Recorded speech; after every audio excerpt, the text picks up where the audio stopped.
So I'm like Snorlax. I'm live. I am live. Do you guys have the link? I'm gonna go take my lunch. Okay. I thought you guys were coming up. What the fuck? No, I said I was gonna. Well, I didn't get to say it, but I just got back and got to split my set, and it's pouring down raining, so I can't talk on the headset. Okay. Well, we'll see what's going on here. I'm live. Come on through. Peace out. If no, I'll come after my lunch. How about that? If you're still live. I mean, I should be if anybody else shows up, but if it's just me, then we'll fucking see. But, all right, we'll see what's good. All right. All right. All righty then. All righty then. Who's here? Who's here? We're leaving that. I am drunk. Okay. So now I can directly pull y'all's shit up. Let me go to the other chat. Oh, how do I do that? Oh, Jesus fuck. That's the wrong goddamn thing. Come to the new stream.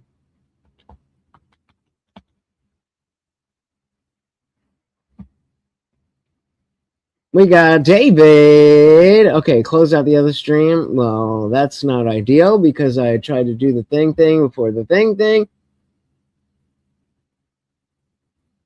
Give me a second here. Okay, so let me put the link to there. Drunkenness makes me seize. I said shit. Me too. Why is this all like cloudy? What is going on?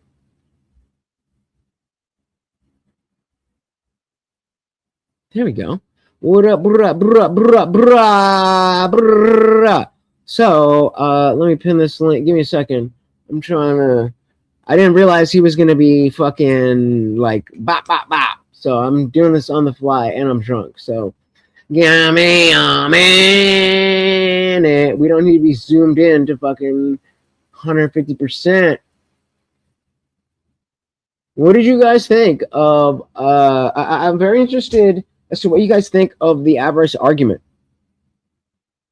Because as somebody, exactly, Jeremy, figure it out. I'm about to pin this link so you guys can come on up. Boom, link pinned. So I specifically did that on the vertical stream so that we don't have any fucking loser verdies. Be like, oh, what is that? All right, we got that, and we'll do that. Okay, we should be good. Let's see if anybody shows up. Let's see. I mean, there's a bunch of you here. The link is pinned. I would prefer if it came up backstage like Confluence asks. I'll do the thing because we're the after party. But let me know. I mean, hey, I haven't watched the new Jury Duty episode yet, and I am excited. I am down for the get down, and can we? It's not even midnight. This is going to be a very big disappointment if I don't finish this. Like, can we fucking party? Can we do a thing? Did none of them come through? God damn. That's what this life is. That's what this fucking life is. Everyone's like, oh yeah, we got you. Oh yeah, we got you. And then they don't. Just says so much a new episode as well. Yeah. What did I just say? The fucking Jury Duty. I was ready to watch because I watched Invincible last night, and I was ready. The game plan was watch Invincible, watch Jury Duty, and then today I was gonna watch the breakdown videos of each. But Jury Duty is on some fucking Pacific time shit. It wasn't there till 3 a.m. So wasn't able to see it.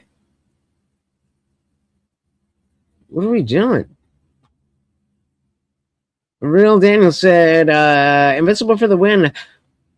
I'm kind of a little bit meh on this season. Like, I definitely see the possibility of it being pulled together, but so far, I don't really know, man. I feel like there's so much happening, and then episode 4 brings in a whole new storyline. Yeah, somebody said there would be. They would be. We could cook for a little bit. We'll hang out and we'll see who pops up. But yeah, do that. I said shit. Me too.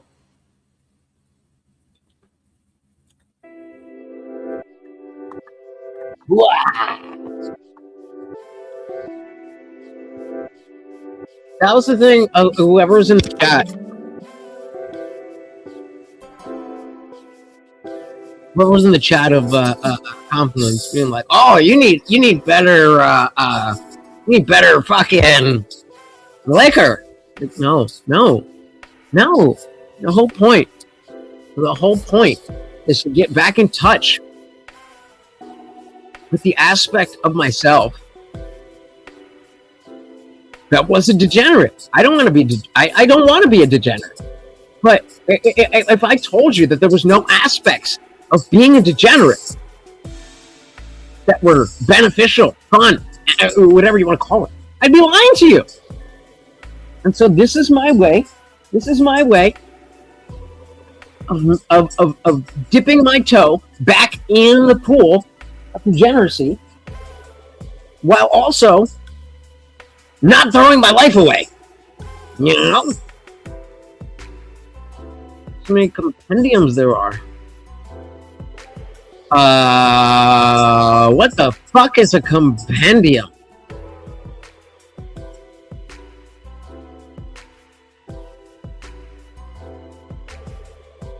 Compendium. A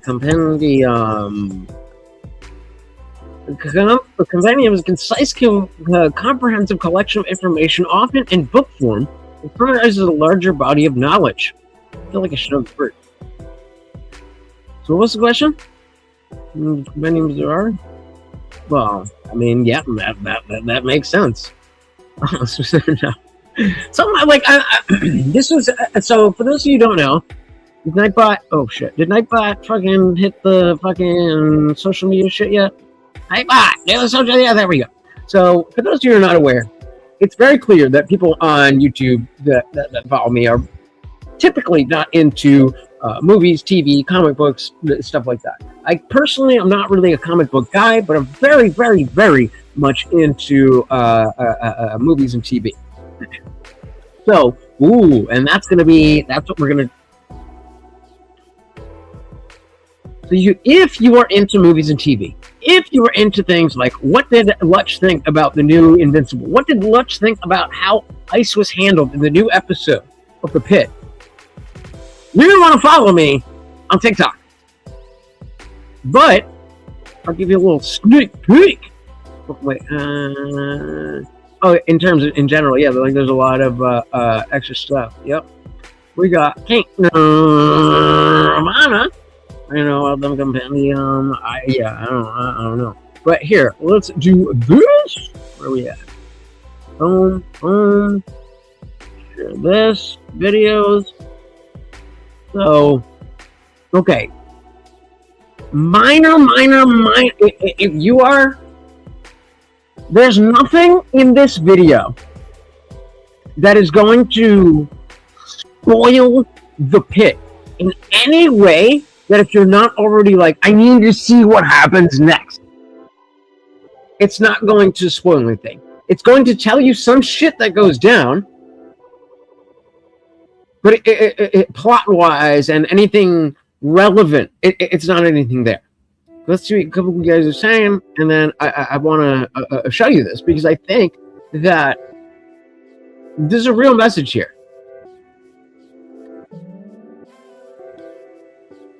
Jason, I'm very glad you're here. I don't know what that means. Terrence said, I'm into movies and TV, probably far more than you. Hit up my TikTok, brother. Hit up the TikTok. You don't even know. You don't even know. This whole channel on YouTube is about politics and culture. I care more about movies and TV than I do about politics. And so what we are going to do is watch this video that was a TikTok video. And you will see exactly why and how it do be like that. We got Bubba! Welcome to the party. And guys, the link is pinned. Please feel free to come on up. Ozark is great, but Breaking Bad, well, okay. You have to understand that Breaking Bad, Better Call Saul, and El Camino is one story. There's no reasonable conversation about quality of writing, character work. You have to understand those are the three. So all three of those come together as what I think is the best story ever told on TV. Now, Lost is tied for my number one show because of what Lost is. But in terms of the quality, just the pure quality of what happened here, and do I care about what happened? Breaking Bad, Better Call Saul, and El Camino is the best story ever told on the medium of television. Lost is tied with number one. I actually just... Wait, did I do that? Oh, I gotta fucking go do that before I go to bed. Is anybody a fan of Lost that doesn't know what chronologically Lost is? Let me know. We got Blueberry Street. Welcome to the party. I'm about to give you guys a little sneak peek into what's going on my TikTok. This is you're either gonna be into it or you're not. And yes, I am wearing the robe. Okay, can we try to? Oh wait! I need to explain. I'm sorry. So what had happened was, like I said, in the pit, there was as you can see up at the top. Up at the top here, 2 ICE agents brought in this woman that was an illegal immigrant, but her shoulder was hurt. The implication of the show is that the ICE agents brutalized her, but that's not said. So we don't know, but as far as we know, we have an illegal immigrant whose shoulder is hurt, and 2 ICE agents, one of them is masked, bringing them to the ER. And again, if you don't know what The Pit is a show where every season is a real-time exploration of an ER shift. So episode 1 of season 1 is 7 a.m. to 8 a.m. Episode 2 to 8 a.m. to 9 a.m. Episode 3, 8 a.m. to 9 a.m. to 10 a.m., so on and so forth. So this is season 2, where the entire season plays out over 4th of July. So nothing I'm about to show you is going to destroy your enjoyment of anything. This is just me talking about what happened when they brought on ICE into the show, which is clearly a left-leaning show. But we know that all of these fucking Hollywood shows are left-leaning. So let's see what we got here. Let's see what we got. All right. Okay, can we try to please just have a nuanced conversation about this? If you already have your mind made up, just keep swiping. I didn't watch any of the trailers, so I didn't know any of this was coming. I do think that they did a pretty good job. And like I said, there's nothing in terms of the grand story that, like, if you're like, oh, I've been watching Lost, but I've been watching The Pit, but I haven't. Blah, blah, blah, blah. just think that they did a pretty good job of handling why everybody was scared of ice until the end. So hear me out. Let's go through it and tell me if you agree or disagree. Let's talk like adults.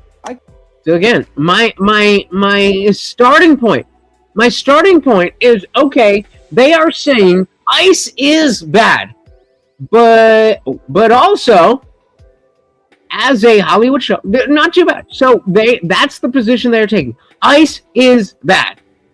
David, I'm going to come back to this. Ice is bad. That's their perspective. And hey, you're allowed to have a perspective that I don't agree with.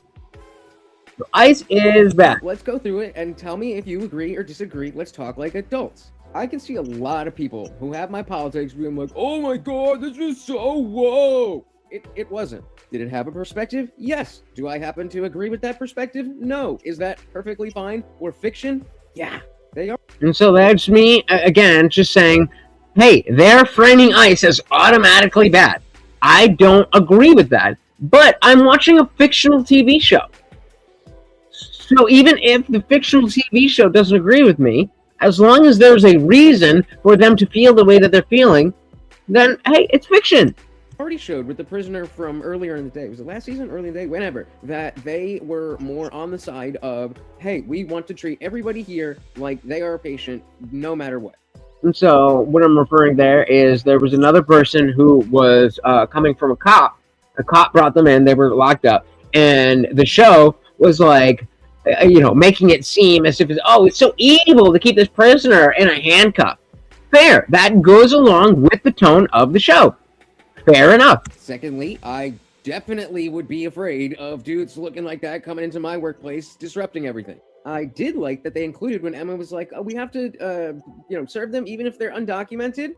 So there was a girl who was a younger, where am I? There's a girl who's a first-year student who's like, wait, we're in the ER and we have to treat them even if they're illegal immigrants? They were like, yeah, that's how this works. And my dad, who was an ER worker, is very, over the years, has been very frustrated that people don't understand that, yeah, just because you're an illegal immigrant doesn't mean that if you show up to the ER, then he'd be like, nope, you're not American, we're going to throw you out. They have a Hippocratic oath. Illegal, legal, criminal, whatever, they're going to help you. When Emma was like, oh, we have to, serve them even if they're undocumented. My dad, who used to be an ER doctor and lifelong Republican, always was frustrated that people thought that, if you're a legal alien, that we just, throw you out on the streets. That's not how it works. Reagan signed that in 1986. But generally speaking, they grounded the fact that all the characters didn't like ICE for a reason that was not political. And so I think, I don't remember exactly what I said with this video, but the in the show, a bunch of nurses, a bunch of patients, and a bunch of people in the waiting room see that ICE is there, and they DTFO. They're out of there. That if you are a doctor, if you're an ER doctor, that makes sense. That makes sense that you don't care if these people are legal immigrants or not. You want to help them, and so the fact that they see ICE and get the fuck out of there is a bad thing for you. That makes sense. That is not a political thing. And that's what they were going back here. Nobody's backstage. Come the fuck up. Nobody's backstage. I don't know what the fuck happened. Everyone's like, yeah, I'll come through. I was playing this video to fucking kill some time, but nobody's backstage. So come on up, please. Anyway. That is a very reasonable thing. And that's why I said, if I was working like in a restaurant, which I've worked in many times, and there's a bunch of agents that look like this, I personally, despite the fact that I am a American-born citizen, I'd be like, yo, what the fuck is going on here? Fair enough. That's where we're at so far. All the characters didn't like ICE for a reason that was not political. It makes perfect sense that they would be frustrated. The panel does not yet exist. So whatever you would like the panel to be about, whoever comes up starts the conversation. Come on up. I thought we were doing an after party with compliments.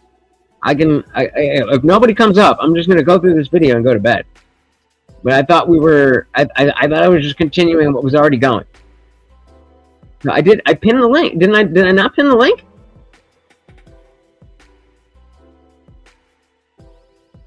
I pinned it.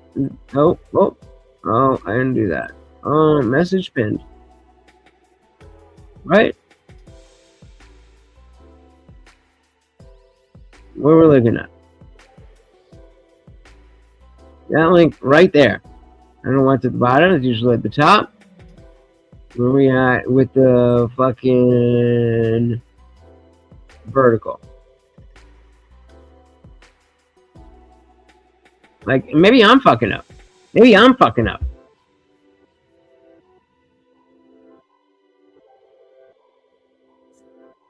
No, you can't fucking see this shit.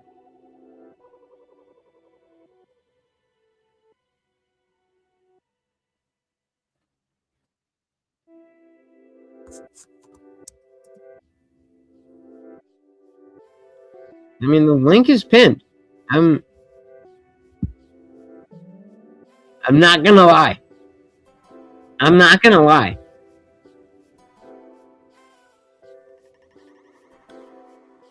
This is kind of fucking hurting. But, alright. Anyway.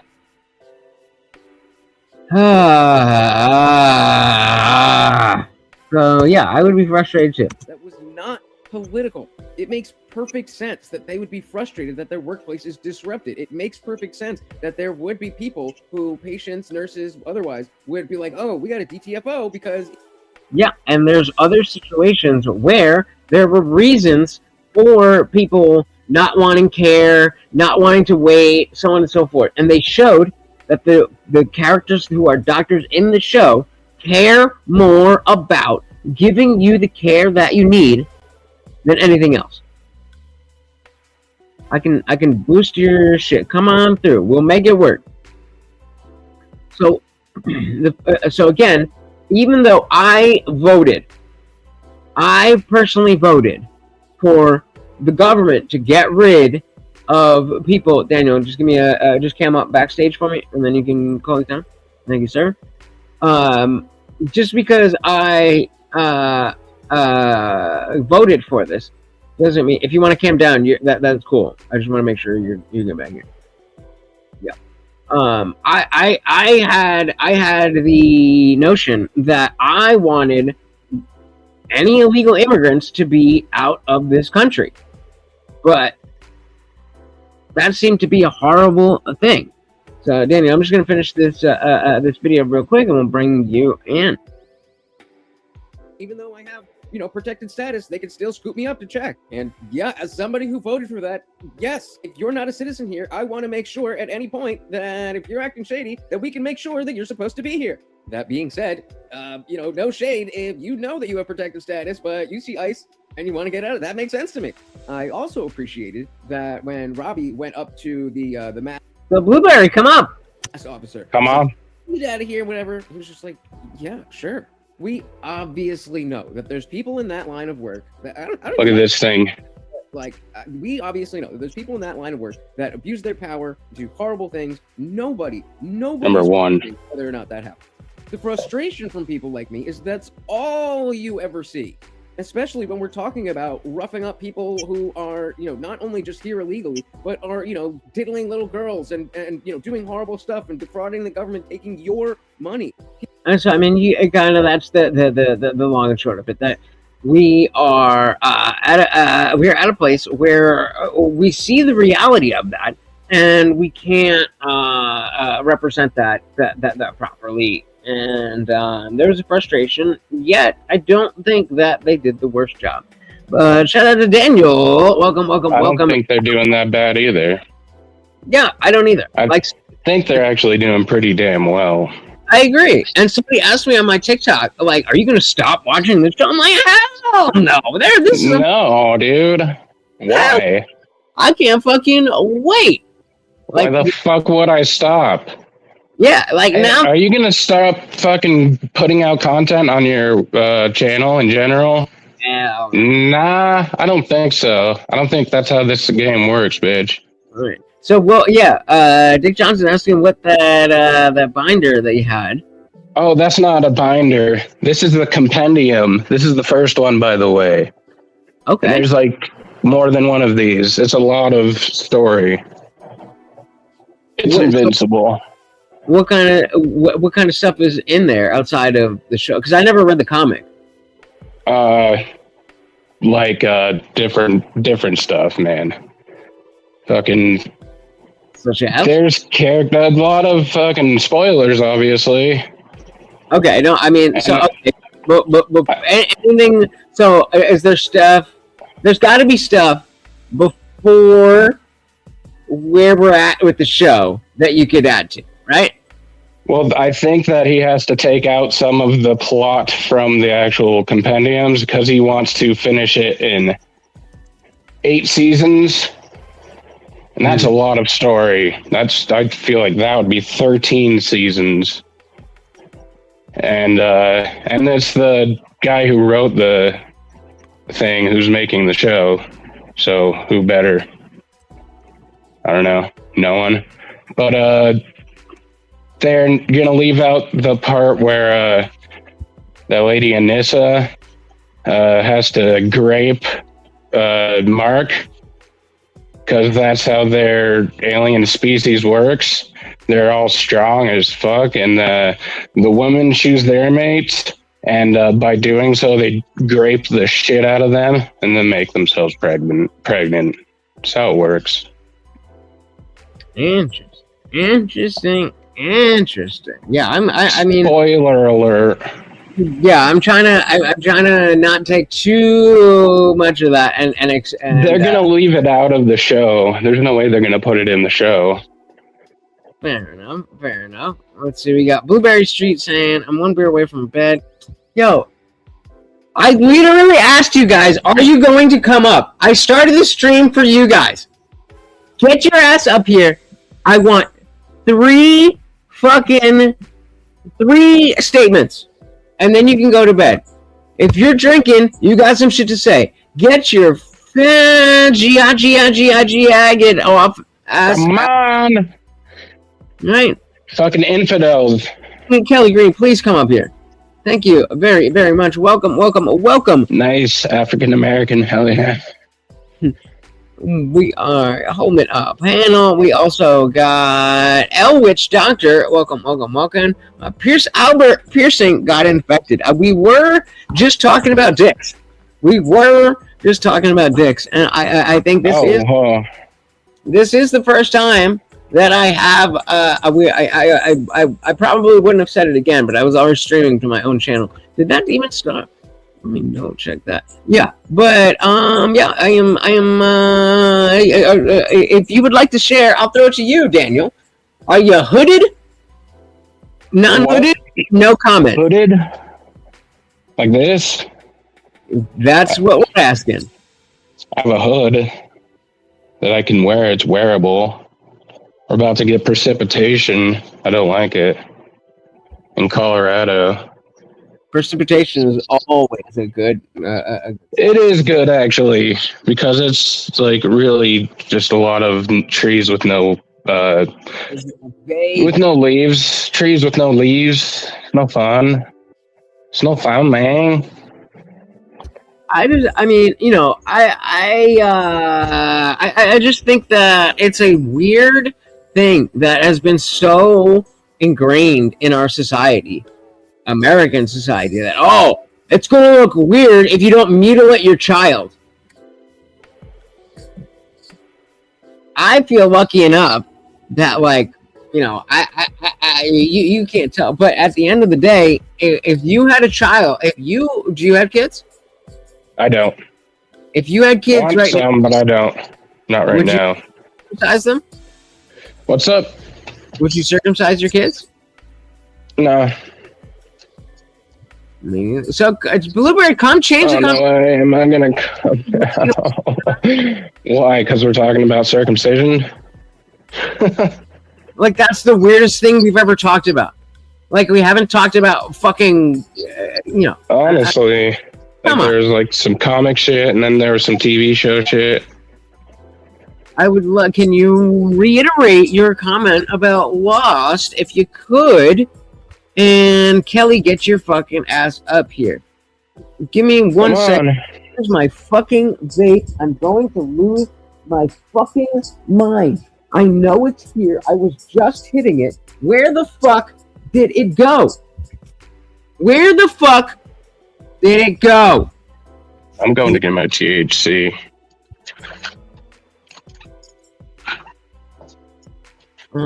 Guys, are we not? Are we doing this, or what are we doing?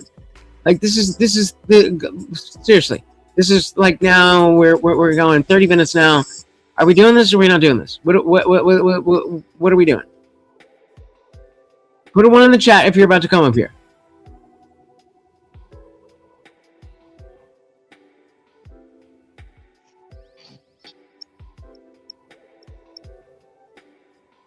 I'm down to fucking hang out with you guys all night.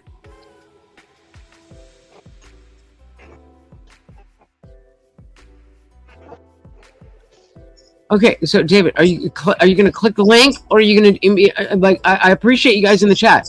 My question is, are we at the panel here or not? Like,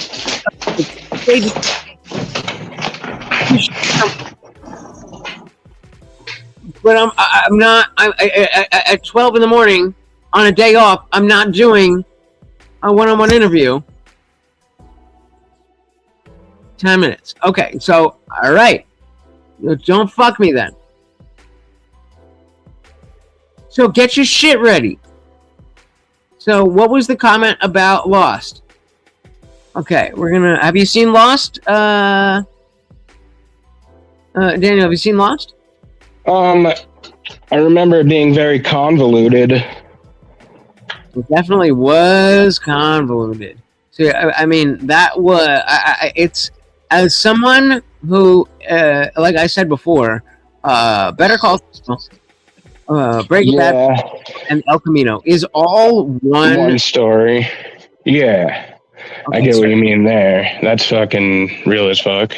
And so it's a little bit of cheating, but Lost and Breaking Bad, Better Call Saul, El Camino are both my number one thing. So David said, I loved Lost. Okay. I felt like the ending was a cop-out, similar to the character waking up, and it was all a dream. Okay, so before we even go on, David, I need you to give me the TLDR. What do you think was the end of Lost? Because this seems like somebody who thinks, oh, they were dead the whole time. They were not dead the whole time. So, David, we're waiting on that from you. Glow in Dark said, are aliens real? Danny, do you believe in aliens, or do you not believe in aliens? I'm going to throw the floor to you. I'm so incredibly skeptical about it, but I believe in aliens. There's too many people who have said that they've seen them, so I believe in aliens. Fuck yes, I do. Are you religious? Yes, I am Christian. Okay. That's what I was going to say. If you're not religious, but you're into this, then that's a little thing. That causes a little issue. But if you're willing to have faith in one, and fair enough having faith in the other, fair enough. Well, as always, you are on the vertical. And if you would not, I don't have the link there. So go to the channel and fucking hit the normal one. In purgatory, and they were dead, and in purgatory is the way it seemed to me. I feel like you guys are purposely trying to fucking make me angry. I don't know what is happening. What are we talking about? What is happening? Yeah, have a conversation through chat to people who are here. They're purposely trying to piss me off by saying bullshit. So I'm going to give you guys 2 seconds to fucking figure out some shit to say. Find my fucking vape so I don't fucking flip the fuck out. And please stop fucking around. And if somebody's going to come up, please come up. Where is it? Where is it? How is it not here? I was just hitting it. How is that a thing? Wait. That's a fucking boat! What is happening? Oh my god. I feel like I'm going insane. I'm going insane. You're watching it live. You're watching it live. You guys saw me hit it! What happened? There's no way this is real. Are we in a dream right now? A fever dream. Under the fucking pillow. How the fuck does it end up under the fucking pillow? Alright. That's God. In case you are not aware, we are killing time. I would like if you are going to get your ass up here to take the time to get your ass up here. Daniel is a cool dude, but I don't know much about Daniel. So let's get some of these chats, and if they're gonna fuck around, then you and I are gonna get to know more. Shout out to DJ. You should also come up. Was that a this? Nope. It's always in the same place. I know. Okay, so you're a Christian, and yeah. How about politically? Are you more left or are you more right? More right. More on the conservative side. I don't place a ticker on exactly, like, I am a Republican, but I am way further away from the liberal side of anything. Like, I refuse that. As any smart I have plenty of friends who are like that, and they're this close to being not my friend. Yeah, right. So, because I'm a non-believer. I don't actually believe in Christian. I was brought up Christian. I grew up in the Catholic Church. I was confirmed in the Methodist Church. When I was about 8th grade, we moved over to the Methodist Church, and I was confirmed there. And I was a strong believer. And it wasn't until later that I came to different conclusions about, truth claims and moral philosophy and what is right and what is wrong. Do you think there is space on the right wing of politics? Hold on. No. Sorry, my fucking sciatic nerve is getting some serious pain. No, like good. pain I shouldn't feel at this age, but like I sit down all the time. I probably shouldn't, but I'm always here, like in front of panels and stuff, like the retarded ass fucking tomato shit. Like I watched all of that. I watched the thing where the chill stream where Andrew was showing all the shit that happened in the panel with Rob and why everything happened. There was a Marte and stupid ass Ryan Hole were having a debate at the same time, and that was when Andrew said, "You don't have to unsubscribe from her." And I went to her subscribers, looked at them. Subscribers were already dropping anyway. I was like, oh, okay, well, he tells them not to. They're like, all right, we're gonna. Well, I mean, look, I definitely understand that if I was like, I don't want to use the word simp, but if I was a simp for Andrew Wilson and like all this was going down, then I wouldn't need him to say we need to unsubscribe. I would probably do it on my own. Like I personally, like I have debated Andrew Wilson, and oh really? Yeah, I did. You probably seen a bunch of those things with Modern Day Debate where they've done like Andrew Wilson versus 5. Were you on MDD? Yeah, I was in the first one. That's pretty cool. But they fucked me. They cucked me. Because what they did the first time was say Andrew Wilson versus 5 atheists. And like now, I have my own thing with the word atheism or whatever. I don't have a God belief, so technically I am an atheist. But then Andrew Wilson came with a bunch of political claims. And I was like, bro, I agree with all of these political claims. If we can have a conversation here, you would understand. Atheism. whole coalition of people who don't believe in the God that you believe in, but politically are on your side. And he wouldn't let it happen. He wouldn't let it happen because he had to win.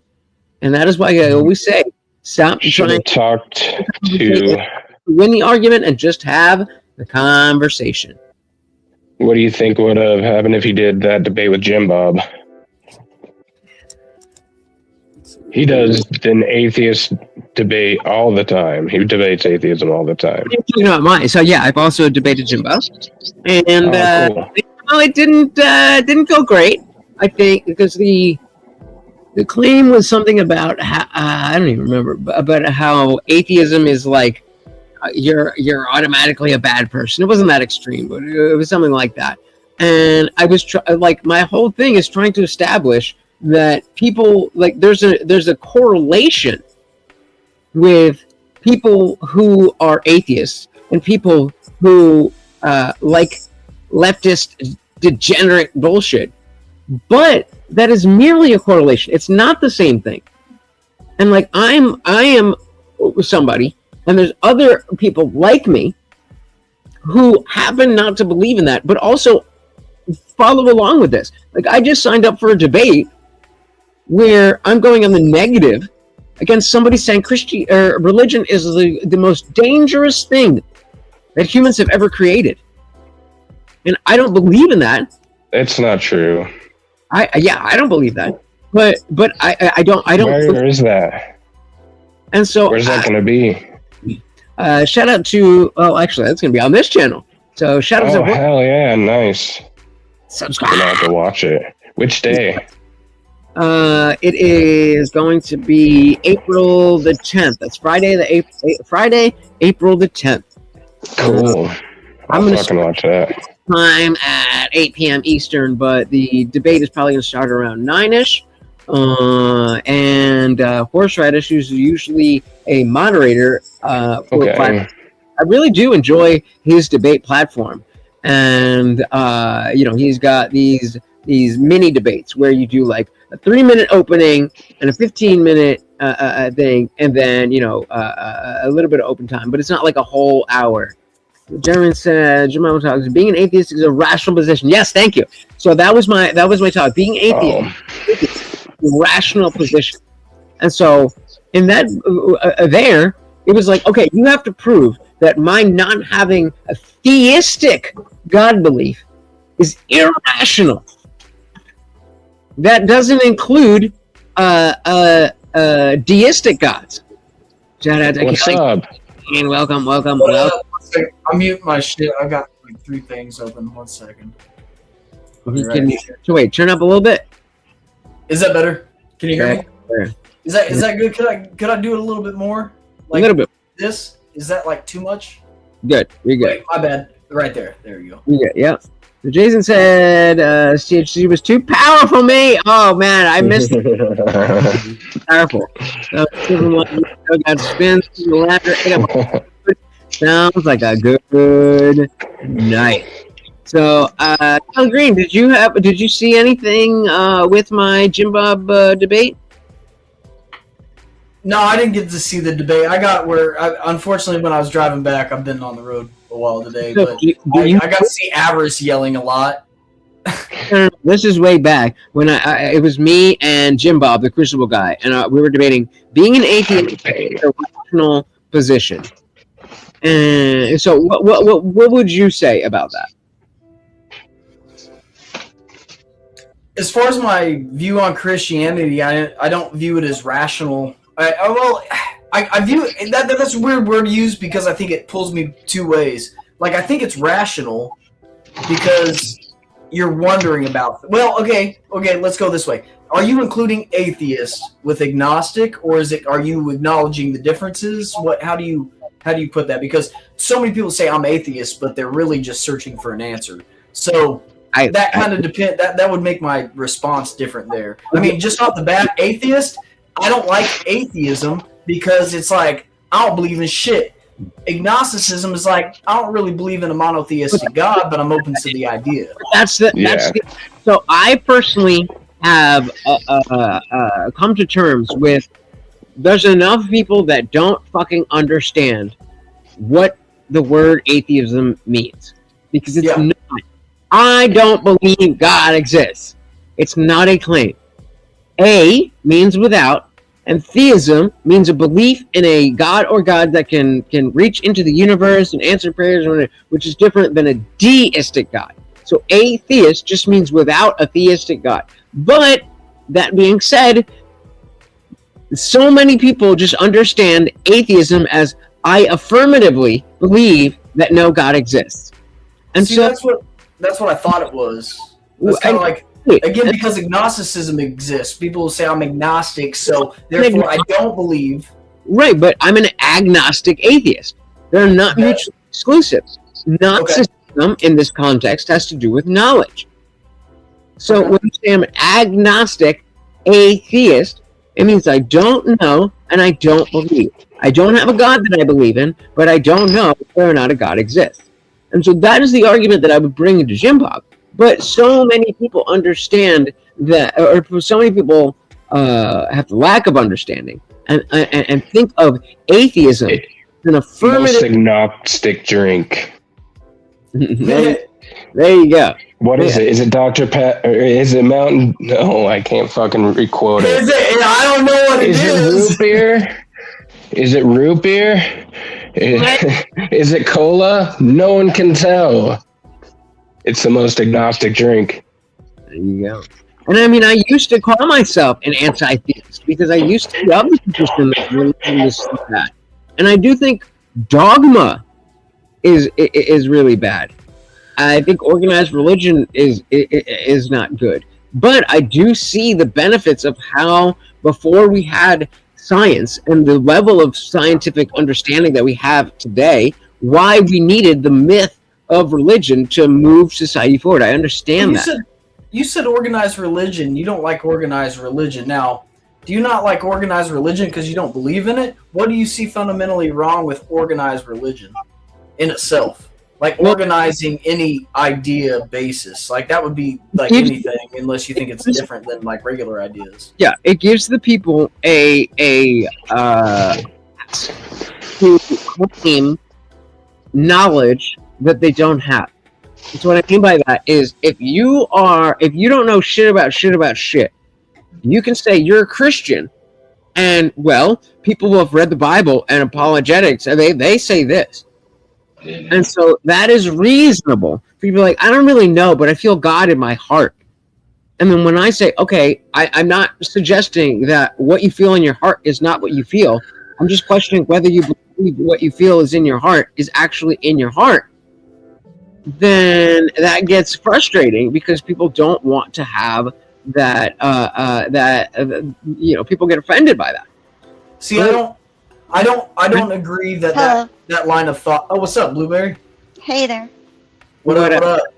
Let's get Kelly to respond, and then let's bring a Blueberry into the conversation. So, I don't think organized religion in itself is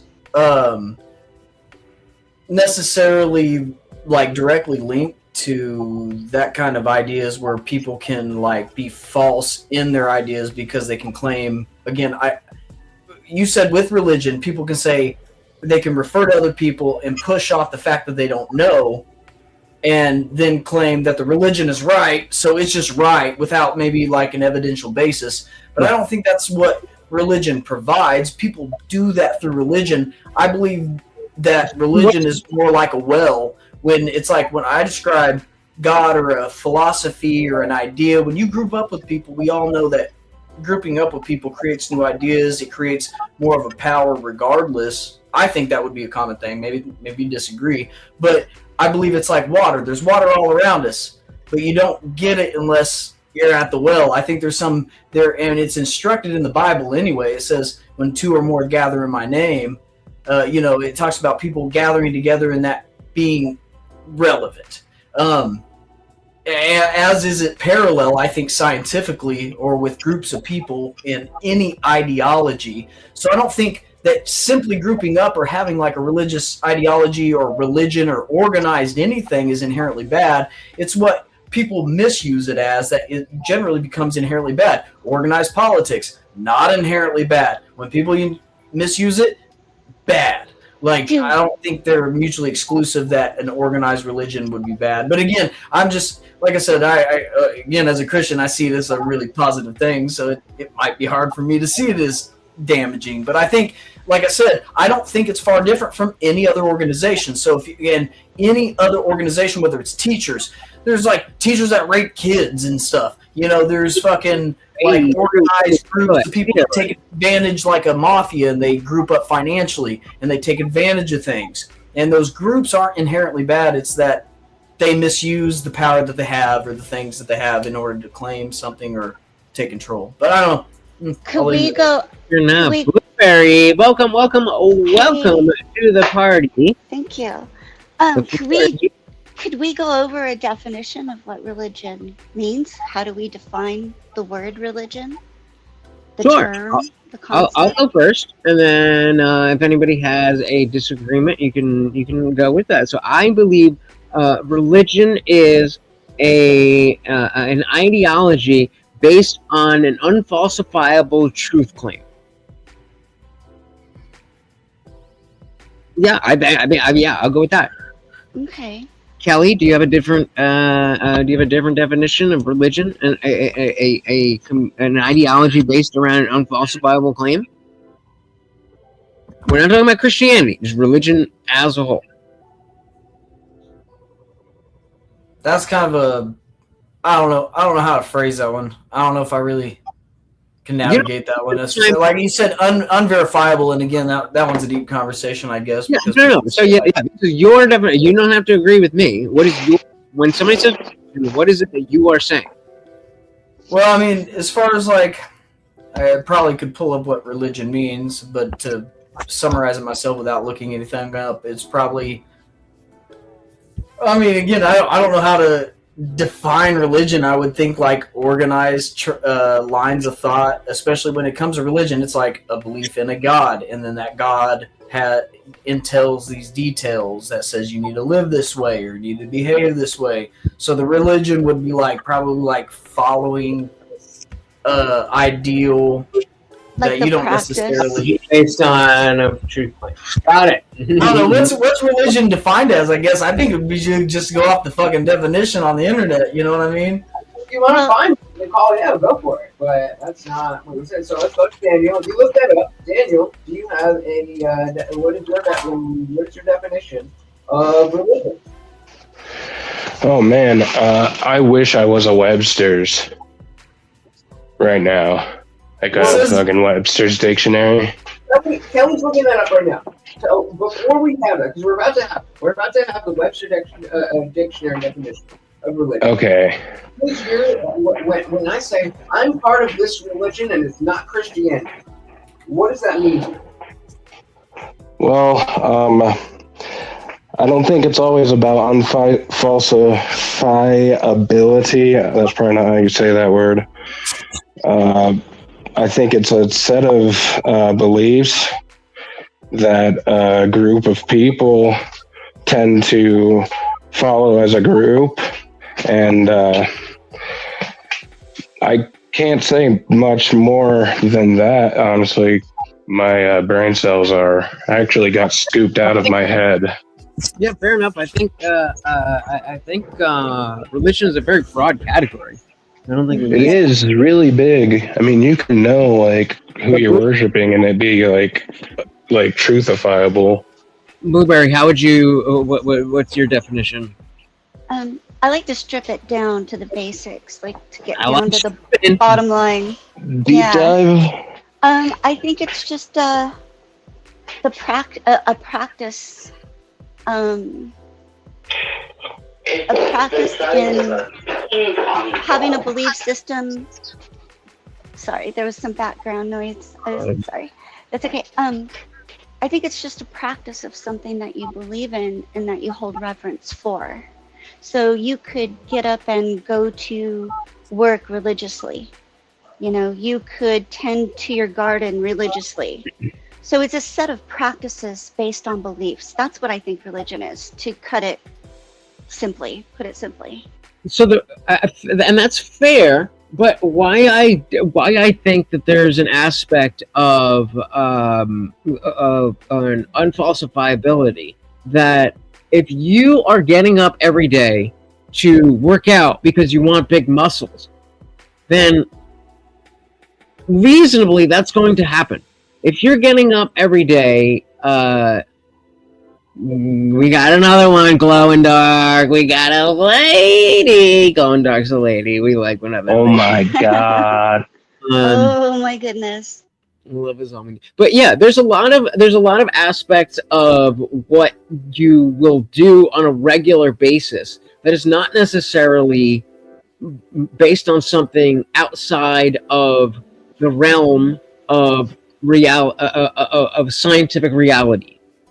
And I think that is an inherent part of religion. Otherwise, like again, if we talk about whatever context we talk about, if it's a proven thing, if you talk about, oh, I'm going to go to pickleball every day because I'm going to be the best person at hitting that whatever certain type of hit, like that's not unfalsifiable. You might be religious about how you go to pickleball, but you wouldn't call pickleball a religion unless you believe that there is something unfalsifiable. You may not call it, but some dogmatic aspect. I think the dogmatic aspect, something divine, I think supernatural. sacred. and I know it doesn't even need to be supernatural, because I believe that, like the far left wing with their trans ideology, that is. Oh my. I think that's also a religion. It actually seems like it is. I agree. And so it doesn't necessarily need to be, oh, you just think that you are that adherent to it, which is a huge part of it. The adherence to dogma is as much of a problem as dogma itself. But the idea that you would be willing to accept, here's an idea that cannot be wrong, that seems to be where you get into religious dogma territory, and where I start to have an issue. Me believing in aliens probably makes me a heathen. Same thing, though. Same thing. Well, Yeah. I don't consider myself religious, but I do believe I'm spiritual. And yeah, I would like to throw that out there. I don't know. We got Kelly back, or is Kelly doing? Please don't put me in the crystal. So this whole conversation kind of started with the definition of atheism and atheist, and I personally have chosen to kind of back away very recently from the label of atheist, because even though I genuinely believe that it is semantically correct to say that I am an agnostic atheist, I don't have a belief in any particular gods, but I also am not claiming to know whether or not there is a god or not, which means that I believe that there could be a god. That is still atheism, but people don't really understand it that way. I feel like those cancel each other out almost. How so? Because I was an atheist, so to speak, for 3.5 years. I thought I was going to disprove the Bible, and I ended up getting deeper into it and falling in love with it. But I feel Try like again. Right. So what part of that is incongruent? Well, with to be the an atheist, to be an atheist, I feel is a contradictory. Even to not, I don't even know how to explain it right now. I used to have this canned response for it when I was explaining it a lot, but I don't know. I guess I probably should have thought about it a little bit more if I called you out. But the terms just mean to me that I feel like what you're saying is you want to believe, like you're leaving it open to believe, but you're not saying that you do believe. It's not that I think I see an avarice in here. we got Yeah, look at if you're gonna call me a fag, all right, at least do it to my face, Jesus. All right. Oh goodness! See what I did there? See what you did there, and I don't like it. But Yeah. we're talking about atheism and how If you don't like it, don't dish it out. I personally have decided to stop using the atheist title because it doesn't do anything for me. Finally. But also, Yeah. I don't think that I'm not an atheist. I'm just not going. I'm just going to make it easier on myself, and Got it, you non-conformant. understand. And I'm just going to say agnostic, even though I'm agnostic atheist. Got it. So just let's say a non-conformant. Yeah, I used to say I was a nonconformist atheist. More like a gaytheist. That's right. Look at that. What's up I with don't this? understand it. What's up with this music? This isn't me. This has got to be you. Vibe music, you don't not like? me. Yeah. Let's turn off this elevator music. That looks like I'm about ready to have sex with my wife. Right, nobody was complaining until you got here. But all right, so you're obviously a Christian, Avers, right? What? I said you're obviously a Christian, right? Oh, I'm something. All right. Some odd thing. No, you're not gonna yell at us, are you? So You're you not are. gonna yell at me, are you, Evers? Oh, wait. Am I? You're not gonna yell at me, are you? Apparently you're familiar with my work. Apparently. I've seen it from time to time. Softcore. How about medium core? That is a yes. So do you? So let me just to bring you into the whole thing. You even if you think it's stupid, you understand when somebody like me says I'm an agnostic atheist. You know what that means, right? Yeah, I know. I know you do. Albert, so you here? You talking in chat? What are you doing? Oh no, I know. I was also talking across. That's why I was muted. No, you get. You get. So but I'm saying you understand that there is a legitimacy to when I say I'm an agnostic atheist. That is semantically, logically correct. Even if I decide not to take the atheist title. I don't know there, bud. Okay, why? I would say non-conformant. Okay. Oh, Did someone pay to feed that puppy? What? I love Did someone pay to feed that puppy? Huh? Sneak that in Did there. someone pay to feed that puppy? 99 cents. Get the puppy a treat. Why? I Yeah, feel like that was brainwashed. That was a really quick flash. I had a little epileptic event. I feel like there's subliminals going on around. What is this some issue with agnostic atheism? It seems like a double entendre there, doesn't it? Like one doesn't meet the other. Why? Well, isn't agnostic like that you don't believe in anything? And atheist is that you don't believe in God, right? No. Or is it the No. other way around? So in this context, Gnosticism is knowledge. So Atheism is denying God's existence. That's right. Sorry. Denying God's existence. well, so what does it say? Atheism is denying God. No, it doesn't. So again, if we just break down the words, then so what is theism? Theism is the belief in a god or gods that are a specific type. Because there's deistic gods and there's theistic gods, right? Right. Right. I mean, there are other gods that could exist, right? Technically, right? And those could be theistical, right, as well. So I don't know. So I wouldn't. start with agnostic because it means unknown, because Okay. Gnostic is knowledge, and A is a prefix that means without. So I'm without knowledge. Yep. Now we move on to the next part. We know, Lutch. We know. But atheist would be with knowledge. So you can't be without knowledge and with knowledge, Indian. Theist means belief in a god or gods that is of the theistic type, meaning can reach into the universe, can answer prayers, can affect the universe. Is he So- cutting out for you guys too, or is it just me? Mm. Might just be you. I think you're tripping, dog. Oh, You because might it be seems like tripping. I can't see him. I feel like I feel like I'm talking and he's not. You're like your lips are moving, but nothing's You coming might out. be.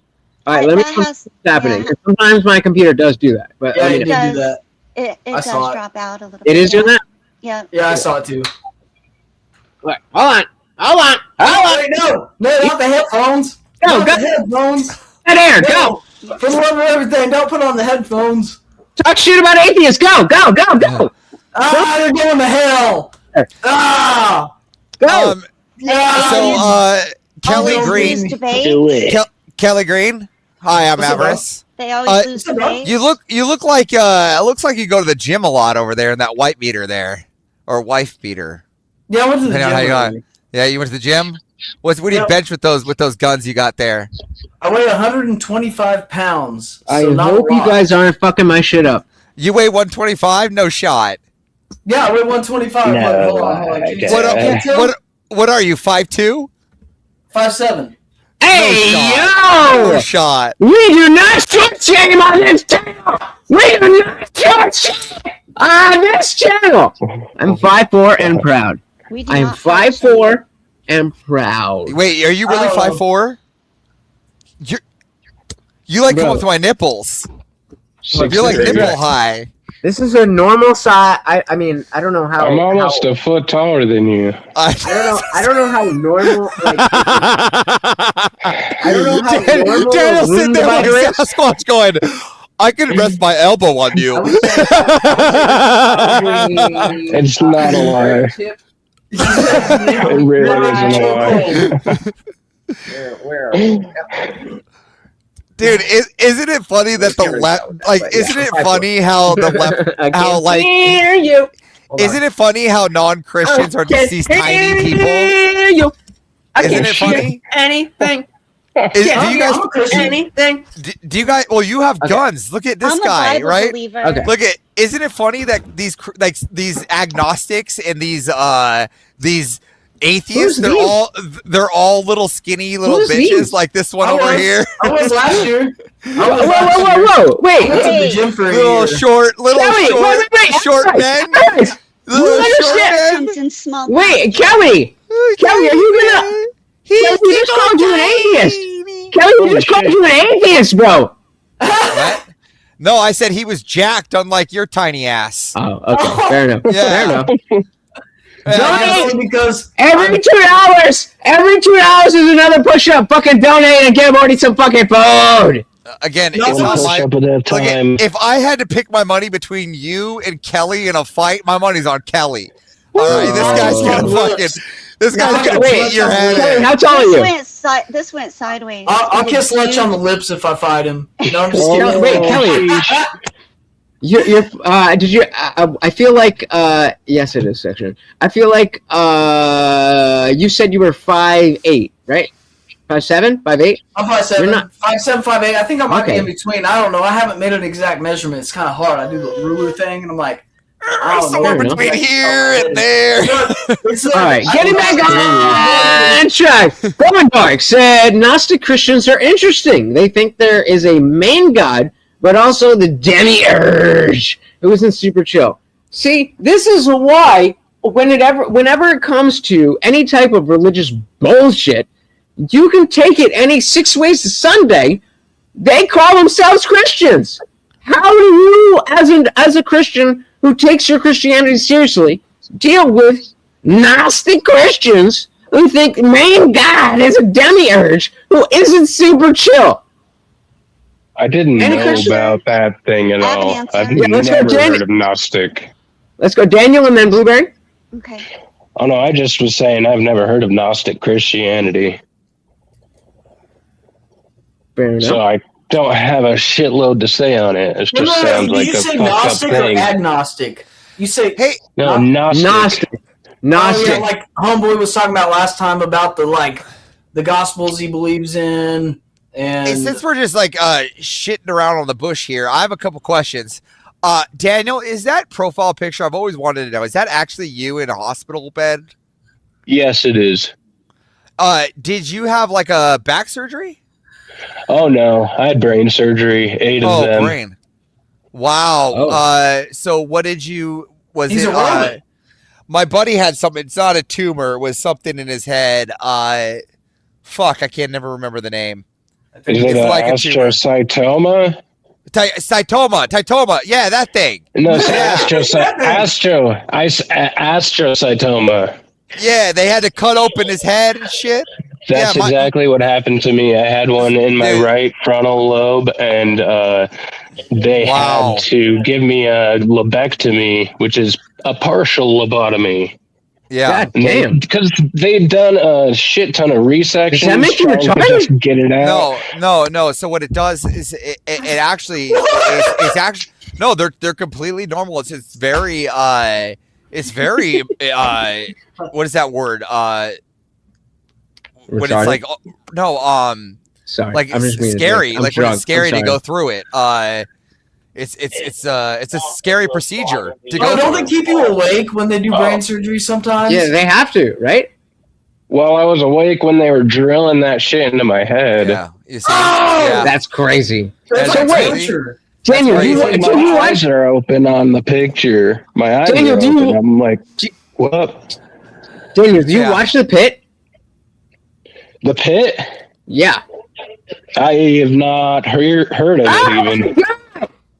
Oh my God! If any of you have ever had medical anything, you've ever been in the ER, anything, or if you find that shit interesting, go watch The Pit. I What's mean, it that's on? kind of an aside from like real life shit, but I was gonna ask you about that, but okay, fair enough. Yeah. So how long ago were you like under the knife? Hold on, let me ask someone. Let me ask someone. What? Well, while we wait for his response, and yours says founder of Blockwork and what? What are you Okay, looking I at? was Oh, under the desktop. knife for about Desktop. 8 hours. I Wait, whoa. I said, wait. I said how long ago? You said 8 hours ago? No. He said he was Oh, no, under for no. 8 hours. He was out. The whole procedure was 8 hours. Okay, that makes a lot more sense. So how long? But I mean, yeah, how long ago was that? Like, when's the last time you were? I want to say probably 5 years ago. Oh, okay, That's so crazy. you're a little bit further up. Wow, Yeah, I'm it glad, was damn, like man. 8 hours Well, hey. under. Hey, man. I'm glad you're doing well. But let me give you advice. Since my best friend and he lives with me, has gone through the same thing you did. He occasionally, because I know you get the migraines, he occasionally goes blind. Does he have epilepsy? No, what happens is he loses all his sight for small amounts of time for like every 6 months or so. That's So, what happened to me. It gave me epilepsy. Yeah, God damn. so Well, real quick, real quick, I'm gonna. Good job, bro. You're Yeah, fucking beast, Dilly. dog. Thank you. Dilly fucking Dilly. Where are we? well, No, did you actually get a dono, or are you just taking a shot without a dono? No, that's for Daniel. Fucking going through a shit. Oh yeah, for sure. Okay, that works too. Yeah, but Dude, the that's gotta be donos, like torture, bro. like get more donos in for Indian Jesus, right? Please. That might help. Uh-huh. Even though he does weird Rush is shit gonna like that. use the sympathy for Daniel in his thing too. Oh no, dude! I was in the fucking hospital for like a week after. They were like, "We have to make sure you take a shit, buddy," like because of how much fucking opioids they had put into me. Been there. If you don't fucking take a shit here at the hospital, you're not gonna be able to shit at home.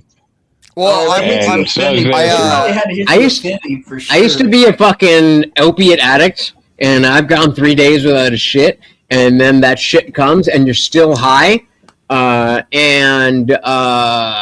it's a situation. Indian Jesus, you It's didn't put your a cash app situation. or your Ridiculous. PayPal. They put milk of magnesia in me. They're like, "Here, let's just hurry it up." Are you saying you don't have a cash app, Indian Jesus? I do have a Cash App, same name. Okay, Same well, then- name, Cash App, Venmo, What about a PayPal, same thing. Let me know in the chat if you do. They don't always give me the notification. I would absolutely love to give you the props if you do. So please, in the chat, tell me if you do send something.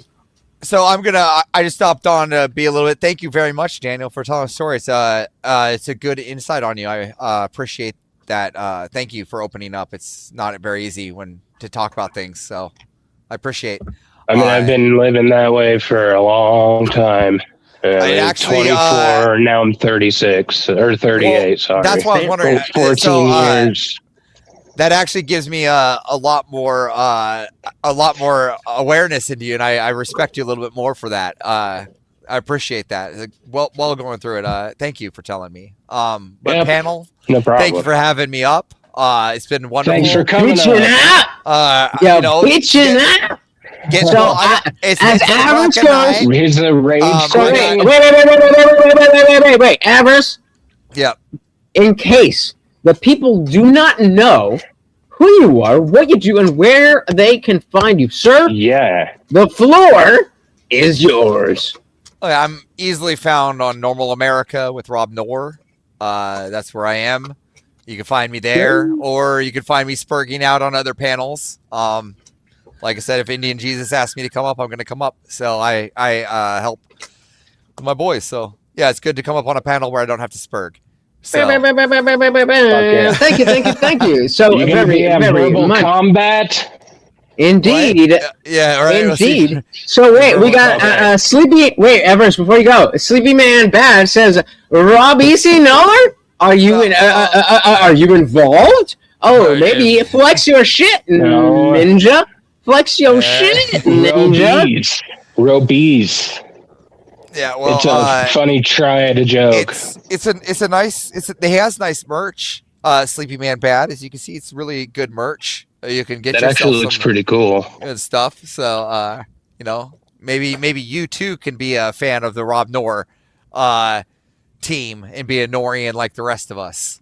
So, but all right, Fucking it's good to see you guys. Noron. I'm gonna go get my kid to sleep, hang with my wife before bed, and go. God watch damn! the- All of you motherfuckers have wife and kids. Oh,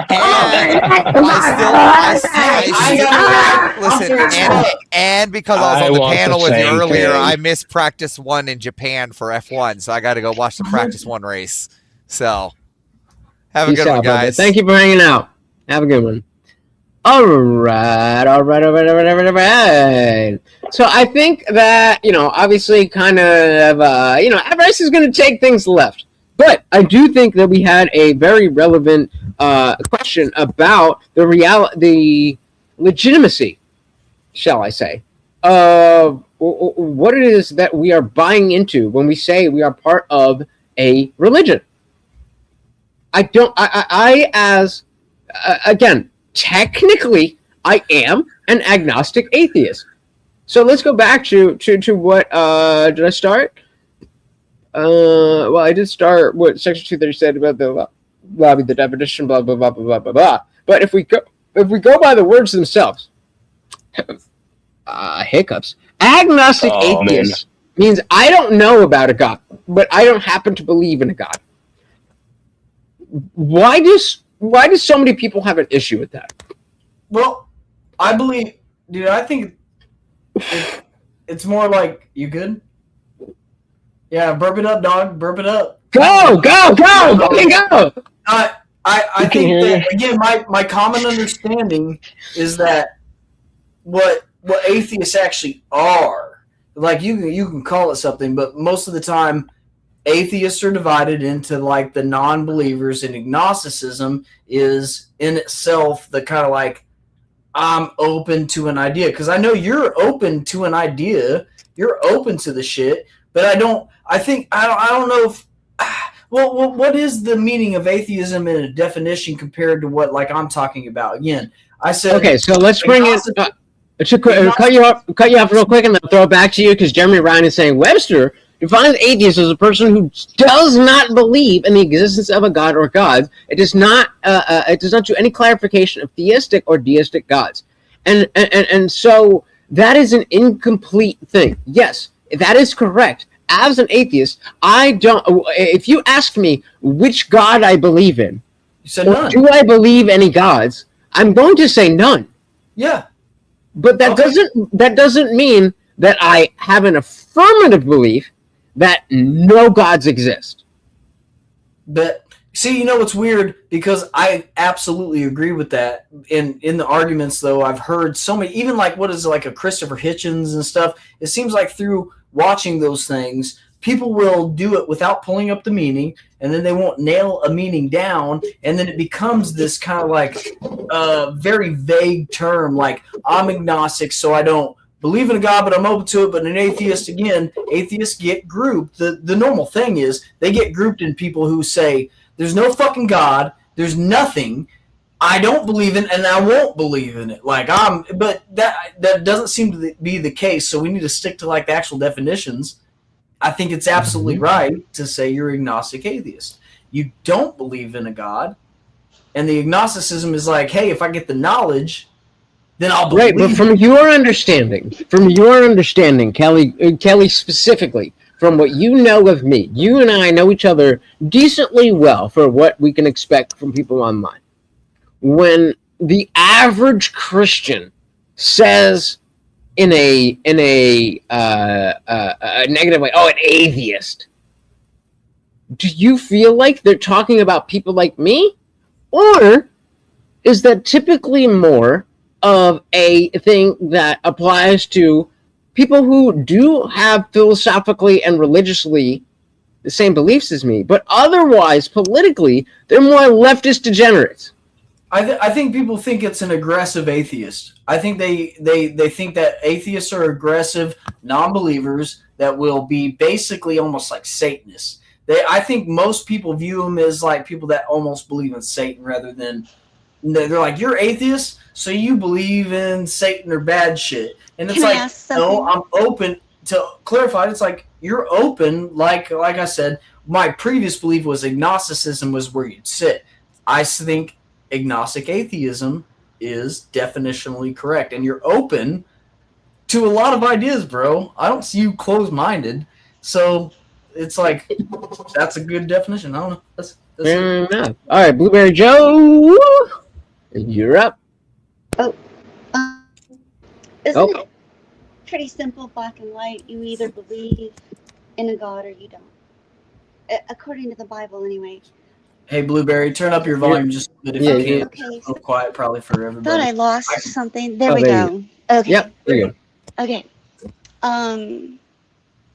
Like I was saying, I think it's pretty black and white anyway, according to the Bible. You either believe or you don't. But also, you know, I have a hard time identifying with Christianity because I'm not sure about the nature of that term right now. I believe in the Bible. I follow the Bible.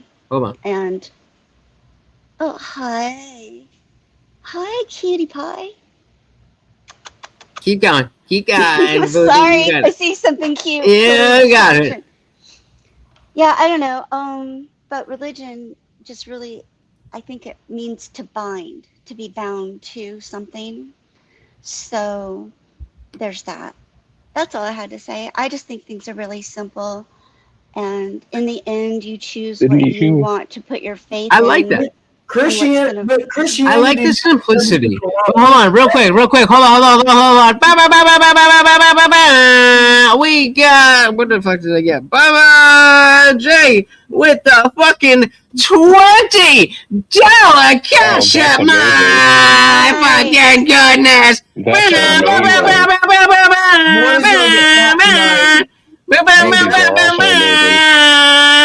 Morty's gonna gain 20 pounds tonight from that $20. Stop! You better be big tonight.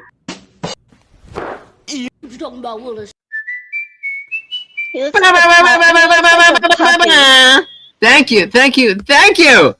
So very, very much, and of course, the Overlord. Where's my mic? The Overlord definitely appreciates it. Thank you. So very, very much. Oh man, right? And she is so sweet, right? And yeah, so Blueberry, I think what you're saying is a very important part of the core of the core of why people believe what they believe. And we can have a lot of arguments about what it is that you believe, but why people believe. I think that's what you're hitting on. Were you going to bring up the Webster definition for religion? Wait, give me 1 second. I lost my headphone. The Webster what? Definition for religion. I thought that's what he was doing, but I don't know where the fuck he went. But I could do that. Hold on, give me 1 second. I mean, I Yeah, can go grab my Webster's dictionary. I got you. All right, let's see here. What word are we looking for? Religion. Not compendium. Religion. So the AI overview, I'll go with both. The AI overview said religion is a structured system of beliefs, practices, and ethical values, often focusing on the sacred, divine, or ultimate concerns that connects individuals to a higher power or cosmic order. If we have a specific definition, the belief in worship of a superhuman power or powers, especially a god or gods. Both of those sound fitting. Say that again. Both of them honestly sound fitting. Fitting. Oh yeah. Okay. Fair. I'm gonna have to drop out and come back in because I can't hear him for some reason. Yeah. Do what you got to do. Why do you, so when you say, where's my mic? Hold on. It's there somewhere. Where is it? Oh, it's tied to my fucking shirt. Stupid. I saw that actually. So when you say fitting, why is it fitting? And they both make sense to me.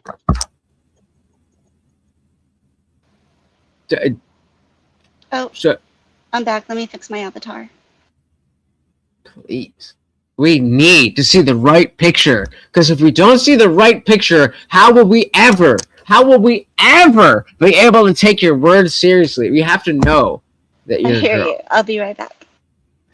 Kelly Green said my internet's got knocked. Yo, y'all motherfuckers are some. Y'all, what is going on? Okay, well, let's just. What did we even just do? What are we fucking doing? I don't even know. I'm drunk. Hold on, give me a second. Let's pull this back. Basically. Let's pull this back. What do we get? A gem. The belief in and worship of a superhuman. Oh, now we got Kelly Green in the fucking building.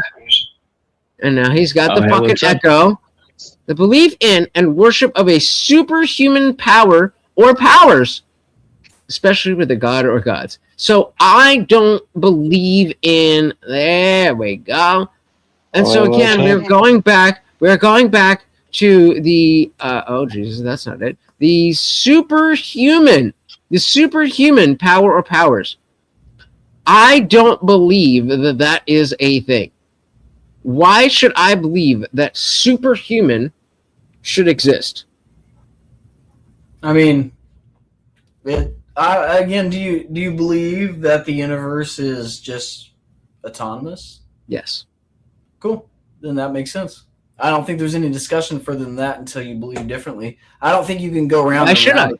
That's where people go round and round, and I don't think it's relevant. If you believe that it's autonomous and that it's like an organism rather than a sentient creation, then there's no discussion to be had past that because it is what it is. Like there's really no explanation past that. Now, if it's a sentient, everlasting, loving, like creator, then it's a different discussion.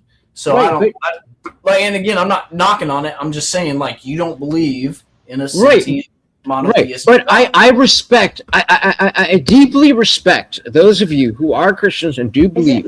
I can't hear that much. Test. You guys can hear me. Okay, it's me again. I'll do that. Yep. Yeah. Tell her to drop out. I'll come back in. So. Yeah. So my question is, like, I know that you. I'm gonna wait and see if she is come back in because I think it's relevant to everybody. But like generally, you know, what I'm saying is that like the belief and the understanding, or not the understanding, the belief doesn't really mean anything beyond backing up what you already believe. And so, good. I stopped converting a while ago. Like I tried to a few times, and I just couldn't do it because people got pissed off at me all the time. Oh, That people does get suck. pissed off at you every day. Well, it sucks when people get pissed off. I don't think there's a reason to be pissed off at people who don't believe, unless. I'm so saying, like, if you don't if you believe try to God- Wait. Hold on, everybody, right? Test. Blueberry, Good. can you hear me? Yep. Excellent. Yeah, right. There we Thank go. you. So yeah, I was saying, I was saying that we see this. Fuck! I just had the thing. We were talking about superhuman. I don't necessarily believe. Maybe superhuman makes sense, but I'm gonna purposely move the goalpost, and I'm gonna say supernatural. Supernatural is a concept that I don't think makes sense. Well, What about transhumanism? What about transhumanism? What part of that? To back up what I'm saying is, I think that what exists is nature. What does not exist does not exist. So if it is in existence, it is nature. So supernatural is not. That doesn't mean anything to me. Like existing more than existing doesn't make sense to me. So well, they say supernatural. It's like super. Again, whenever anybody says like it's what is it like above average for people, they say they're it's like they say they're it's like that. Supernatural is kind of one of those words, but again, if you're talking supernatural, it's outside. Somebody say something to make me drink. Huh? We got that much left. Come on. Drink. I don't know that. I don't know that I'll you be can keeping my find beer it. off stream. You got to I say don't something. believe that. You got to say something Christianity is wrong. supernatural. Okay, Daniel, go cook, brother. Come on, someone behind me is talking. No, that's you. That's you. Who's you said supernatural doesn't what? Oh no, I don't believe that Christianity is supernatural. It's because I believe that Jesus and God are part of nature. Okay, It so makes did sense. you I mean, God's in everything. That- I don't believe that. Yeah, exactly. That would be the necessary belief to be a Christian. You would have to believe that naturally, based on nature, that Jesus was resurrected in a natural anomaly. That would have to be the claim.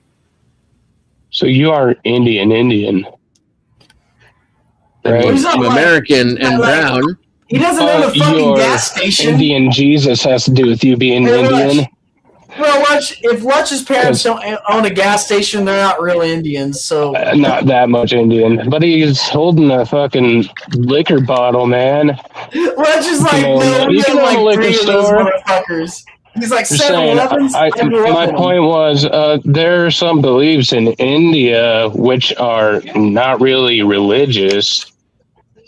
Like they don't believe in a Yeah, they're god really at fucking all retarded. whatsoever. I'm an American. I'm a brown American. American. He's American Brown Indian. American. Yeah, I ain't got shit to do with India. So I shit in a I toilet. I shit You in a know what I toilet mean, and flush though. it after.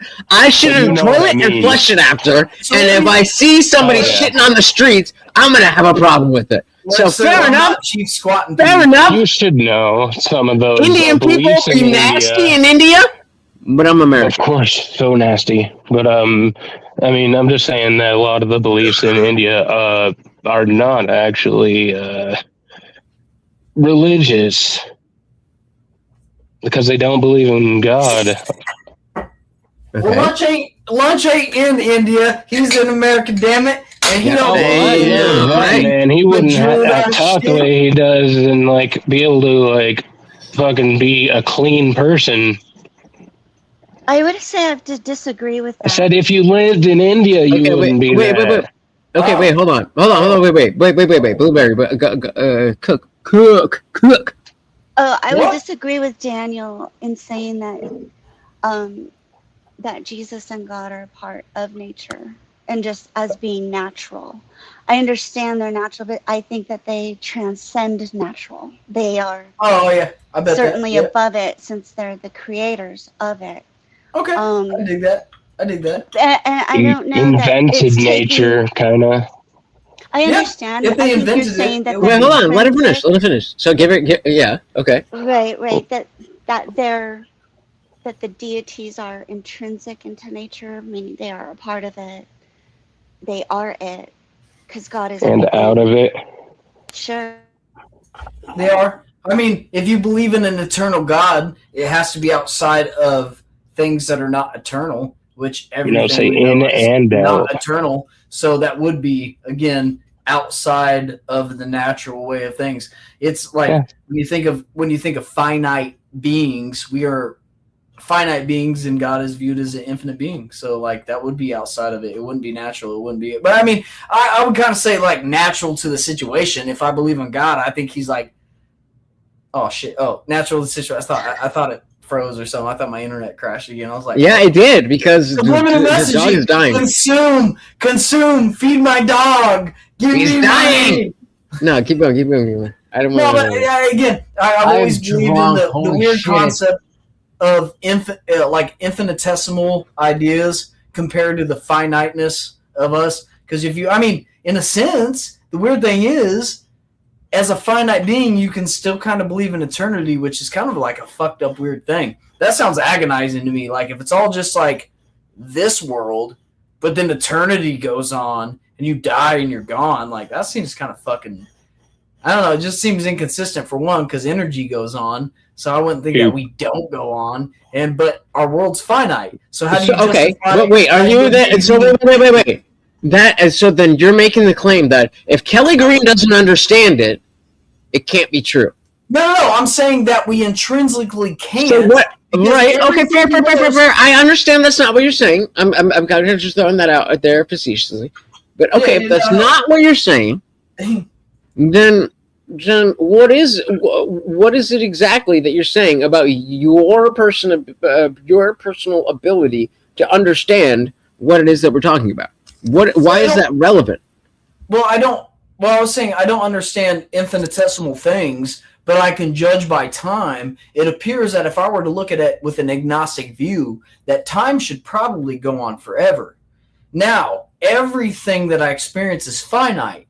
So how do you reconcile the fact that you could consider that time goes on infinitely, but we're finite beings, everything lives and dies, everything begins and ends, everything that we know, universes, stars, the grass, your cells, everything lives and dies. Therefore, when you compare it to a concept like time, how would that possibly go on? And when you look at infinity, it points to something beyond us, I believe. Do you know any glow in dark?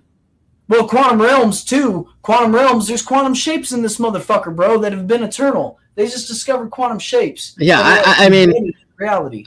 Wait, hold on. I think somebody actually did legitimately ask me about dimensions, right? Give me a second. You believe in infinitely out? So, okay, let's go. While I'm looking, clockwise, sync-wise, stealing for confluence, how many dimensions do you believe exist? Kelly, Daniel, Blueberry. In that order. I think that I don't know how many dimensions, but when it comes to dimensions, if you had to guess, give me a number. I don't want to put a number on it because I don't think it's like a numbered thing. It is, though. Well, there is a certain number of conceptually it doesn't actually exist. It just is. Nope. It's not Nope. Whatever you believe, there's a certain number of dimensions. Whatever you define as a dimension, whatever you believe, there's a certain amount. There's either this one dimension, there's multiple dimensions. The physical and the eternal or spiritual realm. I'm all included. All included. How many dimensions exist? Just give me a number. I'm not holding you to this for anything further. I'm just asking, with no other connections, if you had to say, how many dimensions do you believe exist? And then we're going to move on to the next person. 2 without the stupid YouTube videos. So 2, this dimension and things outside of us. Okay, fair enough. Daniel, how many dimensions do you believe exist? Well, are we counting in forms of numbers, like third dimension and second dimension and blah, blah, blah, blah, blah? Because if it's that, then I guess I'll throw out fucking 6. Also, 6? Do you believe in infinitely outward? Yes. So then, do you believe in infinite? Oh wait, hold on, wait. We'll get there. I'll throw it back to you. Wait, did you just say N-word? Wait. No, I'll throw I it back did to. not. We're gonna throw it He back to said Daniel. N-word. Wait. He said N-word. Wait. We're gonna go to Blueberry, and then we'll throw it back to Daniel. Blueberry, how many dimensions in existence do you believe exist?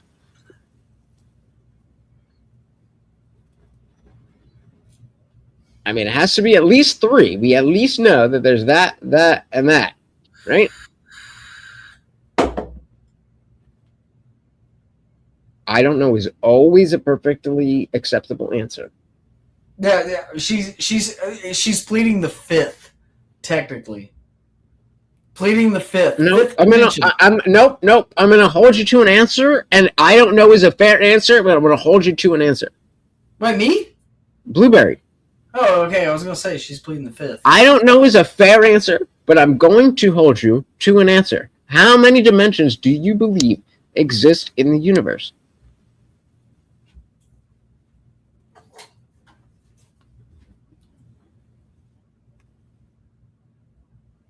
Blueberry. I don't think she's there. None. She's there. I know. She's thinking. She's waiting. She's muting. She's unmuting. That's fine. I want you guys to think about. Hey! I want you guys to think about this. How many dimensions exist in our reality? The answers, the potential answers are 1, 2, 3, 4, 5, and up to the integers. 1. Or I don't know. I don't know is always a fair answer. Blueberry, I'm going to hold you to an answer. I don't know is a fair answer. How many dimensions are in existence? 27.5, she said. Wait, just give me a test. Is there a mic issue? I think there is. That's why she was muting. Test.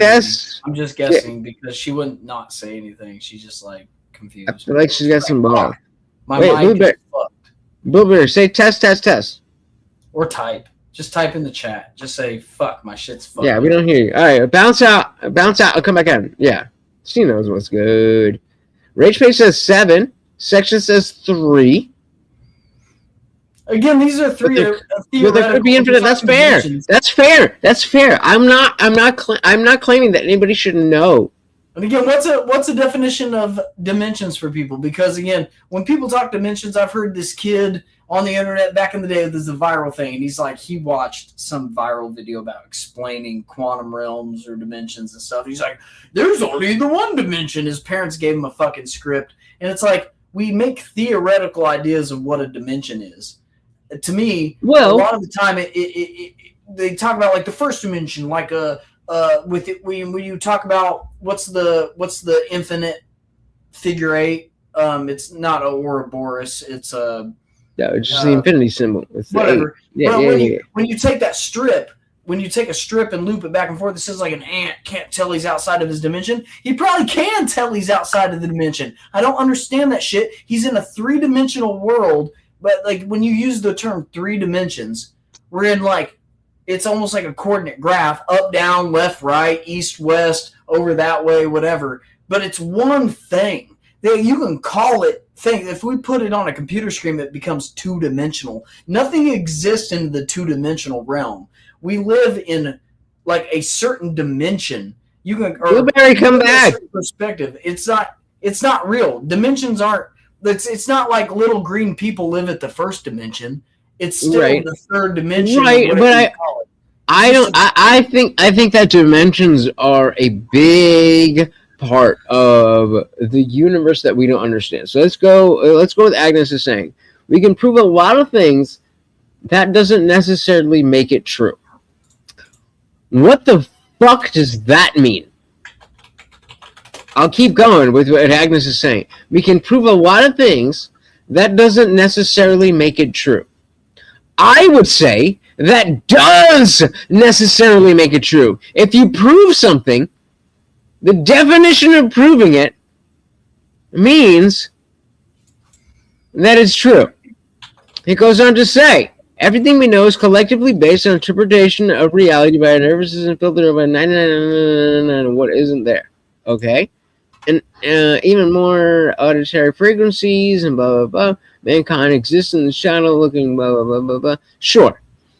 But do you... fair. This is the argument of, we don't know anything for certain. We don't know anything for certain. Sure. You're good. I got you. Whenever you're ready, I got you back here. We don't know anything for certain. I disagree. Okay, go ahead. Good. What am I holding up? A bong? There you go. A beaker. Do I know that for certain? You can call it different things. Is there a process? Do you see Wait. Kelly.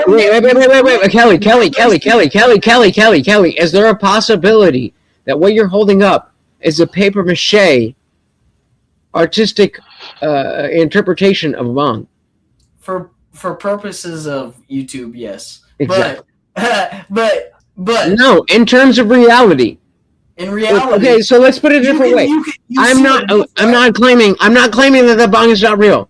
I am saying, is there a possibility that somebody could make a paper mache or some other material thing that looks exactly like what you're holding, and then hold it up and say, "Isn't this?" Considering this is exactly, I'm not playing the trick. We're considering. I understand that. I'm not saying you're playing a trick. Hypothetical. Right. No, yeah, I'm just clarifying. I'm saying this So is we're good, but because Kelly, what we're coming down to the level of certainty.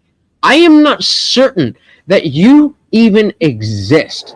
But fine, we can talk about, the fact that we're all here, whatever. A brain in a vat is not really relevant here. But fine, we all exist. We're all people on the end of a computer, and we're feeding into whatever. But even that, let's say, okay, here, is this a roach, or is this the start of a joint? I mean, I can make a guess. Now, let me make the guess and say it's the start of a joint, and then say, I see what it is, and it's there. I know emphatically it's there. That's vocabulary. That's definitional deal, but that's fine. That's fine. I see it now, and I know what it is now. Was that the same thing, or did I just show you a different thing? Well, it could have been. That would be playing a trick. I'm saying when I show you something and I'm not playing a trick and I'm not covering it up, we know what it is. I know where I'm standing. These are understood things, and if you doubt what they are, you have no scientific basis anyway. You could say, is the beer real? Fuck, I dropped it. Whatever. That has no relevance. I mean, again, talking about the dimensions we live in, I was looking up definitions of dimensions. In the chat, everybody tell me how many of the experiment that I just showed Kelly Green, how many different things, we'll call them all variations of joints. They're called assumption. How many different variations did I show the same joint in all three instances? Did I show a joint and something else? Or did I show three different instances? Because 3 times I put something on the screen. Yeah, Which do you know? You played a trick, so it would be Yep. obfuscated. But that has nothing to do with reality, because I know when you held up. Am I not reality? Am I not reality? Am I not real? When you held it Why does it have nothing to do with reality? I know that you held up a raw cone and the end of it.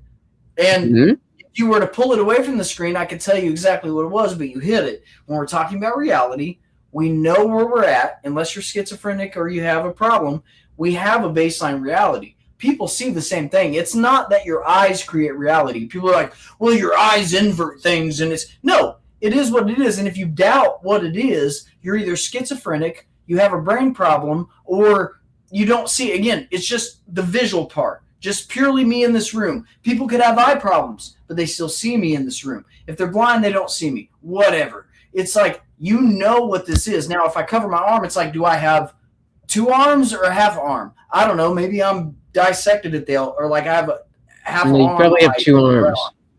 But because if you had half an arm, then you probably would have. If you had half an arm, then you probably have a YouTube name like Angry Amputee.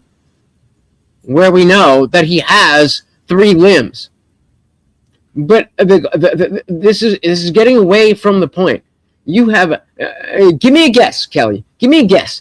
With those 3 options, how many different pieces did I show you?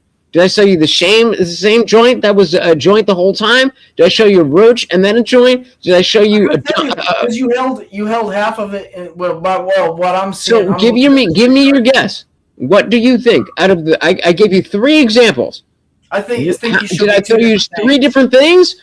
Or were there 2 different things that I showed you, and one was in 2 different situations? Or did I show you the same thing over and over and over and over? You showed me 2 or 1. You either switched them out. You showed me 1 that was the same, or you switched them out at one point. Could have been 2. I showed you 3 different things. So I showed you 3. Yeah. I showed you this roach. I told you you hid half of it, so there's no way I can know. But that doesn't help you. What do you mean it doesn't help me? Oh fuck! Okay, hold on. I can't hear you. Hold on, I can't hear you. Hold on. Okay, I can hear you. But these are the 3 things that I showed you, and they are very different in reality. They are very different in reality. That's marijuana. Okay, but you want to tell me? Ninja,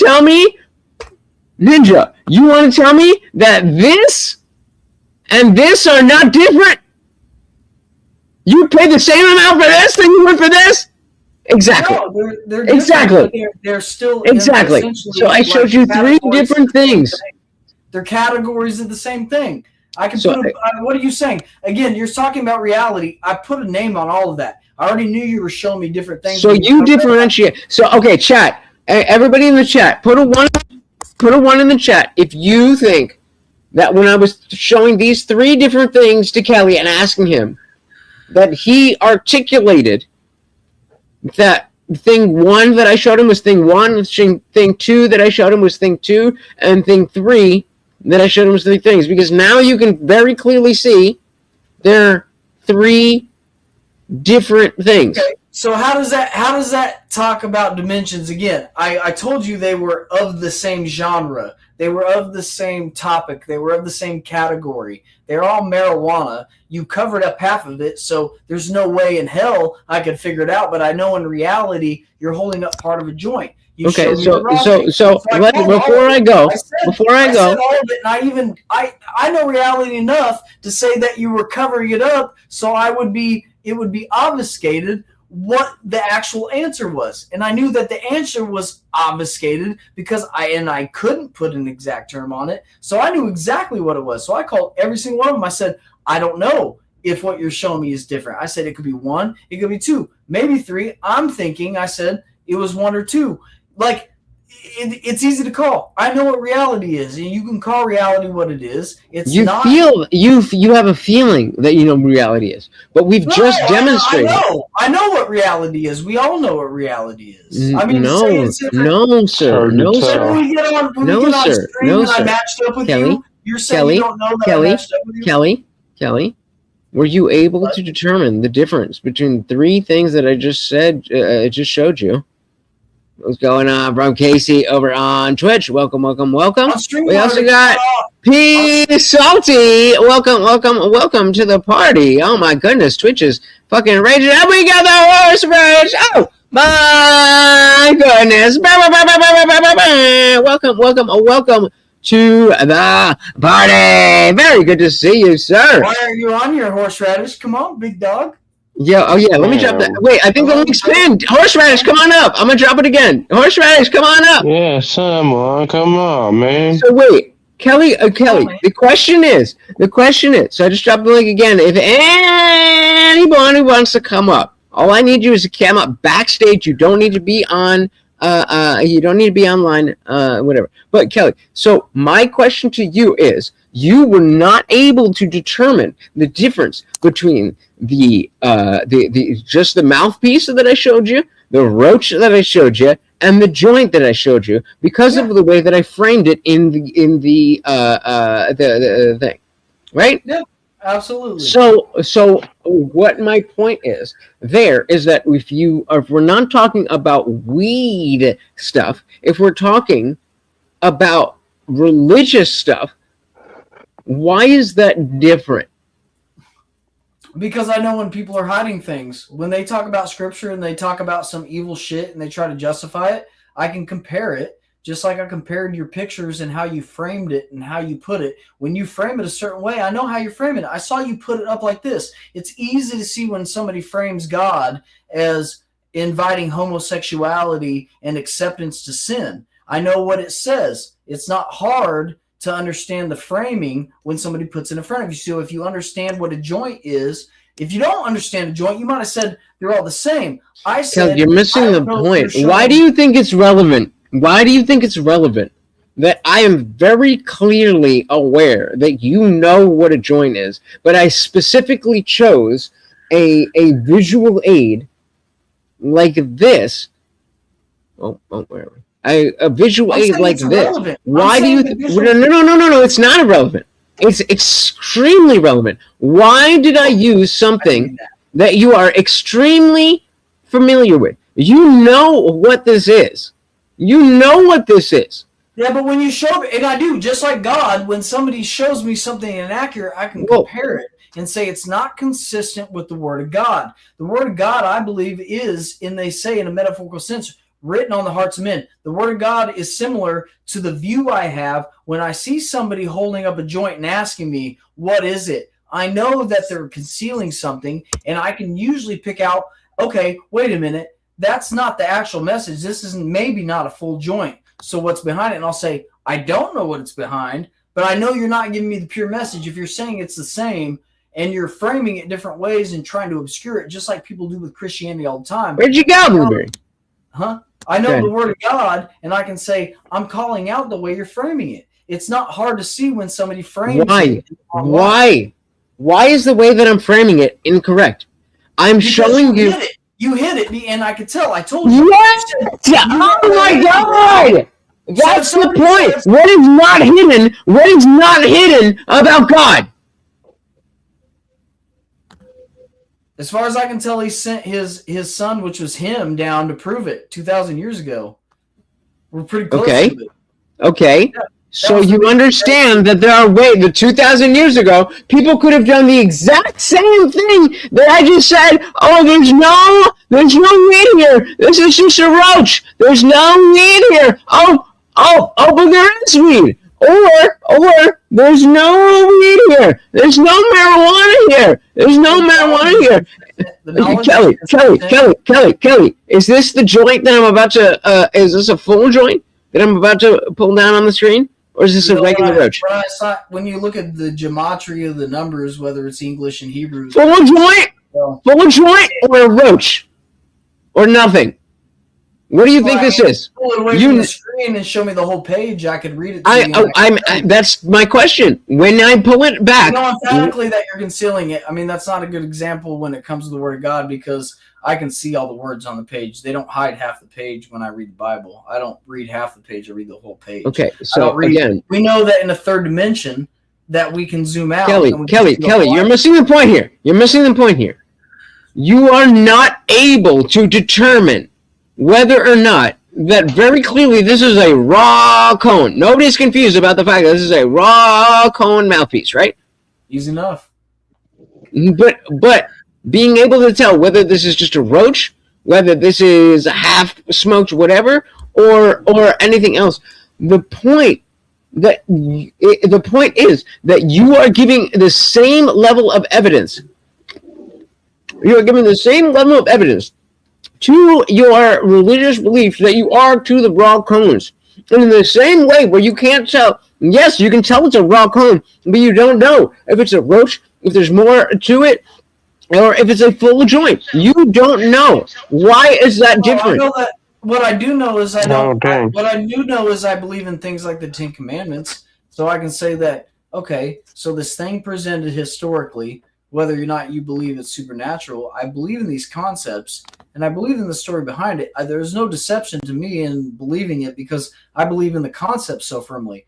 The overarching concept is everlasting life, and what Jesus said is to forgive people, the kindness, the love, the forgiveness, but it doesn't have any impact on like the overarching thing. Like it's just I understand it and I agree with it. I'm not being deceived when somebody says don't kill unjustly, because I know that I agree with not killing unjustly. They don't hide it and say something else. It just, I mean, it's stated simply. Like I'm not. Again, my beliefs. Daniel, I want to bring you in on this. Can you see where I'm trying to go? Are you more on Kelly's side? Like, please. Well, again, maybe we need to move on from that, just because I don't get the joint concept. Because right, that's why I'm asking Daniel.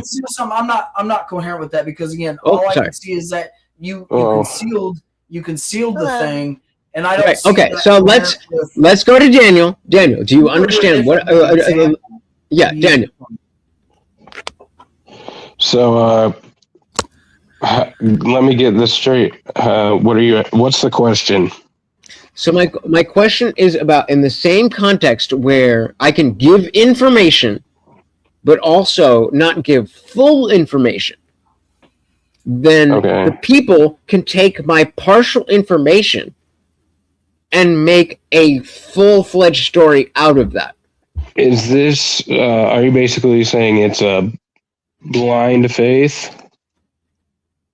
Yeah. Like Christianity is like blind faith?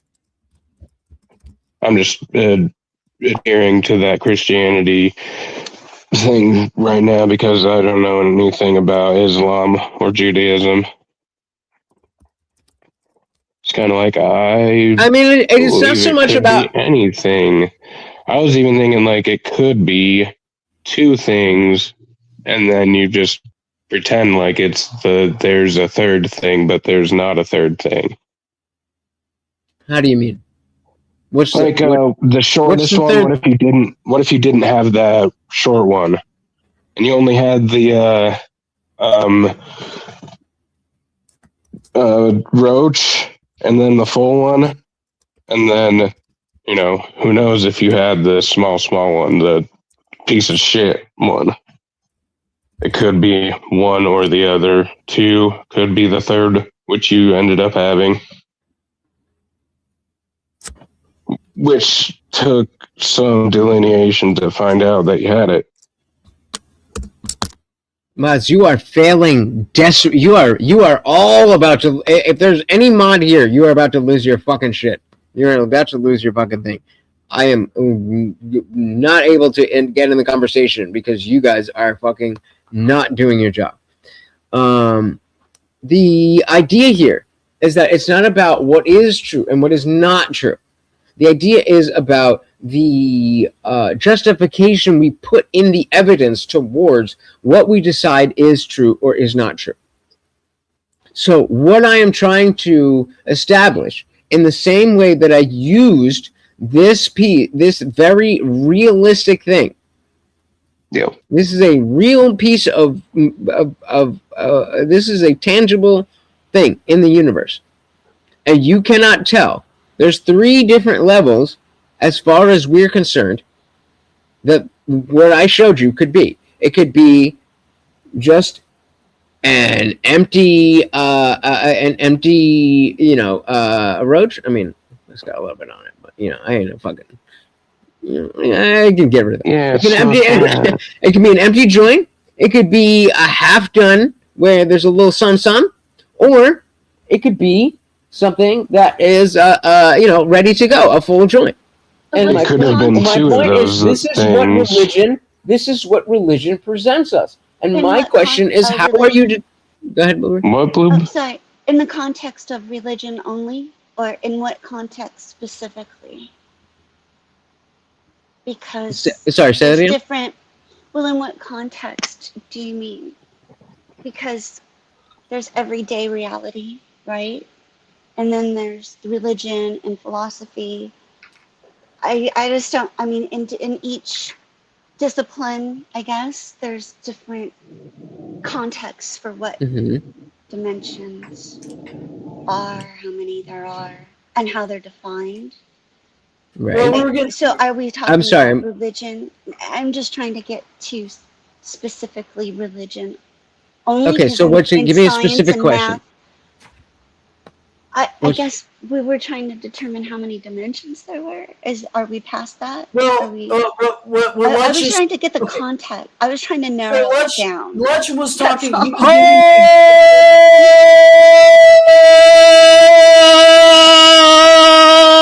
Hold up. Uh-oh. Homeboy wants to go hard. He won't click the link. You want to talk shit? Come on up. Oh shit. Homeboy has a full fucking time job. Homeboy does it after this. Spend fucking 20 fucking hours online providing content that you have paid for. Hey, Lutch, who's that stupid white ass pussy fucking talking shit? Fat boy with the fucking side view. Is he really talking shit? I won't say that really if he's. He is. This is a motherfucker who knows what's good. So I must have said one thing. This is what always happens. This is what always happens. This is what. Hold on. Get on cam, bitch boy. Get on cam, pussy boy. Yeah, come on up, Richard. Talk shit. Talk shit. Talk some shit, motherfucker. You fucking. Come on up. Come on up, bitch. Come on up, bitch. I got Lutch's back. Pussy. It's almost like I fucking put the thumbnail. Fucking what? It's almost like I fucking put up on the thumbnail that I was fucked up. It's almost like I'm so confident that you're fucking retarded that I can be. Where are we? Am I really done? Shit. I guess I'm done. Damn, I guess I fucking took two, what do you call the mini thing, that thing? I put 2 fireballs down, and you're still too fucking retarded. Come on up. Damn. Come on up. Hold on, Lutch. Hold on. There's no ways to be serious. Let's go back to Please, what are you, a fucking fan?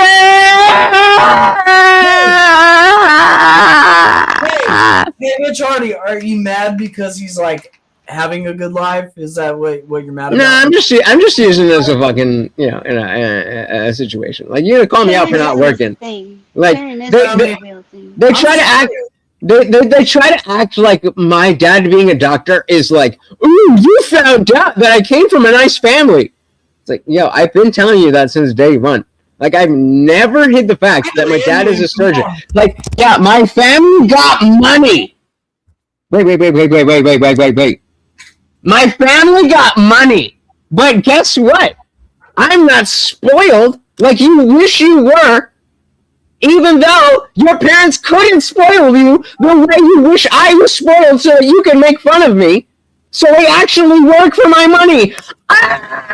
Yeah, I don't see Rich Hardy on here for hours a night. Honestly, Lutch streams like an Alex Jones. No offense to that. I'm saying you're a badass dog because you get on here for hours. You put out tons of content. You're fucking right all the time. Like, fucking. Who didn't know this? Did anybody here not be aware of that I specifically said I rent to own my condo for my dad? Anybody? Oh no, because I'm honest about that. Because I don't fucking feel like my being born into a situation desecrates anything that I have to say. You are pathetic. Anyway, so going back to what we were talking about. The idea... I think Bitch Boy logged out. We'll call him Bitch Boy from now on when he comes up. Bitch Boy! Yeah, Bitch Boy. Where's Bitch Boy at? Where'd he go? What happened? His comments quieted down. Yeah, they're scared. He's They're a scared. fucking cum slut. No, this is real life, motherfucker. This ain't no animation. This is real life. Oh, wait. I'll do it like those one dudes on the internet. Brah! You know what it is.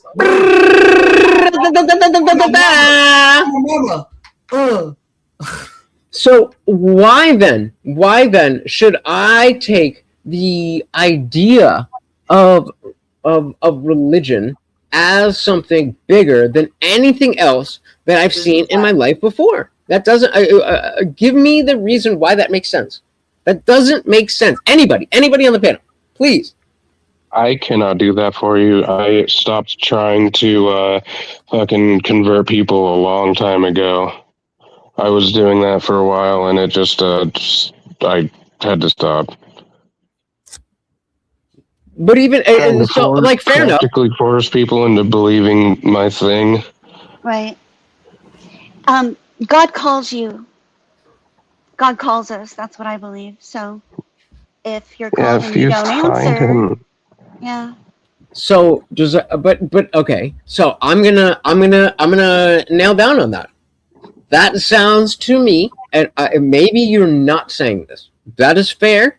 I'm just saying how this sounds, and I'm giving you the opportunity to say no. That's not what it is. But that sounds to me like you guys are saying, Lutch, you're doing it wrong. If you just did it better, God would be on your side. Why am I wrong about that? I was part of Speakeasy's chat one night when they were all talking to you about you were like almost converted. I thought it was really going there.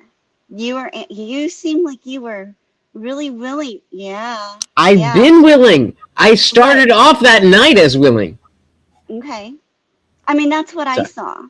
Yeah, mhm. no, that's what I saw. So I believe, and I believe I said, even in the chat, I said, it seems to me like God's telling you right now, like he's speaking to you right now.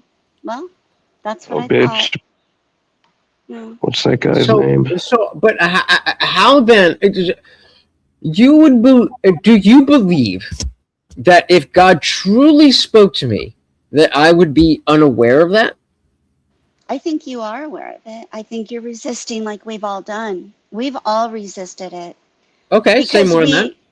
we like our lives the way they are, and knowing that if we believe in that kind of, system of belief, that our lives are going to completely change, and they do. And we kind of have a fear of letting go of that, you know. But let me tell you, when it hits you, there's no going back. Okay, So, but yeah. you know that I spent the majority of my life as a full believing Christian, right? Right. I've been on the same journey. I So was what the you same. but what I'm saying is that like the point behind that is that what's up, Manatron? Well, the point behind that is, and I'm saying that it's not like I've never been in a position where I understood the connection to God, prayer, like whatever it is. Like I spent most of my life believing in that and engaging in that, and then after that, I intellectually came to the decision that those feelings and those experiences that I absolutely did have were not attributed to God. Not that I didn't have those experiences, not that I didn't feel those feelings, but the reason that I felt those feelings and what made me feel those feelings was not God. So how can you or anyone say that's not true? I'm not saying that isn't true. We all have our own perceptions of what our experiences are. So either you you believe that you're hearing a calling to go there. This is how I grew up in the church. I had all of those beliefs too. Then I abandoned them because I was looking at the way men that called themselves Christians, mankind, weren't living it, and they were complete failures in my eyes. And then I started looking into the Bible to disprove that Jesus was real. And in doing so, I actually, like I said, fell back into where I fell in love with the Bible and realized that it's a living document. Like it is the living word. It acclimates to the times that we're in. And I was reading things and thinking, this could be true. Like right now, this happened how long ago, but it seems like it could be true for what's happening right now. So it's kind of transformative with the times. And so that strengthened my belief in it more. So not only that, but I've had experiences where God's completely been in my life and saved me from situations that it could be explained no other way. So there's that. Heck And yeah. so I dig that. and I love that for you. And this is the like my parents are very religious, and there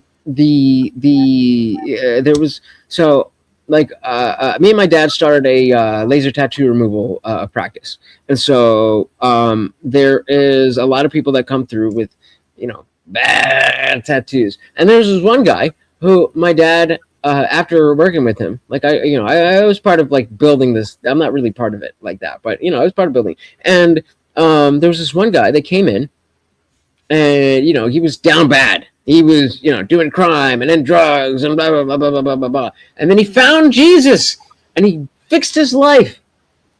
And my dad was like, "You should have him on the channel and talk to him."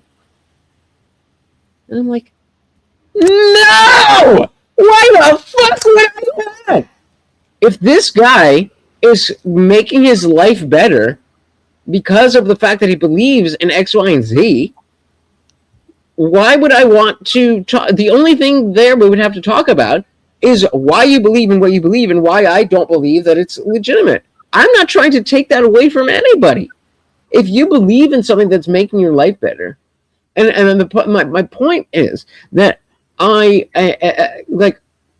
literally doing a debate in about a week and a half that says, no, it's called knowing. It's called knowing. There's paperwork. There's literally in a week and a half on the 10th, I'm doing a debate with a lefty.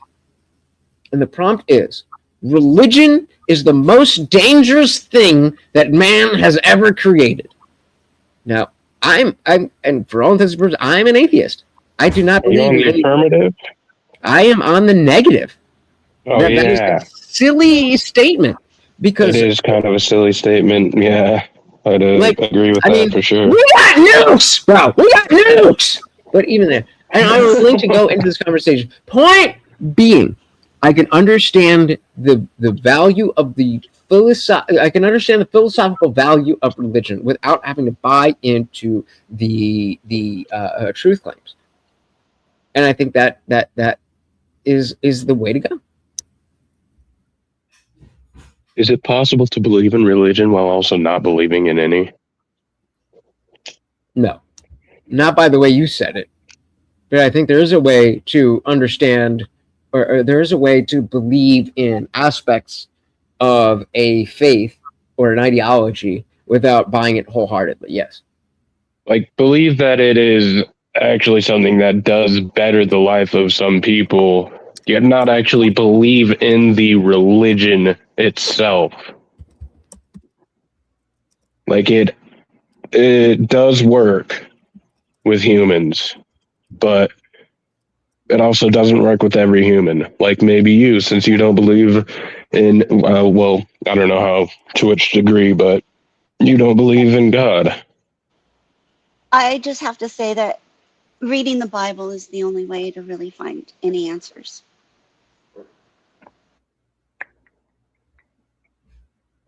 It's so. It is so. And I definitely don't claim to. That's why I get frustrated with people who claim to have the answers and on either side. And like, I get that the religious side is like, okay, I have faith, but on the atheist side, where it's like, oh, I know no God exists.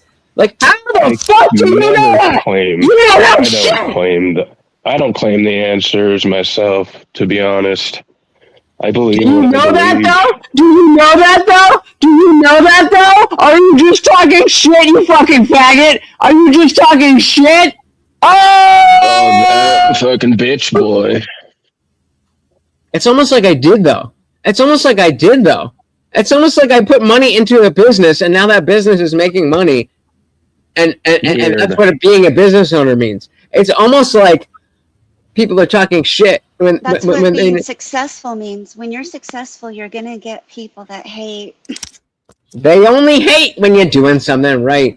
It's sad because Richard Hardy used to be somebody who was in the chat and would say things that were part of, the conversation and like, be a real person. And now you're just a little fucking faggot.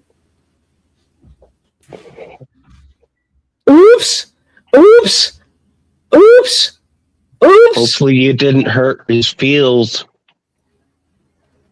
I'm coming! Please, Kelly. So I'll go back to, what if I'm wrong? What if I'm in the position that I need from on high. I need something like a God to tell me that, you know, this is life or whatever. God needs to tell me X, Y, Z.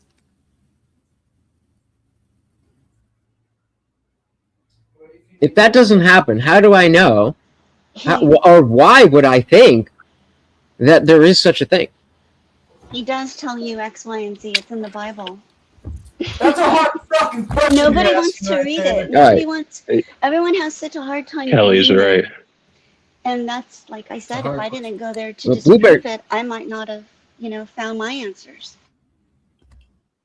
Lutch, I don't know Oh, if you'll to- find Is an there? I don't know how you'll find your answer, and I think it's good for people to say that instead of saying you'll find an answer through something. They can give examples of where they found it, but the answer we're talking about, if it's real, let's just say this feeling that Christians have. I got a feeling. Sorry. Yeah, but I mean, More you than a feeling. we talked about this the other night. Like, you're open to those kind of things. Like, if it's some kind of almost like a frequency or some kind of vibe I'm supposed to catch, I'm down to catch it. And I don't know what to call Yes. it. I really don't, because it's very unclear. It's not a clear equation. So anybody that says that, I mean, they can say they feel it, but I don't think anybody's able to articulate it. If they could articulate it exactly in an equation, like Say more on that. Say more on that. That's the part that people can't say on a what. If it was definable in a way that we could articulate it through language, if it was so clear, then I should be able to tell you, almost like a scientific method or an equation, you know, X plus Y equals Z. So it's like, it's not that. I fucking know it's definitely not that. So sometimes I want to step back and say, these things are rather unexplainable. They're not fucking definitive. And but in a sense, maybe it's kind of definitive in the way that if Christians have a vibe they're catching and it's real, maybe it's just a fucking language we don't understand. It's like tapping into 2.4 gigahertz or 5 gigahertz Wi-Fi. You got two different frequencies that exist in the same place. If the radio ain't prepped for a 5 gigahertz frequency, it's not going to receive the frequency, or whatever that is. You know, like resonant frequencies. Or I would anything. call that, yeah, I would call that the Holy Spirit. Yeah, absolutely. But don't. Okay, so let me pause there real quick, because Booger said I call that the Holy Spirit. Oh, you got bombed by a dude who's fucking two-fisted fireball down the hole. You fucking loser! Oh my fucking god! Richard I was honestly gonna ask you how you enjoying that fireball. It's done now. I'm giving Morty his medicine, and then I'm about to go make another burger. I might grab a fucking I might grab a fucking Truly while I'm down there. You know, why not? You Why have not? two? Anyway, these fire nuts. wait. I specifically said that out loud because I knew I was gonna forget it by talking shit. What did I say to you right before I full screened myself? Oh no. Come on! Oh my gosh, I totally got distracted with your rant. Okay, so Shit. this all comes back to the idea. This all comes back. The Holy Spirit. The Holy Spirit. Yeah. So this all comes back to the idea that you experienced a thing. Hold on. Okay, this is Morty's medicine. This is what keeps this fucking dog alive. This is what fucking keeps this dog alive. So you were saying that that it was the Holy Spirit, and you'd be able to see that in fact you were touched, moved, whatever, by the Holy Spirit. That is where I get an unpassable question of how do you know that was the Holy Spirit? How do you know that wasn't some alien from Mars 3? And I'll leave it there. How do you know that? It has to be tested in a way that, so when it's like a prompt, you get a prompt maybe to, it's usually, you know it when it's something like that requires an active not selflessness, something that requires a virtue of some kind, a demonstration, and you're not thinking about any kind of reward or end result. You're just giving. I think a lot of it comes from giving, in the act of giving. Well, going the opposite of human nature, probably. Like Okay, things but- you would probably be disposed to be selfish about if you were just going by the world, but yet you defy your human nature and then choose those things according to that. True altruism. But also testing it against what it says in the Bible. I can't stress or emphasize enough how important it is to read the Bible, because no matter how much we read it, even if you started today, you could never, ever understand it fully in your lifetime. No one So then, could. why would I? If I can never understand it, and Fully, I have read it. not in its entirety. Infinite knowledge, Letch. She's saying it's an overflowing well. I mean, would've it never took it out- Yeah, stops. okay, fine. Right. I can leave that. That's fair. I can Right. leave that. Hold on, I'm gonna switch over to my phone. It goes further. It's But- that there's more knowledge in it than one can. Again, just as I was thinking, kind of like if you try to comprehend infinitesimal concepts, you're probably going to come up short, because everything we can compare is finite. Everything we know is finite, unless you conceptualize it in some artificial realm and say it's like time. It could be infinite, but everything we exist in is fucking finite. Ooh. Sorry. Fuck. Hold on. Sorry. Shit. Well, there's two. Sorry. I think No, that the Holy Spirit's I thought we- required to. I thought That was Letch the that was the I Holy think he Spirit. translates it for us. Okay. I- Okay. I- So it- okay. So It's the we can't hear you, or maybe it's just me. Can you guys hear him? test. No. Yeah, I can can't. hear Letch. I don't I can think hear anyone Letch. can She hear. says I test, gotta test, go. test. It's me. I hear you. Okay. It's not you, it's me. We're about to make some food. So, the ultimate conclusion that I come from that, or that I take from that, Is you're a sinner. is that you are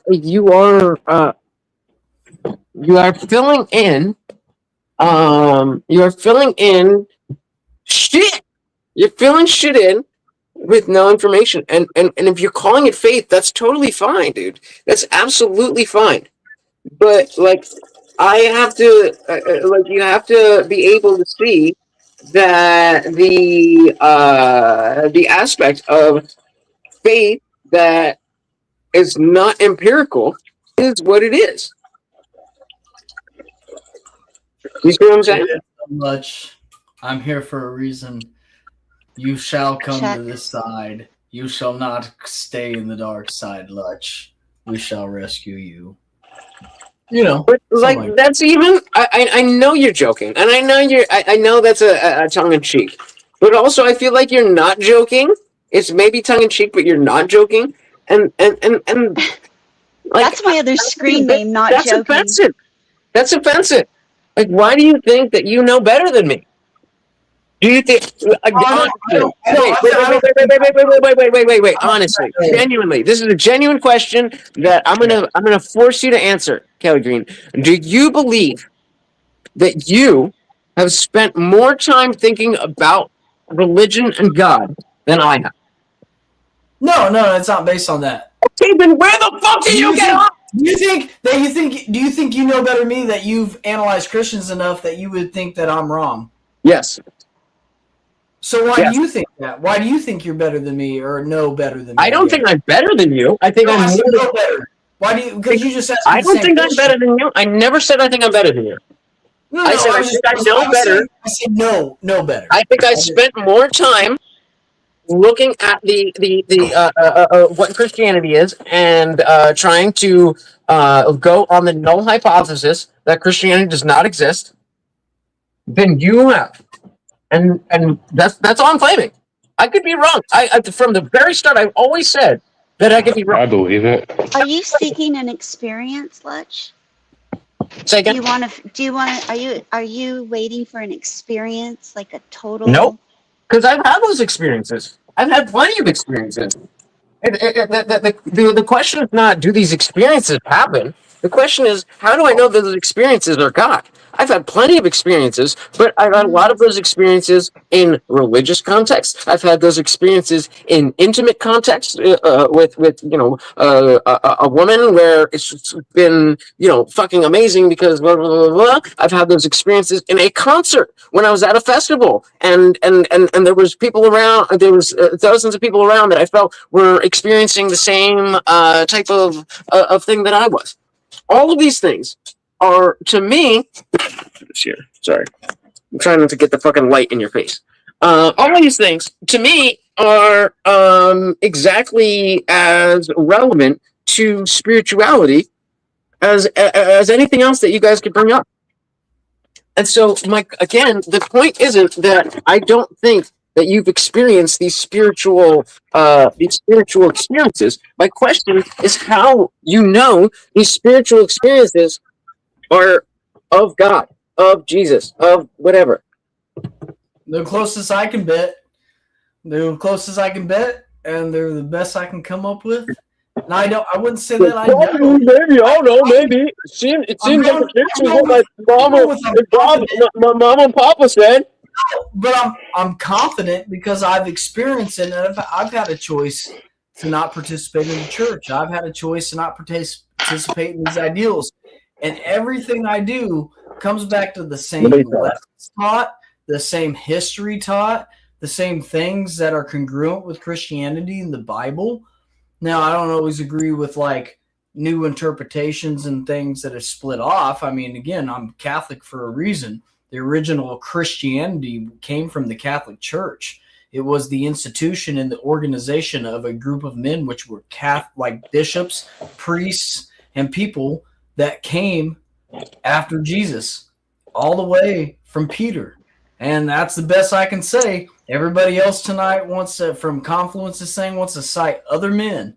And the best men I go after are the ones philosophically documented that I can tell that tend to be proven. Science, you look at a case for God or a lot of other like atheists and scientists and stuff, they continue to go, man, Jesus was crazy. And I can't disprove that he exists. So as far as I can tell, at least the moral values, you don't even have to get metaphysical.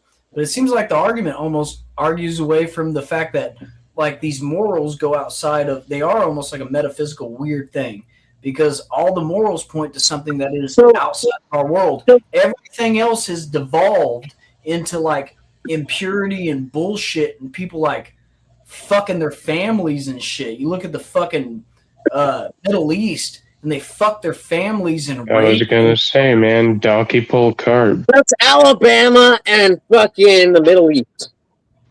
Well, again, you it's a lot of pagan. In the world. I don't care. You can call it Alabama too. It happens more dominantly there. We only have 300 million people in the Middle East, and over there by India and China, they have about probably like 3/4 of the world over there. So yeah, holy moly.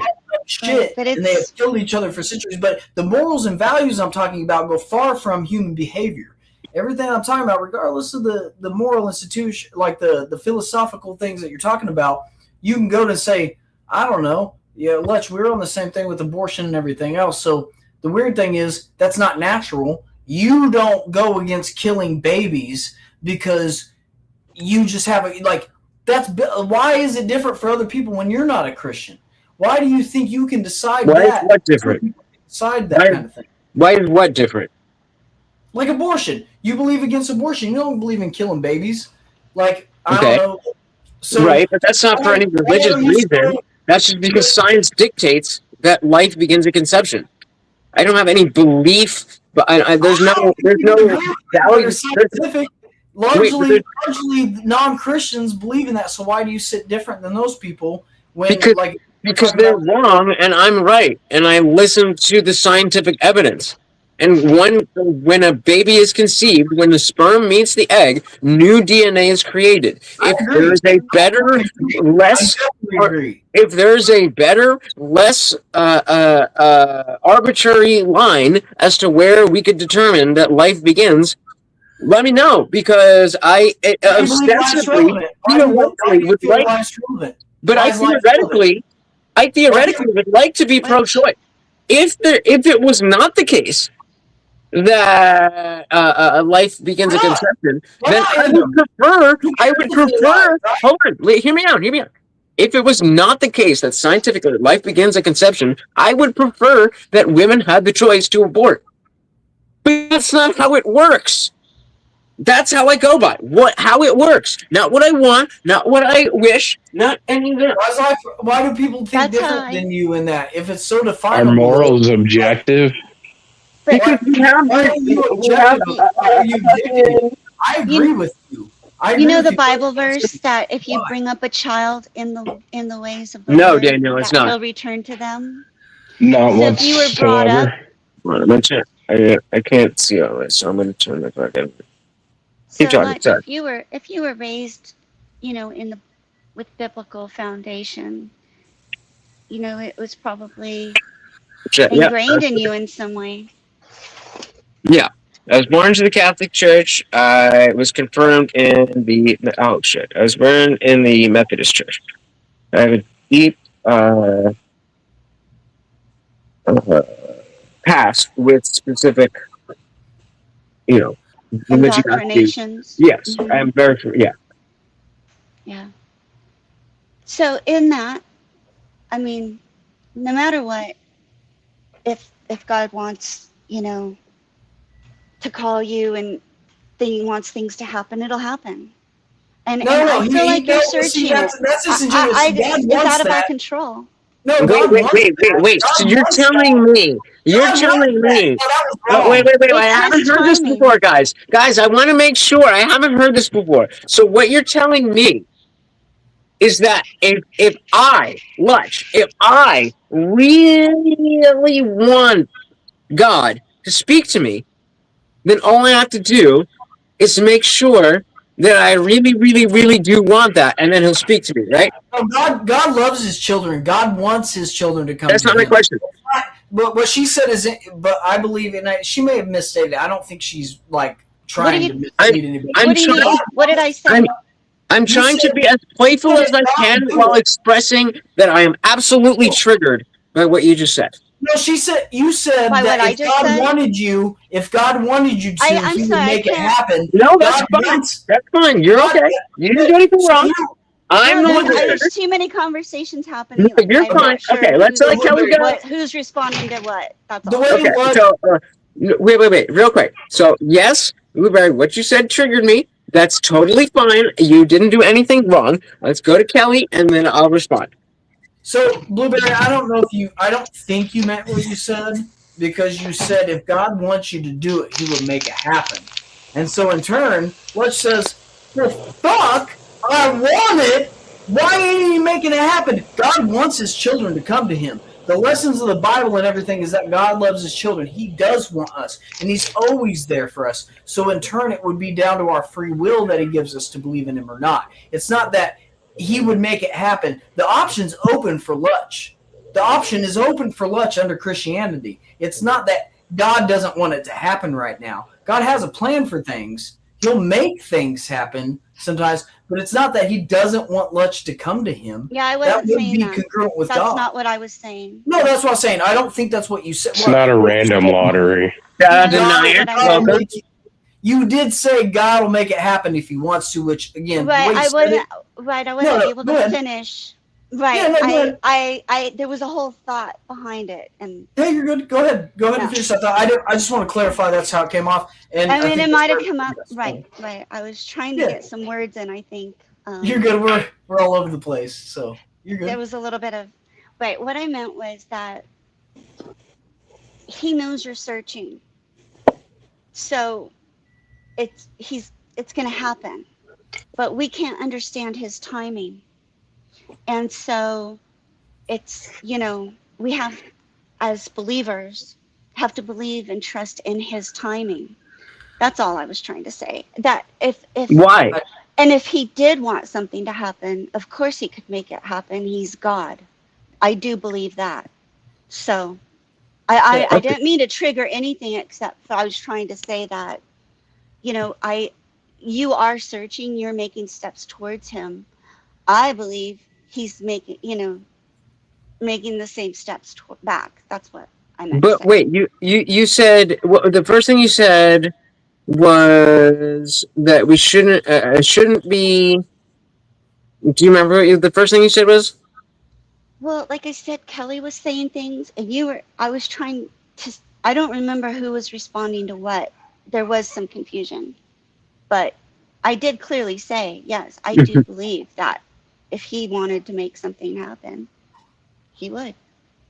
Right. So okay. So then, is it a realistic conclusion that if I say, oh fuck, whatever. Okay. Is it a realistic conclusion that if I genuinely, in my heart, have fulfilled everything that God would want, and still I have not got any type of understanding that God exists, that would be reasonable that I would believe that God does not exist because of exactly what you're saying, that if I did do everything right, that God would present himself to me. No, see that I feel like that's got some Catholicism wrapped in it because I it's not about works, it's not about, doing the right things. It's about where your heart is. When Mm-hmm. you're It's not a ready, random lottery when either. no, and it's God, It's Yeah, but, but, 100% but, but wait, but free no, no, will. but God hardened Pharaoh's wait, but that's kind of heart. sidestepping my question. So let's It's say all about the heart. my heart is in the exact right place. Is there any possibility that my heart is in the right place and God does not speak to me? Is that a possibility or that cannot happen? It's a possibility from our own fucking minds, man. We're humans. We can barely understand anything, though. Well, I'm curious, Blueberry. What do you think? I want to hear more what you say, Daniel. After, but I just specifically to the Blueberry. In the If Bible, I it if says, my heart is in the right place and my mind is genuinely open, is there any possibility that God does not reach me if well, I'm there? only He can judge the heart. So Okay, That's so what the my question is: name if you're means. saying that that's where your heart God is, is if my is He, there any judge. possibility that if my mind and my heart are genuinely open to its existence, that I don't communicate with him? Is that a it's more possibility? than that. Yes, it's a possibility, or no, it's not. It's more than that. You have to be submissive. You have to be Okay, right, right. humble. So that's what I'm saying. So I'm Hmm. submissive. I'm doing all of the things. Is there a possibility that I do all of the things and also God does not communicate with me? Or No, are you saying that I if don't I think do so. everything right, then God will communicate with me? Yeah, I'm I agree. yeah, I'm saying it's just yeah, if your heart is in the right Okay, so place, we're getting back to, absolutely. oh, what, you're doing it wrong. Daniel, what's up? No, timing. She said What's up? timing. I didn't say what you're doing is wrong. No, I Okay, mean, but then God had, I don't no, think but she did either. you're ostensibly saying that because I've spent the last 20 No, years doing exactly what you've said, and I spent the spent the last 20 year years, not. well, hold on, spent the 20 years before that being a Christian who genuinely believed, and did not even understand that atheism could be a lifestyle. And throughout those, okay, I'm not 40 yet, I'm fucking 36, but throughout all those years, not a single experience of understanding that God is a real thing. And that's So, my fault because I didn't do it right. That's what you're saying. so Fletch, Letch, I No. was just because I went Fletch. a year without I going. was wait, let me just say this. I was in my late 40s until I had the realization. So yeah, it could be a minute. It's all depends on us. We're the ones that let him in. Okay, And so I mean let him what if I in. was Like open suicidal? the door. What if I Open the was door. suicidal for the majority of my life? You're still here. Yeah, thank God. There's a saving grace somewhere. Thank not God. Thank everything besides Well, God. I was saying Why that did you about try to myself, I thank man. God.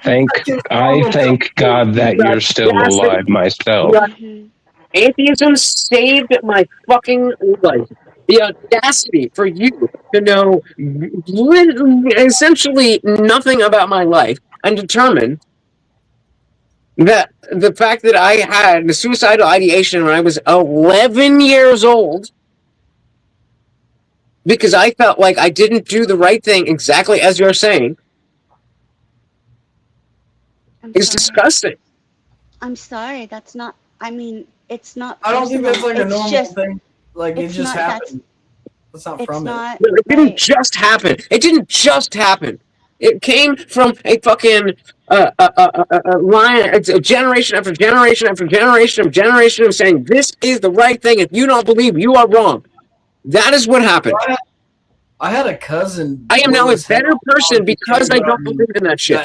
Because of the fact that I allowed myself to say, you know what? I'm going to look elsewhere and find morality in other places. I am now a person that you all have decided, hey, I want to see what this guy has to say. You would not fucking talk to me. You would not fucking listen to me if I was still a Christian. But yeah, you just got it figured out. Why are you listening I to don't me? think What? that's true. I don't think that's Yeah, true. I mean, I love you regardless, bro. You're an awesome I like person. hearing what you have to say in general so far, man. No, actually, you know what, Lunch? Shut So the where did fuck I go up. wrong? Where Well, did I we've go all wrong? been- Yo, fuck I you, think Where did I go of wrong us- then? Yeah, Tell shut me your mouth, please, Lunch. since you guys know so much, where did I go wrong?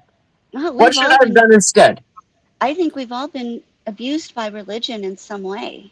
I know I have. Okay, I have like Well, church Dilly, the fuck out of PTSD. that. Lunch, Okay, I'm coming down there. I'm gonna come So- down there and make you I dumb. mean something. that's So the much thing. shit. Yeah, you fucking guy. God doesn't like gays. You fan. Well, we already went there, right? You fucking Fat. faggot. I don't. Hey, Lunch, I'm not gay, but I'd kiss you on the lips if I saw you in real What life. do you want, Sam? Only Wait, because what did you you're say, you, Lawrence? Lutch. Say again? I said only because you're you, Lutch. I'm fascinated with the way your mind works. So So that's am why I, I've been. honestly. That's why I've been coming around. No, but I'm just trying to save him from the hellfire. Make sure this atheist motherfucker can I mean, straighten out. And he's I- on my side. He's close. He doesn't believe in killing babies, so I'm on his side. But damn it, Lutch, come on, man. Let's get this. No, it's about you guys coming to my side. It's about you guys coming to my side when I am not trying to put down your side. I've I been am on your just side. presenting a different side and showing you that my side is fucking better. My side is You know better. what? No, it's not. My side's better, motherfucker. Tell me why. Go ahead. My Tell me why. side's Tell me better, why. bro. Tell me why. Tell me why. Tell me why. You I was can't. an atheist. I was I'm an Kelly atheist Green for Dog, 3 and I got years. fucking sick. Atheism rap. has nothing to do with it. Yeah, Atheism has no morals. There's no morality that's tied with atheism. Atheism I is the found same that as out. in I the same discovered way. that. In the Right. same way that you may not believe in leprechauns, there's no moral ties to Right, not but believe it's- in leprechauns. I'm here. Right, whereas but it was to the not believe in complete- God. But I'm here. But I'm it was here, the complete motherfucker. it was the complete opposite of what Christianity was. That's why I went there. What, I ran leprechauns? away from it. Yeah. Atheism. Leprechauns are the opposite of Christianity? Atheism. Atheism. How is atheism the opposite of Christianity? It was What? to the people that were in my life. That's why I went there. I'm trying to explain that in my rebellion against what I was Yeah, being you want to go to the forced opposite to, end. the religion that was forced on me, what they thought was the worst thing. That's what I went to first when I was trying to get away from it. So how do you feel about that now? That Do you I was agree looking with to that? men for the I was looking to man for the answers, and they don't have it. Only the Bible does. That's what I discovered. Okay. Jesus is can- the only example that we With can what? take. wait. Anything.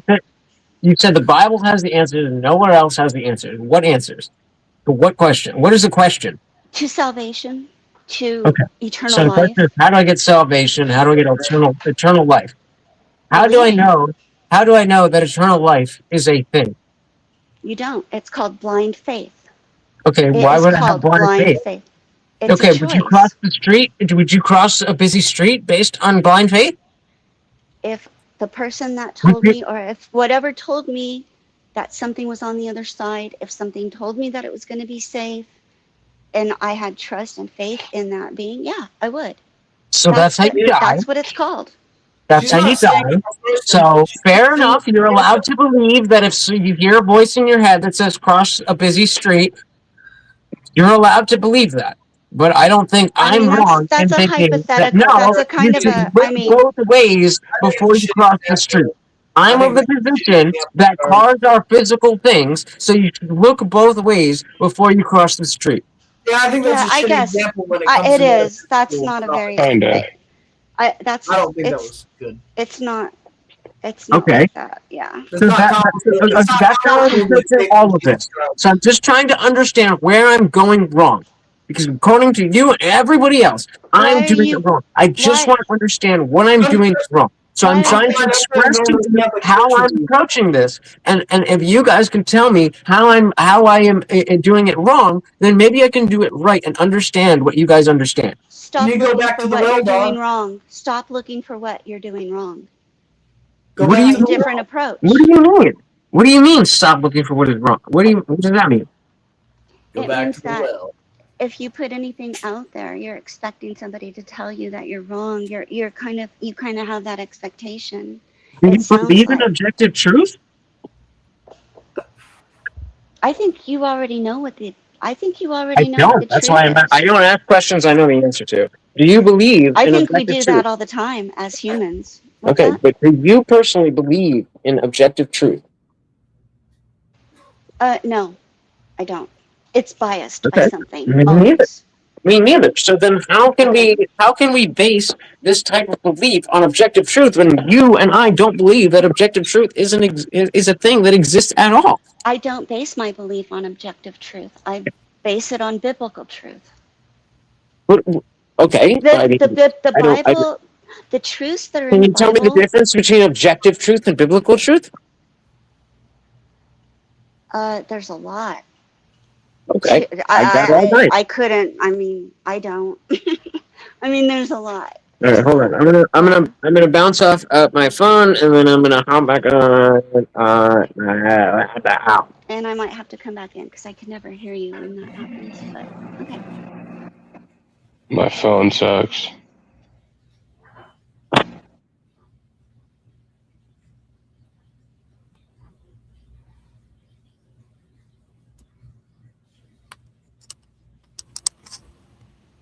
Am I still?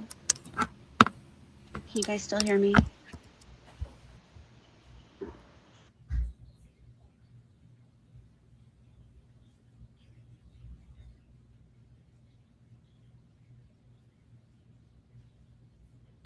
All right. Test. Can we hear me? Hello? Hello? Test. I can hear you. Okay, yeah, that's what I was looking for. All right, so I guess we'll take a breather. Let's see what's good with. Oh, come on. Let's see what's good with the chat. I see. Oh, there she is. All right, so I'm gonna assume this one is good. Can we hear you? All right, we're all taking a minute. So figure out what you gotta figure out. Let's see what the chat is saying. Oh yeah! Oh, I forgot this dude was fucking talking shit. What is he saying now? Personally, I believe Lutch's father got the condo because Lutch's mother just wanted him to come home one day and find Lutch overdosed in their home. Okay. That's cute. Do you have any justification for anything like that? Or are you just talking shit? Just talking shit. No, you're fine, Blueberry. I'm just going through the chat. And I can't hear you much. Or anybody else. I have to come back again. Damn. Wait. Yeah, I'll be back. Kelly, you heard me, right? Hey, let's boost these streams. You should. Wait, you heard, yes. I love you. Can you hear me? Oh, I can hear you. Oh, okay. Yeah. Okay. That's her then. Sorry, bro. My steak was in there, bro. Sorry, it's been a long couple of days, bro. I just competed at this AI. Did you see what Richard Hardy thinks about my life? His mother didn't want to come home one day and find Lutch overdose in their home. Richard Hardy? Did he like? It's some. Like, was he like fucking? Was he like looking at like? I don't know. Learn about me jerking off to fucking me. Oh, what did you gay? Oh, Richard, you're disgusting.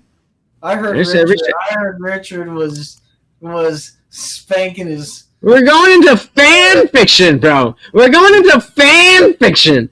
I heard Richard Hardy. I haven't done drugs that I could overdose on in like 10 years. Oh my god. Richard, oh my god. Let's see what else we got. I can't imagine watching this and not being able to see how badly this man suffers from Peter Pan syndrome, even though nobody outside the people that I've explicitly told that I'm not insecure about being short know that I'm short. Oh, it's so clear. What's Peter Pan syndrome? Is that like short man syndrome? I think so. I don't know. I'm assuming. That sounds like something retarded. I'm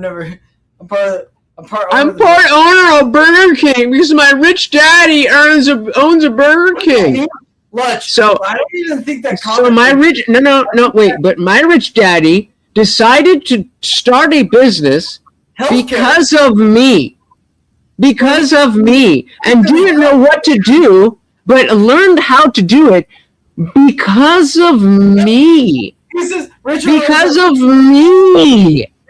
And I build everything outside of it. But no, it's pathetic. I'm so pathetic. Oh, God. He dedicated his life to helping people and being in healthcare. Never. That's horrible. That's terrible. Like, I'm glad that's fucking. Shame on you, Lutch, and your family for your parents being in high positions. Well, hey, I actually agree here. Richard said there's no morality in atheism because atheism is simply a philosophical position. So at least he's, broken clock, right, twice a day. I mean, again, you're hearing a Christian talk to an atheist. I mean, Lutch is like pretty much on the side of morality. Like, if you compare his morality, regardless if he compares to, like, if he doesn't believe in a monotheistic God, at least I can thank God that Lutch believes in the principles I do, because I don't think, my respect would go away for Lutch if his morality was different. But we're on the same level. Like, I would be like, hey, Lutch, you believe in, like, mercilessly killing babies in the womb. Like, we would be on a different level. The cool thing is, regardless, he's on the same fucking team, dog. Like, he's a good dude. Like, whatever you think, like, I don't know what you think that he thinks. Like, as far as Lutch, don't you agree, like, your morality aligns with Christianity, even if you don't believe in the monotheistic God?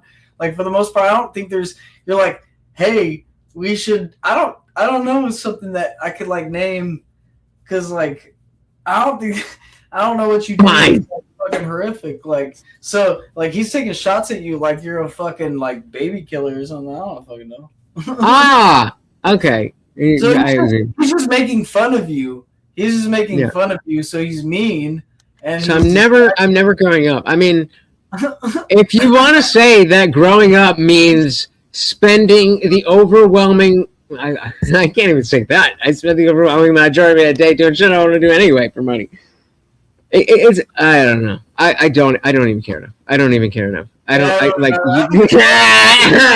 like, okay, yeah, I'm a fucking loser, bro. You win. Oh, you won, bro. Oh my god. What are you gonna do with your life now? Oops. You're done. It's over. One shot. That was like a fucking hole-in-one. All right, so chat, let me know if anybody else is coming up. Me and Kelly can fucking rock this shit like a motherfucker, but I do want to have an idea of what's going on. Mountie, where the fuck are you at? Get your ass up here. Are you working? Get your ass up here. I know you can talk some shit on the low. Dick said, I act like a child, or act like a kid most of the time when I don't have to be an adult. Yeah, that's all of us. That's how many people watching.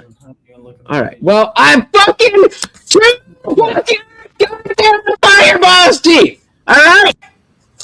One time doing that is you should be glad. You should be glad that I've been doing that. Oh God damn it! But do you see, Kelly, how even with the best of intentions, it seems to be. This is. Oh, hold on. Let me see if my fucking. Well, maybe if you're gonna get at this guy, some of these people don't understand. Okay, test. Yeah, I got you. I'm hearing it. Chat. Can I get it? Can I get a okay on test on mic check? You just woke up my wife's boyfriend. What? What did Nair say? Yay! 5 out of 5, baby. All right, we put in the fucking way. There we go. Thank you. I was tripping. I was like, wait a minute. What the fuck did this dude just say? I saw it come across.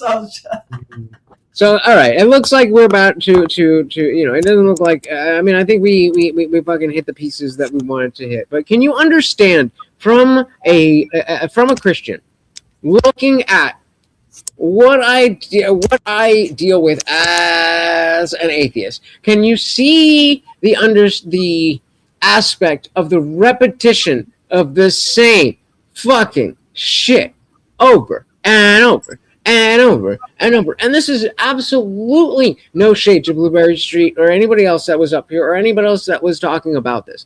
But it's the same exact thing over and over and over again. What do you think about that?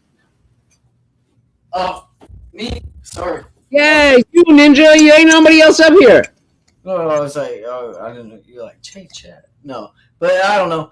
The question was, you've seen a number of times where I've been in the type of conversation where it's like, okay, what do you need to do in order to become a Christian, in order to understand? And it just comes down to, well, just believe harder.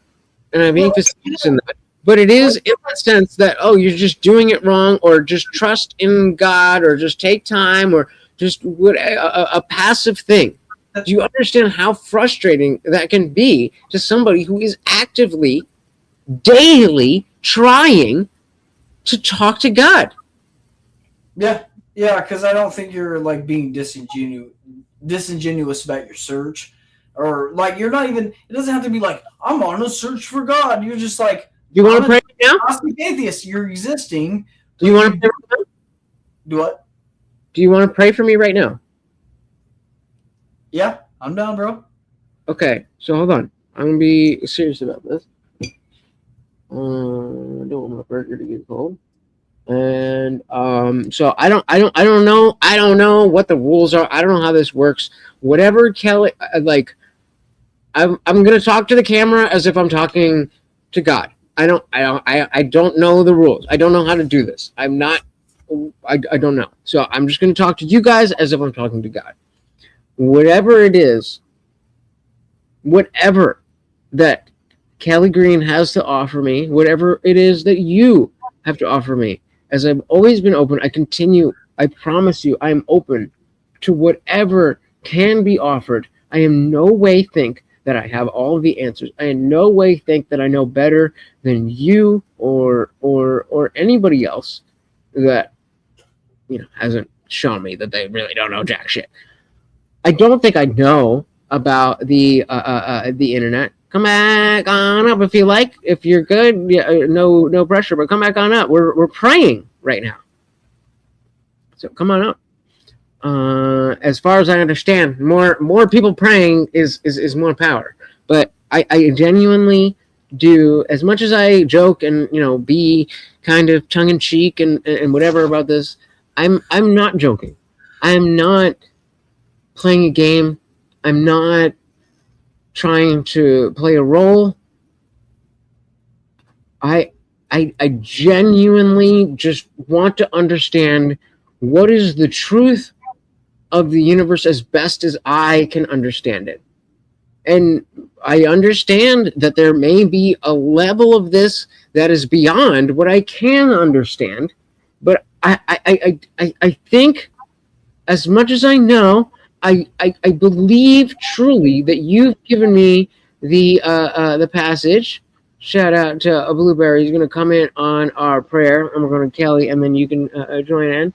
I Very do good. genuinely believe that you, God, if you are in existence, that you see what I'm doing, you see how deeply in my heart I'm being true and honest, that if you exist, I just need a sign. I just need something that you created me. You created me as the believe nothing except that anything is possible. You created that person, if that is what you are. And so I'm just asking you to please supersede that, which should not be a problem if there is any reality. I'm not trying to play any games. I'm just trying to, when I say these things, I'm trying to highlight the issues that I've had so that if there is any confusion or anything, that you understand exactly what it is that I'm looking for. So I'm going to throw it to Kelly Green is going to pray, and then Blueberry, if you want to pray, if you want to add some thoughts, whatever you like. Okay, thank you. So, God, I pray that in whatever way you can, you come to Lutch with Lutch having an open heart for you. I pray that you come to him and in whatever way show him what he needs to be showed. I mean, that's the hope for all of us. And you're a gracious God. You give us more peace and love and just more than anything we can ever imagine. And I pray that you give that to Lutch and you show him what you have, Lord. And yeah, just please come to Lutch in whatever way. I can't say any better than that. So it's very general. Sometimes you don't have to be specific, dog. It doesn't have to be intricate. I don't know. You guys know way better than me, Blueberry. Hey, Lutch, there's power in prayer, man. And again, if as Christians people believe that, they shouldn't discount this type of situation. The fact that you're open to that. Again, if you don't, I don't know, bro.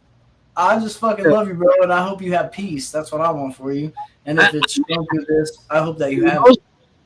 Before I throw it to Blueberry, the most peace I've had in my life has been the stretch of being able to let go of religion. But that's not what we're doing right now. So it doesn't. Jesus gives you peace, and he forgets things as far as the east is to the west. Yeah, do you want to add? Go ahead. Yep. Dear Lord Jesus, thank you for this opportunity, this witnessing right now of someone who is so hungry and thirsty for your love and salvation. Our souls thirst and they hunger for things that satisfy, that we aren't going to find in the world. Let Lutch know that you are that bread, that wine that will fulfill his every need, and that you're the answer to his peace. I know that this is being witnessed right now by who knows how many people. And everything that might look silly or foolish or insincere or whatever can still bring glory to God. He can still use it for his glory. And that's what salvation is all about. And so, the quality of life that I have now is so far different than it was before because I opened the door to my heart. He's knocking on it. He's knocking on the door of our hearts. We have to let him in. That means we have to look at ourselves as a sinful being. We have to believe in sin.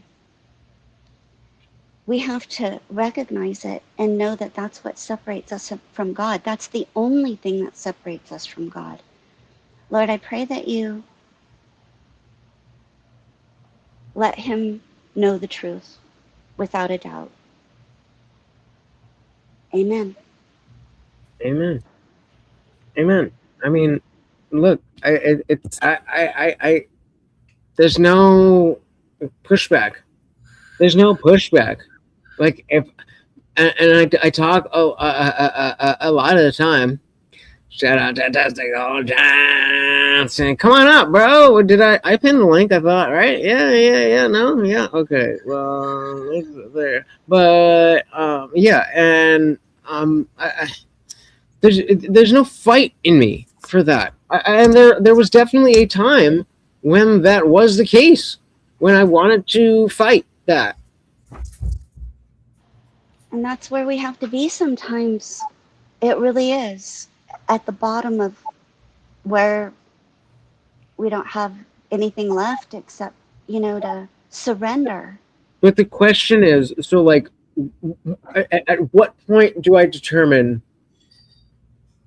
that did work or that didn't work? What is the metric that I'm using? There has to be some aspect of. I mean, are you expecting an immediate? No, I'm not expecting. I'm not expecting, and I've done this for the last 25 years. Every single day, I've done exactly that. Maybe not every single day. Have you prayed online with two people that believe in God like this? Done it before, yes. And I mean, I've done it when I debated Jim Bob. I let him pray for me. I've done, and I do it. I do it personally. That's wonderful. I think that's great. Thomas, come back on up, brother. Holy fucking shit. You would be fucking amazing for this conversation. Please come back up.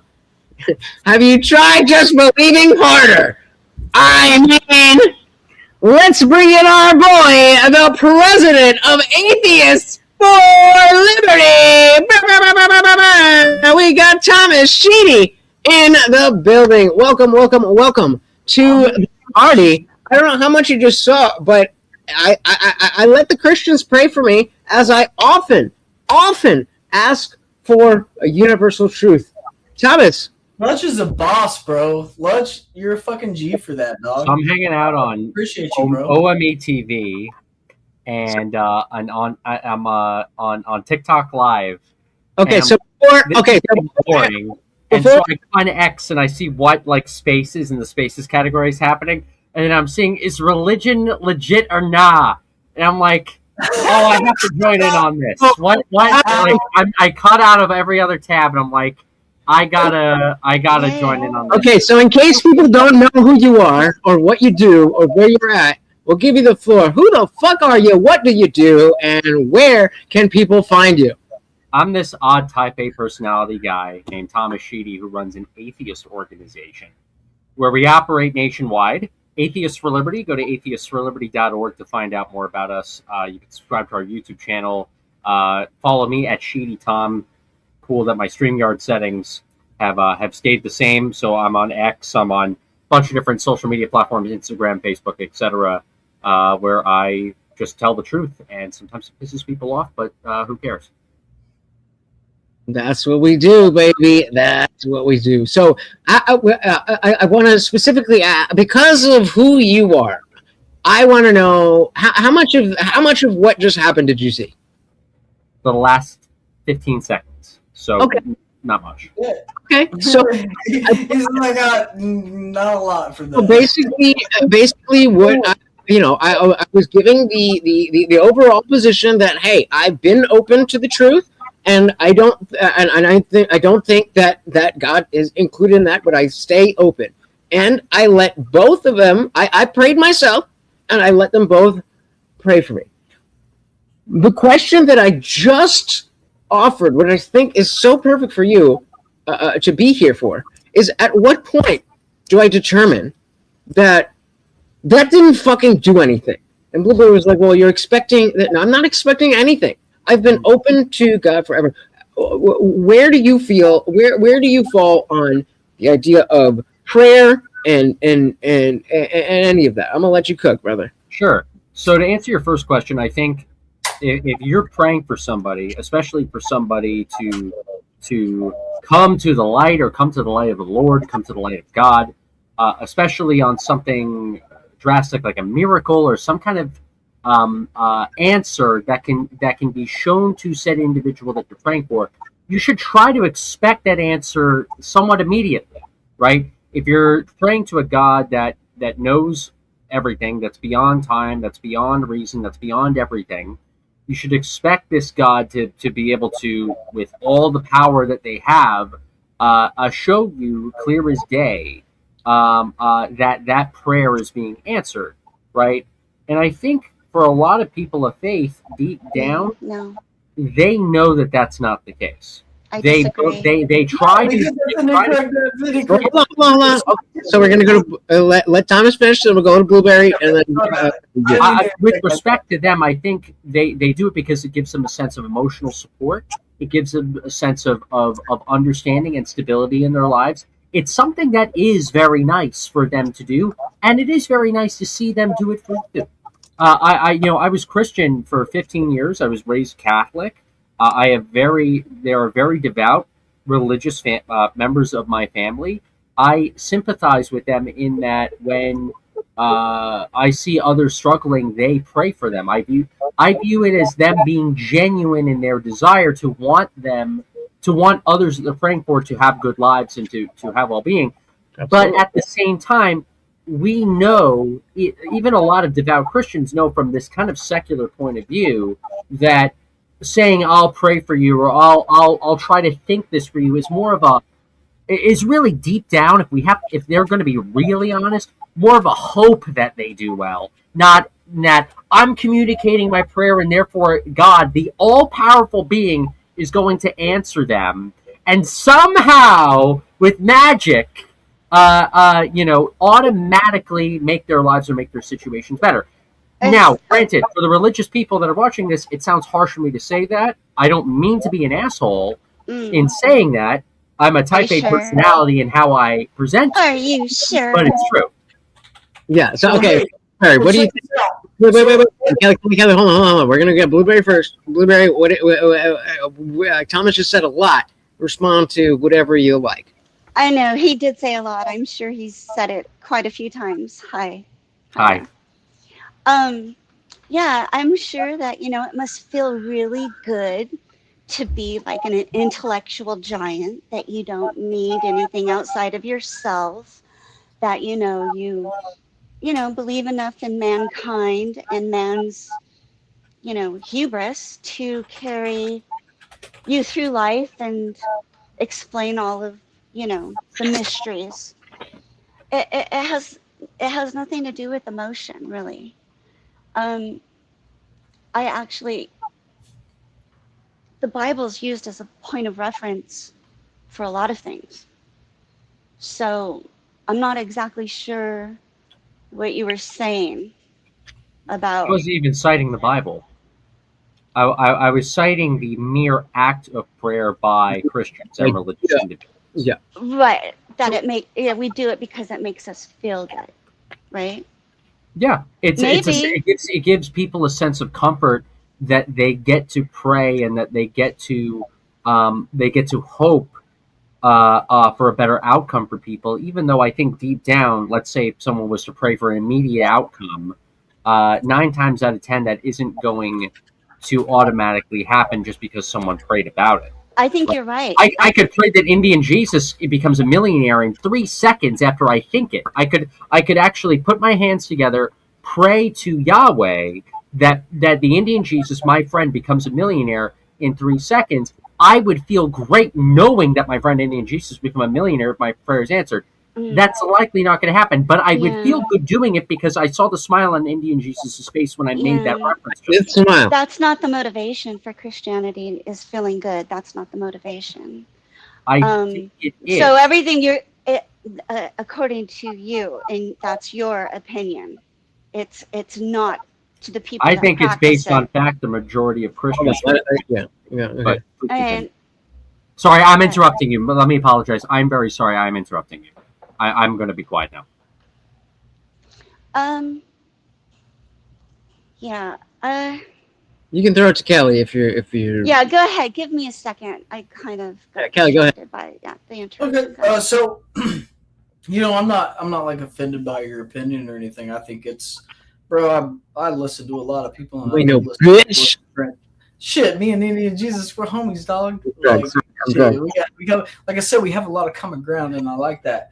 But one of the first thing that you said, I think, I kind of think that it's not that to say that when you pray, and again, I'll say that prayer. Let's just define prayer real quick. Prayer is a request. Okay, so it is pretty simple. It doesn't have to be like way crazy. It's just a request to God. So prayers are a request, I think, in their small form, unless you want to change. Think if you want to say. No, I'll If I concede could add, it has point. to It be is- in it is a alignment. request. I think it's It a has- request. So, but to infer that God, it's assumed that God answers prayers immediately. I don't think that I agree with that. So I'm not my faith and how I feel with God and even the peace or the comfort that I feel, because you said that like we feel things, and I think that yes, we feel peace and comfort when we do these things. It doesn't negate that it's like, it doesn't say that that's immediately wrong just because it feels good. And So why I not think do it things comes for with peace it. and comfort? But- Mhm. Well, I think it implies that that's what Jesus Christ is. It's the most, I say it's the most peace and comfort that you could ever have. Now, again, we can debate that, but again, you're not an asshole. I just think you're incorrect about the nature Not an asshole. of things happening immediately. I think On hope that has nature, everything I to think do people with it, expect though. things to happen immediately, but as Blueberry said, I think it's spoken a lot of times about. It's like it's not in our time; it's in God's time. It Well, it's seems about very God's abstract. will. Can we land them? What are we actually saying? I I'm don't. going to say that it's based on God's will, not ours, and it's based on hope. Absolutely, you're right about that. Hope is everything. It's about it's if when you lose hope, that's when you lose. Well, and mainly for me, I was responding to Tom's stuff, specifically what he said. But go ahead, Blueberry. That's all. Yeah. Everyone, hold on to hope. Never ever let go of hope. So actually, funny Yeah. enough, Barry, what you were just saying, that's kind of what I was implying. That prayer is religious individuals trying to send out a message to their God in hope that God would answer them. The reason why I gave this kind of hyperbolic and very intentional, you could kind of say rash, Confrontational. sarcastic kind of commentary when it comes to like an immediate response from God, right? Is because within the doctrine, I'm assuming both of you are Christians. Within the doctrine of Christianity, even the doctrine of monotheism, God is meant to be. In your all- understanding. Hold on.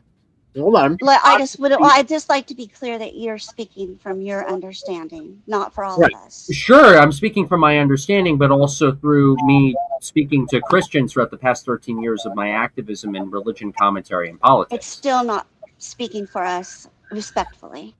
I'm Fair telling enough. you based on me talking to Christians Let him do the thing. multiple years, me making this my career, how I make money, how I literally live my life. It is like this me talking to you guys right now is actually how I exist in my profession. Yeah, so I respectfully, I think I do. I think You I still cannot speak for Hold me. on. I can't speak for you. I can't speak for you, most certainly. But I think I can make an educated guess that I could speak based on what I know of what most Christians believe. Perfect. Especially since I was also a Christian for a good chunk of my life. Very good. Shit. So the reason I might gave that intentionally hyperbolic, by the way, intentionally kind of funny, emotional, almost sarcastic scenario of an immediate response of God's immediate response to prayer is because within the doctrines of monotheism, God is meant to be all-knowing. God is meant to be all-powerful, right? So while a prayer is a request, while a prayer is you sending a signal or trying to send a signal to God to try to answer your prayer, answer your call to whatever that request may be, the lore of most monotheistic religions with Yahweh, with God, with Allah, is that this God is so powerful and this God is so caring and kind and just that this God should answer the call of these righteous, moral followers of faith. In this case, Christianity we'll use as an example, and deliver said requests, especially if this God is caring and loving. Right, that would be man's understanding, but his ways are not our ways, and No, I think his there's understanding an is not. explanation. It's Oh, not. let's go. God- Kelly. Blueberry, go ahead. Right, God, the way God thinks is not the way man thinks. They're two different things, and I would never venture to think that I could understand fully God. So Man, just came up there's from. that. That's all. Go ahead, Kelly. Well, I think they're. If I were Kelly, hold on. Metatron, came up for me real quick. So I know Me? it's. No, Metatron backstage. Just came up real quick. You don't have to be. Oh, I was like, what? Is my shit off? I think you said Kelly. That'll work. If you fuck my channel, even if this is not you, whoever's using your name is banned forever. All right, Kelly, go ahead. So, shit. With all that, hold on. Just the last. Damn it. Prayers or requests? Yeah, but he said. God. Fuck. What? I gotta kind of reframe because I got. You sit on it. You good, man? Sean, you ready to jump in? I'm in the same mode, by the way. I'm in the same mood. I'm 2 Yinglings in, feeling kind of like I don't know where I'm at. So trust me, it's like 3 a.m. my time. I'm with you. Same, Doug. So we're all. She said it's God's understanding. It was something about God's understanding. I was saying it's more. Oh, it's free will. Something about fucking free will. Oh, so if he's to answer everybody's prayers, it has nothing to do. Again, I would say it's more technical than that because I do believe in free will, and I believe it has a technical basis to it. You can navigate free will to a large extent. Some may disagree, but I think that goes to say if you include free will with like a loving God would give you the ability to choose things, but he loves you and he wants the best for you. It's like your parents sending you out. They say, I fucking love you. But you know what? If I'm a fucking asshole and I fucking try to keep you in the walled garden and I try to fucking control everything that you do, you're going to fucking hate me and it's not fair. You should have the ability to choose. And I think that has a philosophical thing. And again, you may not think it's from God, but I think free will is a weird thing. Because I don't think do you believe that we're in an autonomous state, like we're kind of like not choosing this? Or do you believe that there is we're this some kind of sentient, some kind of almost like a metaphorical like soul? It doesn't have to be religious. I would go kind of with your second answer on that. In that, I as far as I know, so like there are plenty of atheists that do kind of go with that first conclusion that we are kind of autonomous, that because we're biological organisms through evolution, we are going to make certain decisions whether we like it or not, due to our behaviors. And I understand that. The problem is I have yet to see any evidence that, despite the fact that we are animals, that we don't have consciousness and free will, and that because we're human beings, smartest mammals on the planet, we can't make rational decisions. So until there are more other atheists that kind of convince me of that point, and maybe that might happen. Like I know Alex O'Connor thinks that. I know there are a few other prominent atheists that do think that. I do think that we are, and with my respect to Sam Harris, I like him a lot. We are still very intelligent beings with free will that can engage in things that other creatures in the animal kingdom simply cannot. And the problem is we are limited. The only thing I'll agree maybe with the religious in the sense of, we are limited by man's understanding. Number one, it doesn't mean God exists, but it does mean that we are still in a box based on what our brains can only understand.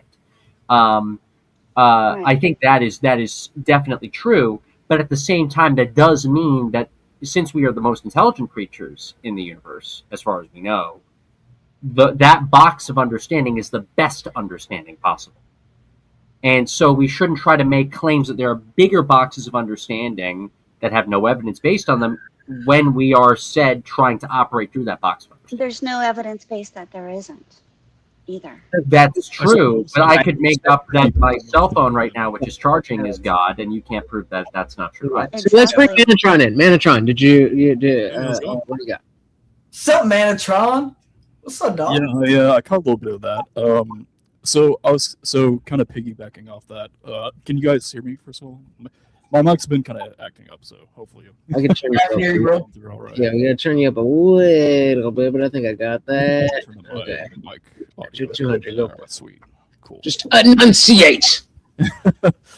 So yeah, just kind of piggybacking off that though. So you were talking about like a limited frame of understanding. So would you specifically to Tom, would you consider the universe be intelligible? So Would I consider the universe? I'm sorry. I don't know what's going on, but you're real low. I mean, we can hear.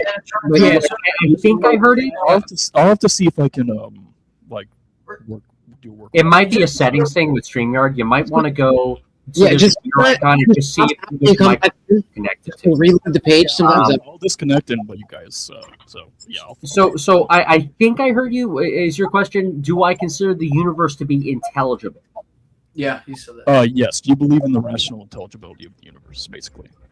I do. I'm not that educated on that. So it does like are you saying do I consider the universe to be almost like a sentient? It's basically the premise of do you? It's basically It's the basic premise of do you believe the universe is operating at a level in which human beings can comprehend. We can measure certain things in the universe, whether they be through social constructs like measurements and whatnot. But ultimately, do you think the universe is intelligible, and how do you account for that? That's ultimately where I'm going. I guess the way that you just reframed it, yes. Right. So then, how do you account for basically the rational intelligibility of the universe? Because are you saying because we can understand the frameworks of how the universe exists and how it's expanding? So would your explanation for it be Darwinian natural selection or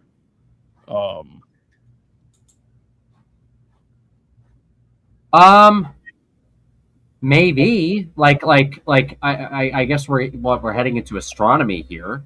I think that Darwinian natural selection has allowed us to beat other organisms in the animal kingdom to become sentient enough to eventually to the point where we could develop certain tools and develop the field of astronomy to explore and measure the universe in ways we didn't know before. Right, but I guess the main question I have with that is, what is, from the atheist perspective, how do you account for that stemming into being? How does that? How do you account for that? That's ultimately So I'll give kind of a neutral response to this because the Thomas Sheedy responses, I'm still trying to figure that out myself. There are plenty of atheists that have talked about this. So Lawrence Krauss is a big known atheist in the field of science. He wrote a book called The Universe from Nothing. He tries to claim to have an answer to this, at least as far as I know. I take the agnostic response to that question and say I don't know. I don't entirely know. I am not somebody who has studied astronomy as heavily as others. I'm not somebody who has those direct answers. The claim that I make is that the positive claims made by theists, made by religious individuals about the origins of the universe, have no evidence to them as of current. And so I think the most appropriate response to that question is a question mark. That we don't entirely know yet, and that's fine and that's healthy, and we have the best scientists around the world working on it. And if our best scientists currently don't figure that out in 2026, hopefully by 2046, 2066, 2086, whenever in the future, we can try to come to the best answer to that. And by the way, I think if the answer does show that God exists, or Yahweh exists, or that there is an intelligent design of the universe, and we can scientifically actually prove that, beyond the philosophical culture war debates on StreamYard that have been going on throughout the past 20, 25 years on the internet, right? I will happily concede to that. But my claim is that the positive claims of God made by theists right now are not substantiated at all, and are simply being made in most cases to fulfill people's emotional needs. Okay, so you're not taking like the Richard Dawkins. Okay, man, I'm taking a very intellectual cop-out right now. Real quick, dive back into Blueberry's got to dip out. Blueberry, any last words while we have an atheist and the president of Atheists for Liberty on the panel? Anything you want to shout out? Anything at all? Go for it. No, I'd like to meet up with them another time when I'm a little more cognizant. I'm one beer away from bed, so same. Yeah. Appreciate it, though. Thank you very much. Thank you for the opportunity to pray to my God tonight, which I believe that things are going to work out in His timing. I think that. Have a great night, guys. Yeah, thank you. Yep. You too. I was gonna say something antagonistic in that sense, but didn't need to. I think like it's gonna work out on my time. But anyway, okay. So Kelly, hold on. Kelly Green had a question, and then we'll throw it back to Manatron. Oh, did you fuck up, Mel? No, it's okay. I'm going to take a break for 2 seconds or 2 minutes, and I will be right back. So I'm going to turn my camera. Okay, go take a break. And I'm going to stay here. So be right back. Come back, bro. Bet. That's cool. Let me ask you, Ledge. Yeah, go ahead. Cool. It sounds like what does he go by? It says Sheedy Tom on there. What's his Tom? So he has some pretty deep experience in this. When in the studio, I have on my microphone, I have recently the Indian Jesus sticker, but I have that little flame thingy, right? Mm-hmm. That's Atheist for Liberty. He's the fucking president. Bro, that's super cool. Again, I'm a Christian, I'm a Catholic, but you know what? I love talking to people like that. I think it's really cool to have an opportunity to talk to a guy like this because, like I said, in the past, I've listened to so many hours of like famous atheists like on YouTube, bro. I binge on that shit because I love listening to them and just listening to them without like an apologist behind it. So I like listening to it. Like I have a lot of Catholic apologists I listen to, or like any other resource. The other thing I like listening to is people just say their mind without somebody like interrupting. And I think it's super cool. And the people that are most dived into the argument, maybe not against Christianity, just kind of like for their side, going, hey, like you don't have to say like I'm against you. It's just going, I don't believe in it, or you don't have evidence for it. I just think it's awesome to talk to people like you or other people who are not on that side. And we all have an opportunity. Shit, if one of us are right, one of us hopefully will go the way of the right way. Like if I'm wrong, it'd be sick if I go your way. If I'm wrong, fuck, I want to be right. Now, again, I stand where I stand, but I think all truth should be had. I don't know. Like I think that truth includes like love and Christian principles. I think that like truth holds. Like, so like whatever the truth is, shit, I'm open for it. And talking to people who may not believe in something, I think that maybe my idea is the truth. It's like, damn, Sheedy or Tom, bro, cool shit. I like that. I like talking again, like you joining in on this, super cool. And Manatron over there being quiet as fuck. Shit. But where, like specifically in terms of like that's not me, but that's definitely where I come, like in intellectual where I come from. Where are you at with that? Me? No, Manatron. Oh, so I guess ultimately, is my mic doing better now? I turned off the echo cancellation. I think that was the problem. So Yeah, bro, you're doing good. It sounds pretty clear. So, I think that sounds yeah, ultimately, I guess the TLDR of it is, I suppose I'm more on the agnostic side of things. But if I were to, I guess, if you were to metaphorically hold me at gunpoint and tell me, hey, based off of all the religions that currently exist in the world, which one would you, kind of go off of? It would be Christianity, and that is mainly purely because of not only the social utility and the how long-lasting the social utility of those moral ethics and values are, but also the fact that the Romans documented a ton of stuff. So there's a lot of, not to say that there's complete historical validity or anything. There's, like we said, there's, but ultimately,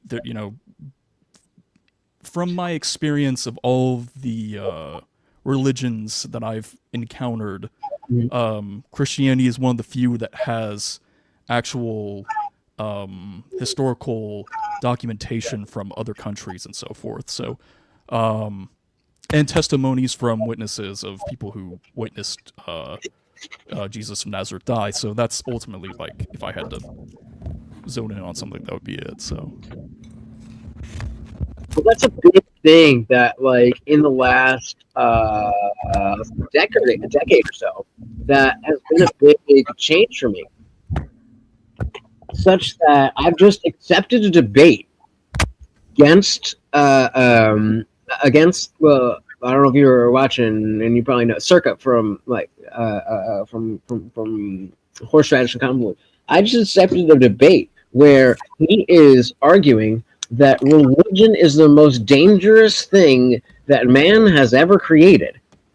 Oh, hell no! Oh, hell no! That's the brain dead anti-theist position. Hold on, but the thing is, there was a significant period of time where I considered myself an anti-theist, and now I'm a little, obviously I still don't believe in y'all shit. Right, sure, right. But I have an understanding of, like, the socio-historical role of having that shared myth. And do I want a better shared myth that may not even need to be false? Absolutely. But historically, religion was needed. Well, and I don't even, although I do agree with that, I don't even necessarily think you have to go to that extent. I think it's like, what was the moral implication of the Vietnam War? Like, from a religious standpoint, like, what was the religious standpoint of, like, the Vietnam War? Like, there's not like a scriptural religious standpoint. No, I mean, like, in terms of, like, how did religion influence, like, the Vietnam War, or how did I would say the only way that religion influenced monotheism, we're talking about, like, the belief in the supernatural. If we're talking about that, I would say I'm heating up food. I would say that probably I wouldn't be surprised if there were Christians that probably advocated for and against the Vietnam War within the U.S. Now, when it came to Vietnam, as far as I know, and I could be wrong about Vietnamese culture, someone wants to correct me, Vietnam, like plenty of other communist nations, were state atheist. So there might have not been a lot of monotheism in there. Maybe there was because of the French influence.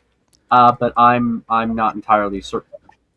Well, I think maybe I misspoke, but, like, it's more of the basis of the Vietnam War was not based on religion, right? It's like saying all human conflicts are caused by religion when, like, that's, like, just patently false. Like, well, so let's lay out that actual argument, though, because it's not disconnected from religion. It's not like religion had nothing to do with with the issues or any issues of the past. So if let's say somebody like a day one new atheist, militant atheist, you're like, religion caused every war.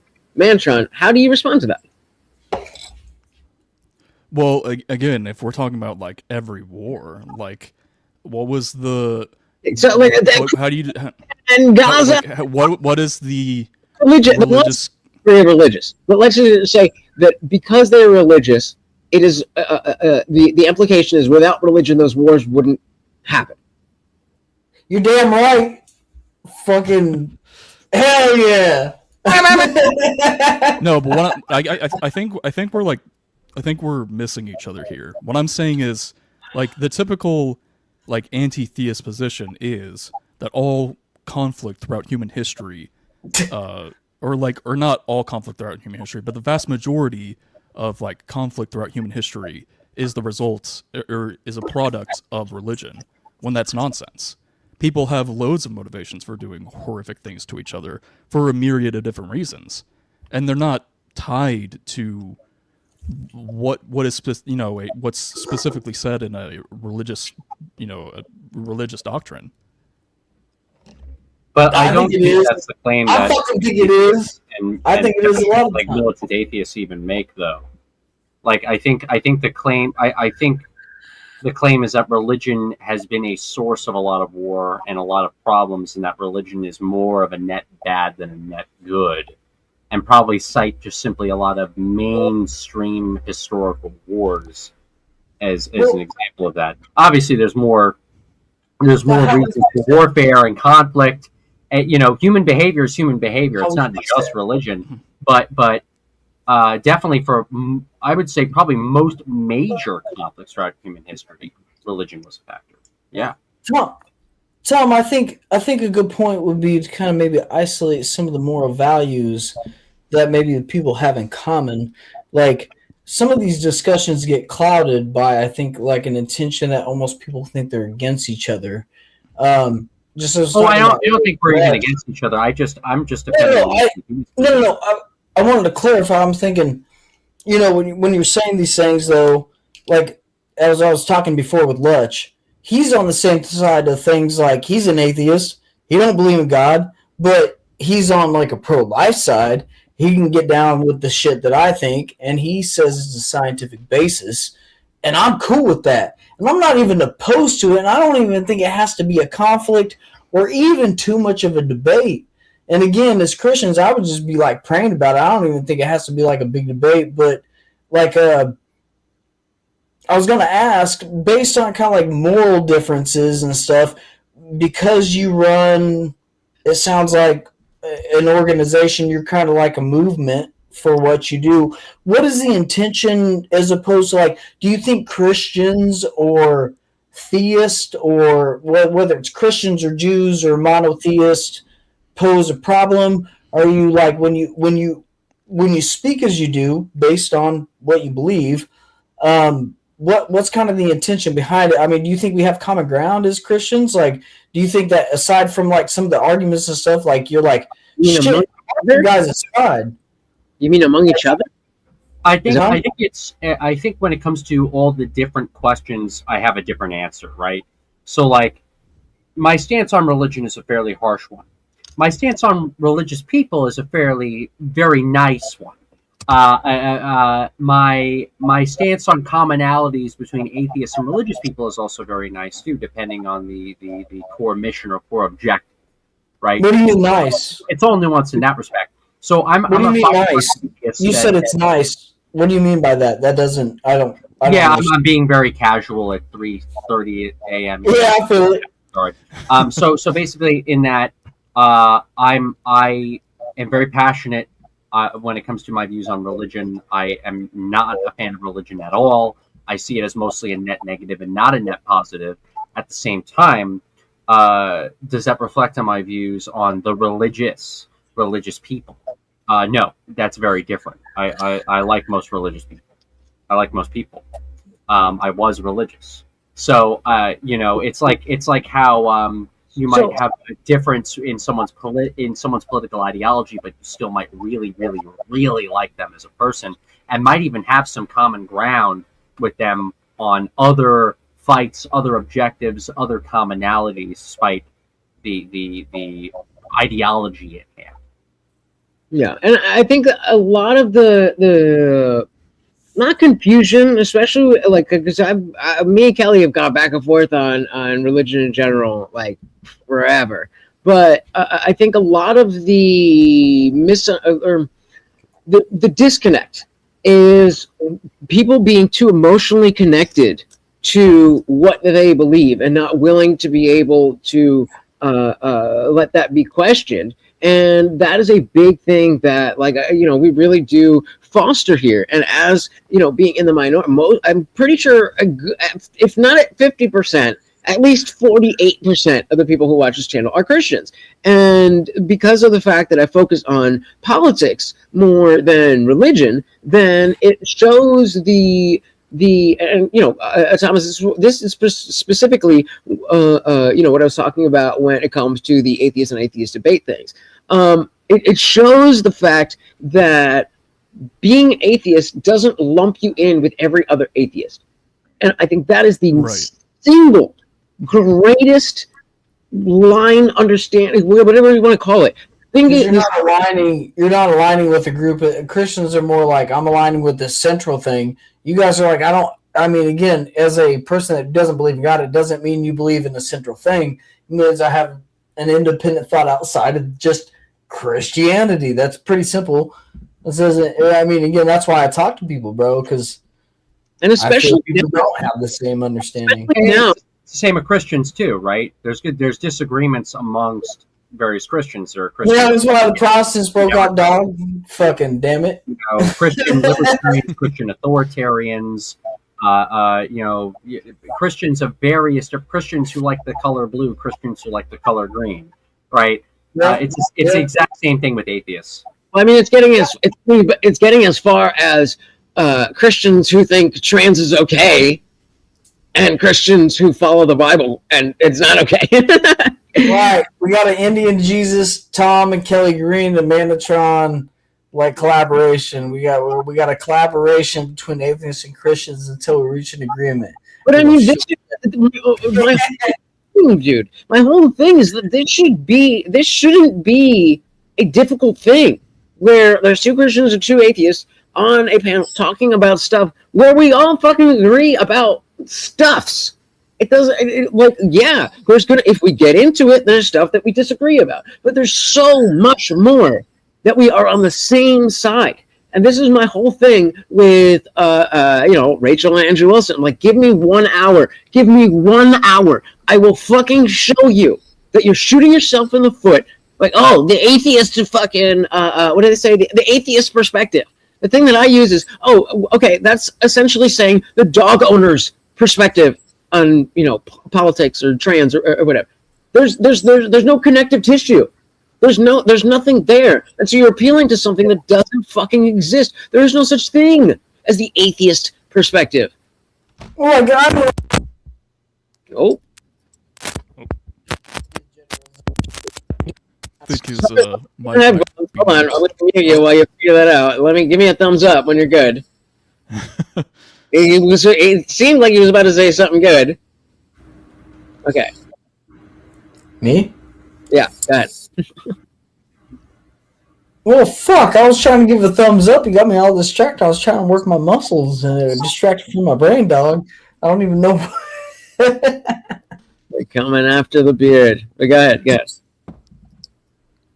Well, I don't know. I don't got nothing to say. I got distracted. Well, to piggyback off that, I feel like a lot of conversations, when it comes to specifically like theological or political, it always it ends in this game of people battling over definitions.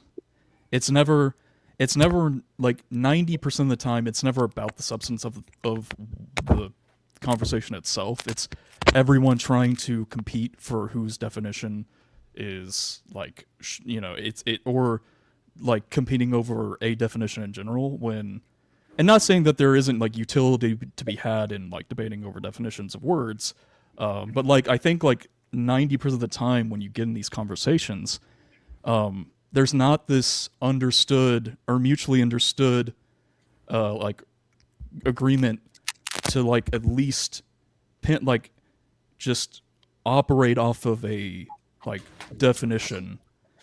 Like, and again, I'm not saying that like a debate over a particular definition isn't warranted, but like it's like there's like this refusal to do that. I think that's more of what I'm getting at. Have you heard my thing about God is bad at being a word?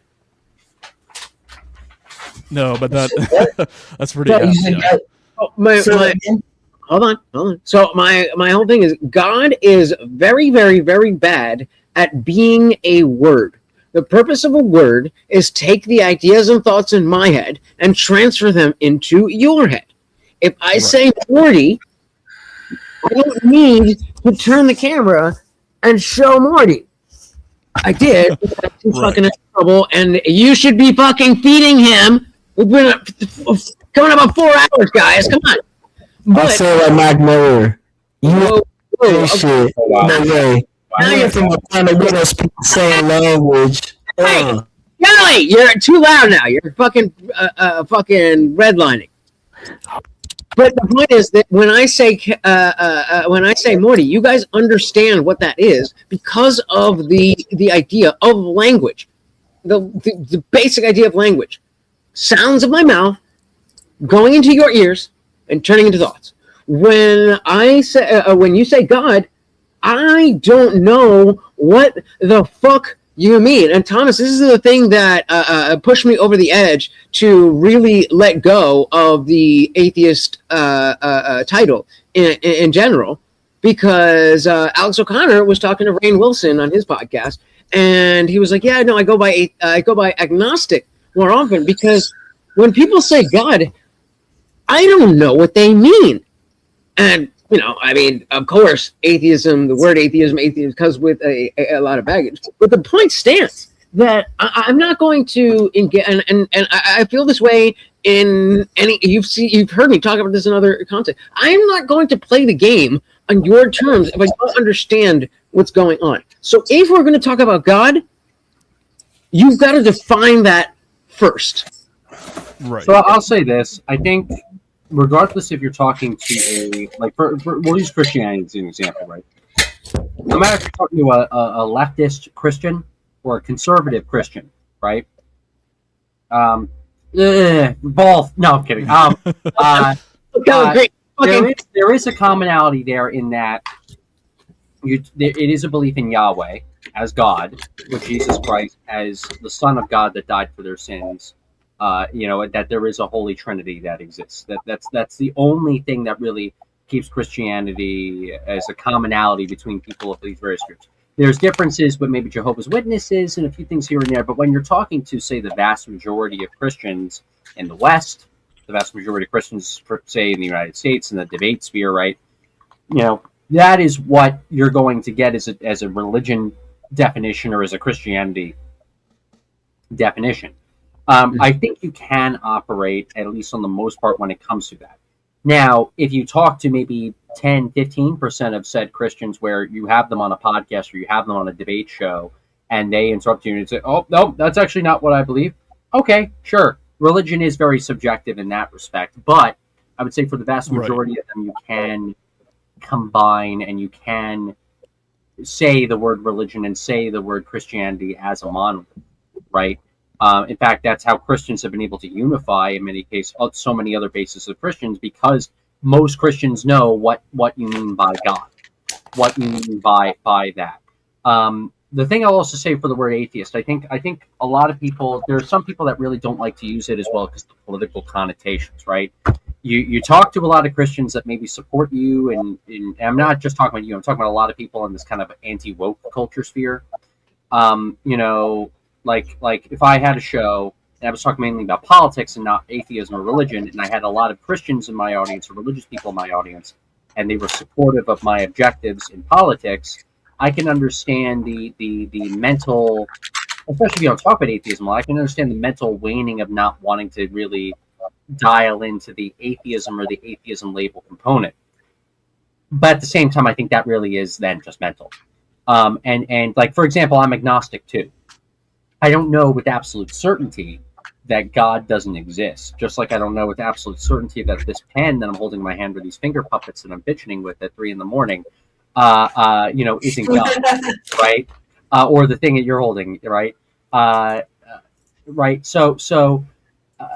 But I use the term atheist for an activist purpose. It's because the majority of people know what atheist means. A lot of Americans still don't know what agnostic means. A lot of Americans still don't know what free thinker or humanist or skeptic means. Right? Candace Owens calls herself a skeptic. Have you done? I think. Kelly, you got to turn down like 50%. Oh shit! Me or him? No, Kelly. You're good. Yeah. So, but I don't know, man, because that's specifically why I've started saying I am an agnostic non-theist. I'm an agnostic non-theist. Because when I say atheist, everybody's like, "Oh, you believe God doesn't exist, and you're a leftist, and you hate God, and that's I know. You and I know that that's not what. But nobody knows what an agnostic non-theist is. You're adding words in creating a title, a label that no one understands. When even if you use your platform and say, "I'm an atheist. I'm not a crazy leftist. I'm a normal person." And there's a lot more of us like me than you know. Salty, real quick, can you just cam up and let me know you're a real person and we can bring you up? I completely disagree. Like you're using the term because you know that the word atheist is a negative connotation, so you're creating a nicer word. Salty, I just need you to cam up backstage. But hear me out. Even if what you are saying is, all right. I'm gonna trust you, Salty.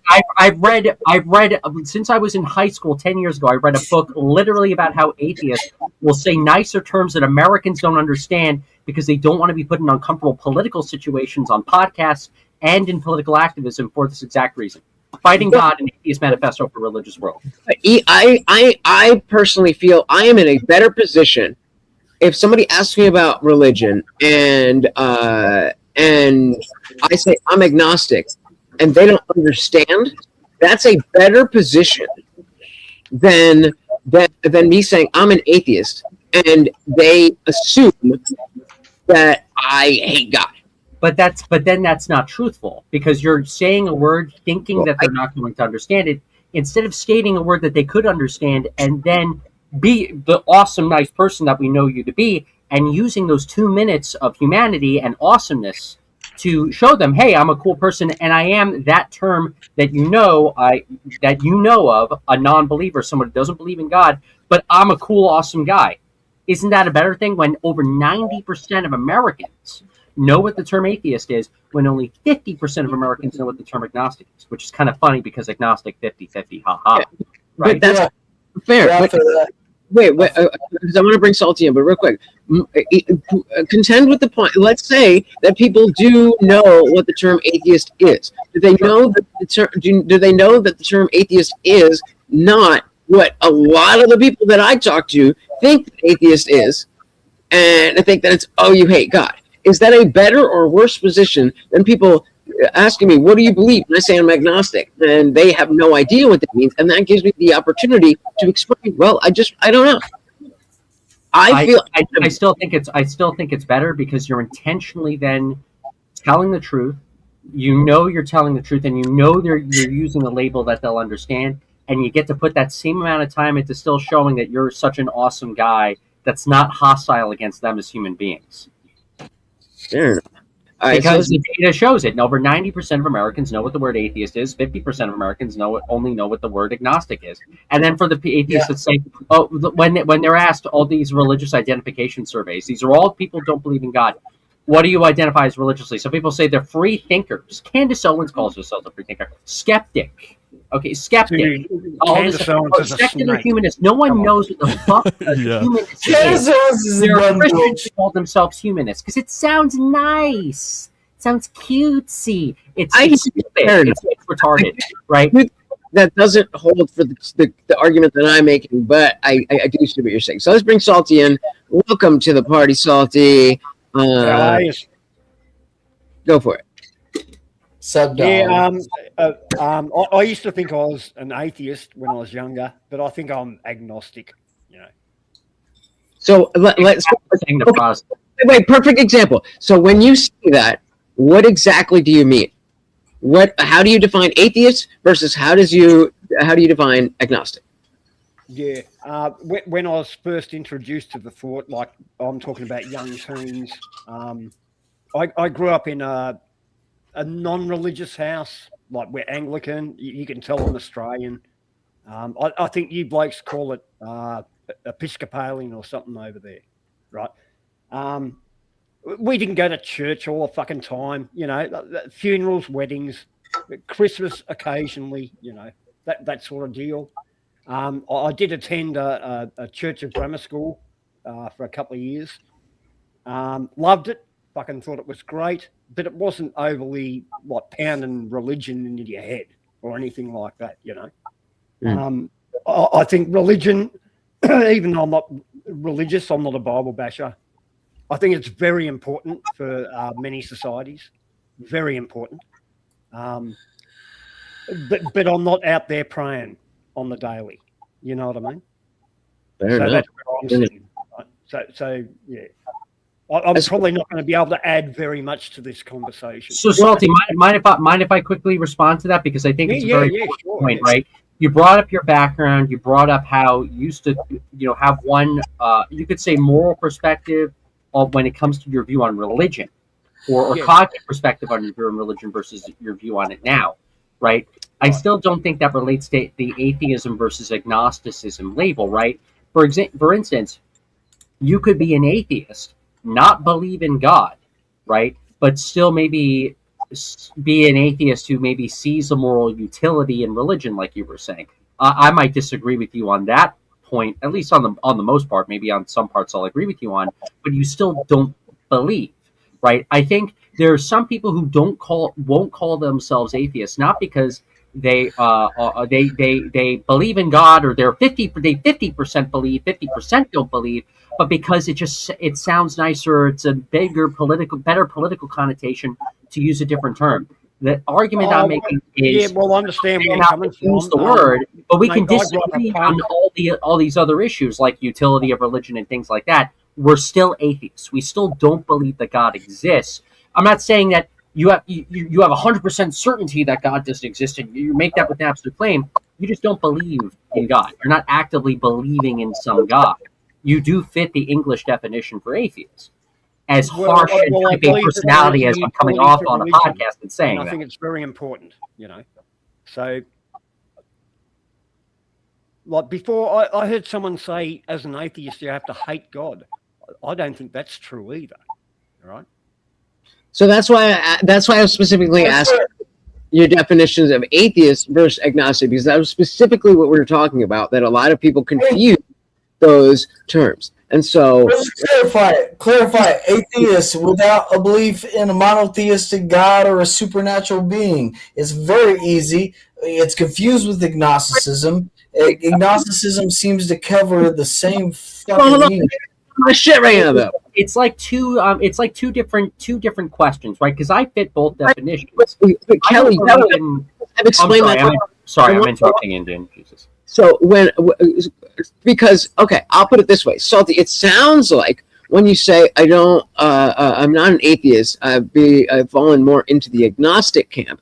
It sounds like you're saying I don't have the justification to say no God exists, so I'm just going to go with I don't know. Is that accurate, or basically? And I do understand the utility of religion in society, and I think it's very important that it's there.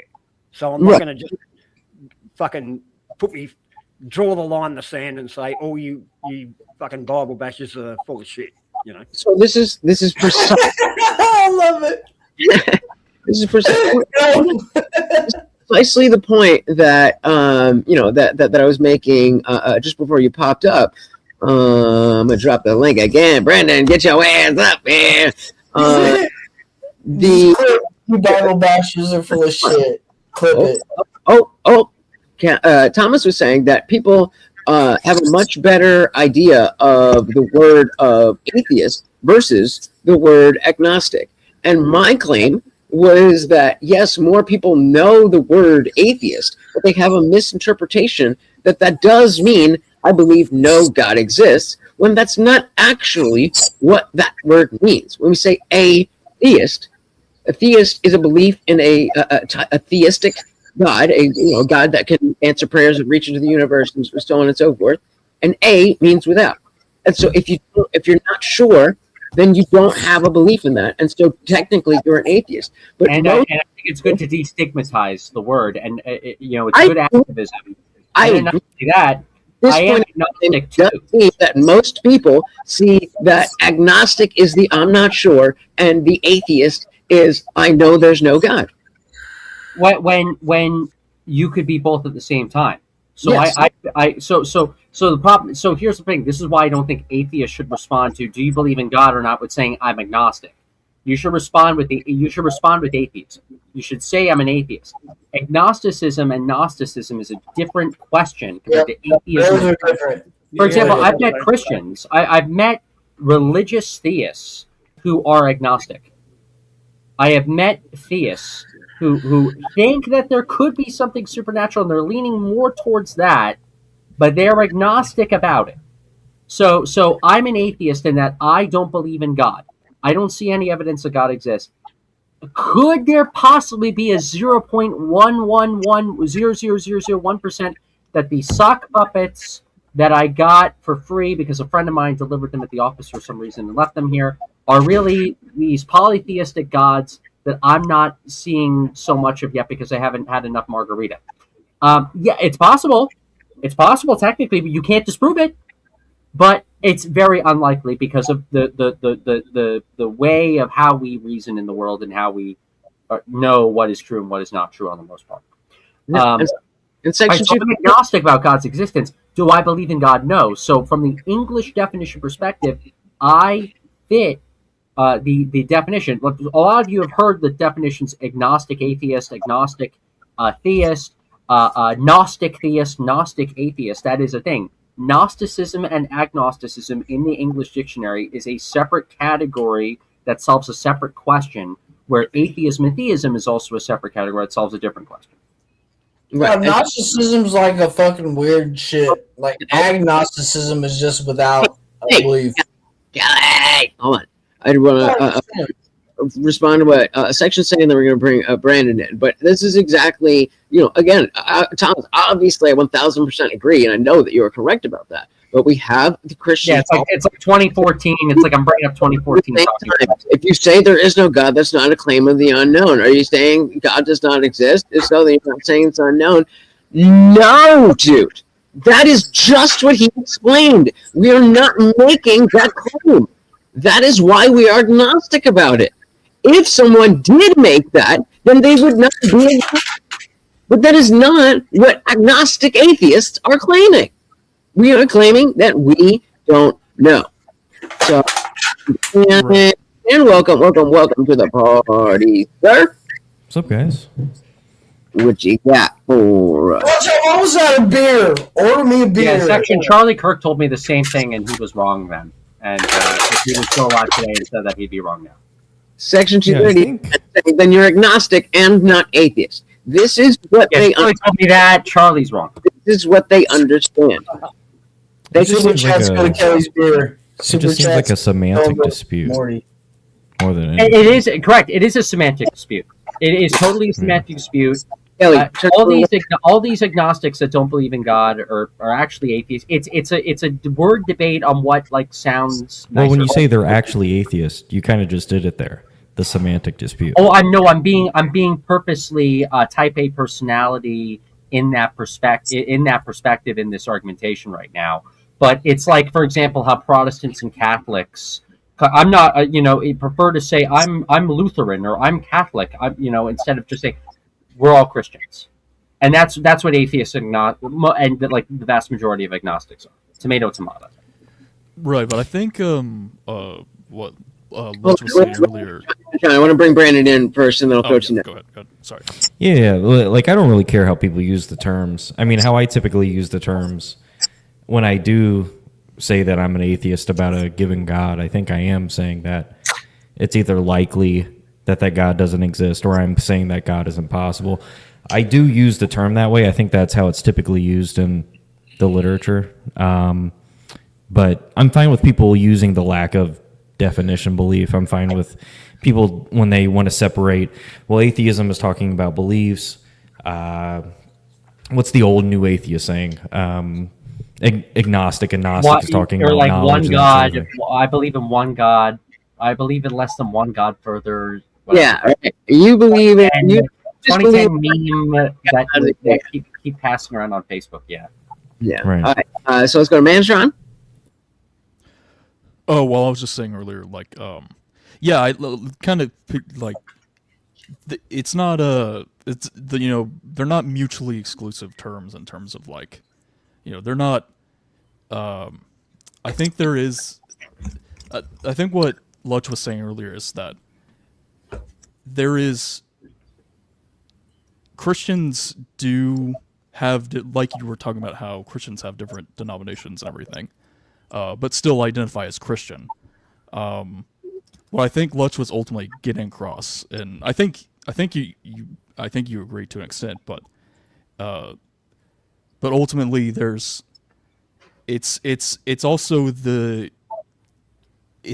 I'm trying to think of the right term, like the circumstance of like using certain terms, if that makes sense. Like for instance, in certain circumstances, it's more convenient or easier to claim that you're an atheist versus it's just kind of the nature of the conversation, basically, I think.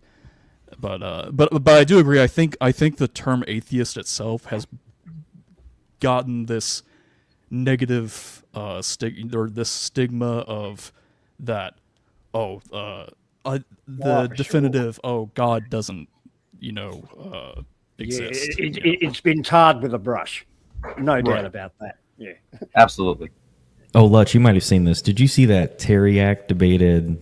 It was I forget the exact prompt, but it was something like atheists and moral relativists should not be able to run for public office. He debated that on Speakeasy's channel. It's on my watch later. I haven't gotten to it yet. You watched it?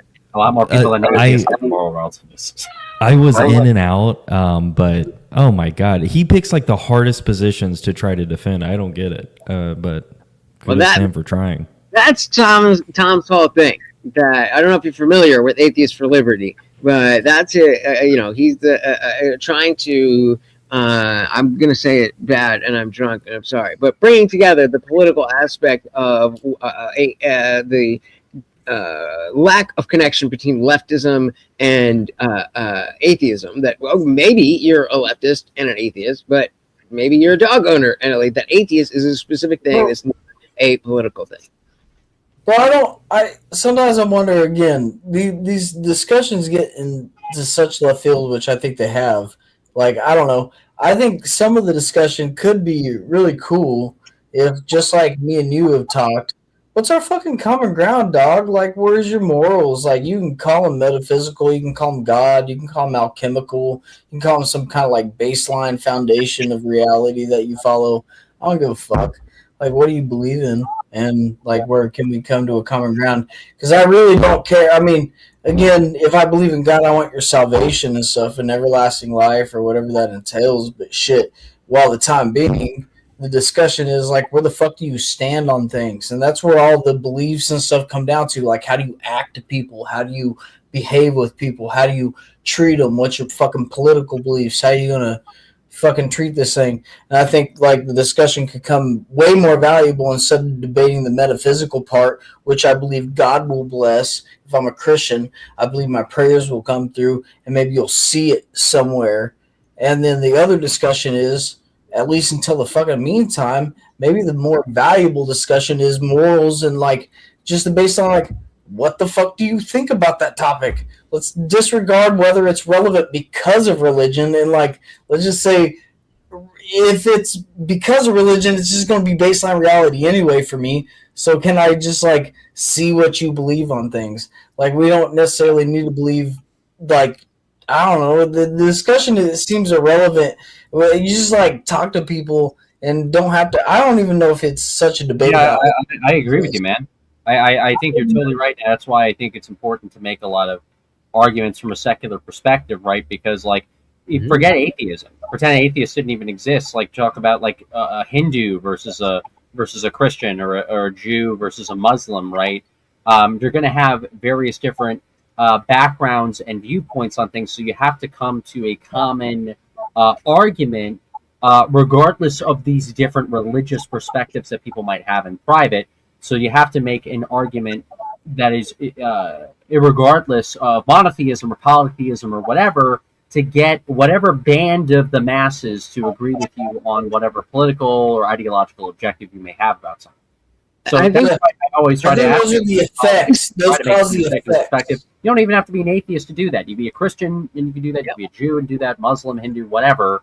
I think when jihadis come, we will all be on the same page. Yeah. I've been saying this for years. Kelly will know. I've been saying this for years. Don't worry, Christians. When jihadis come, secular people will have your back. And I think there's just I'm obviously, kind of tongue-in-cheek with that, but there is a reality to the vast difference of what we see in Christianity and the American version of Islam, and what is actually Islam. Like, people are trying to kill us for real. Well, and like, I think the common misconception with Islam, particularly with like that Americans have, is that they think that there's this common misconception that jihadists are radical Muslims. But the reality is, when you're just looking at the doctrine, right?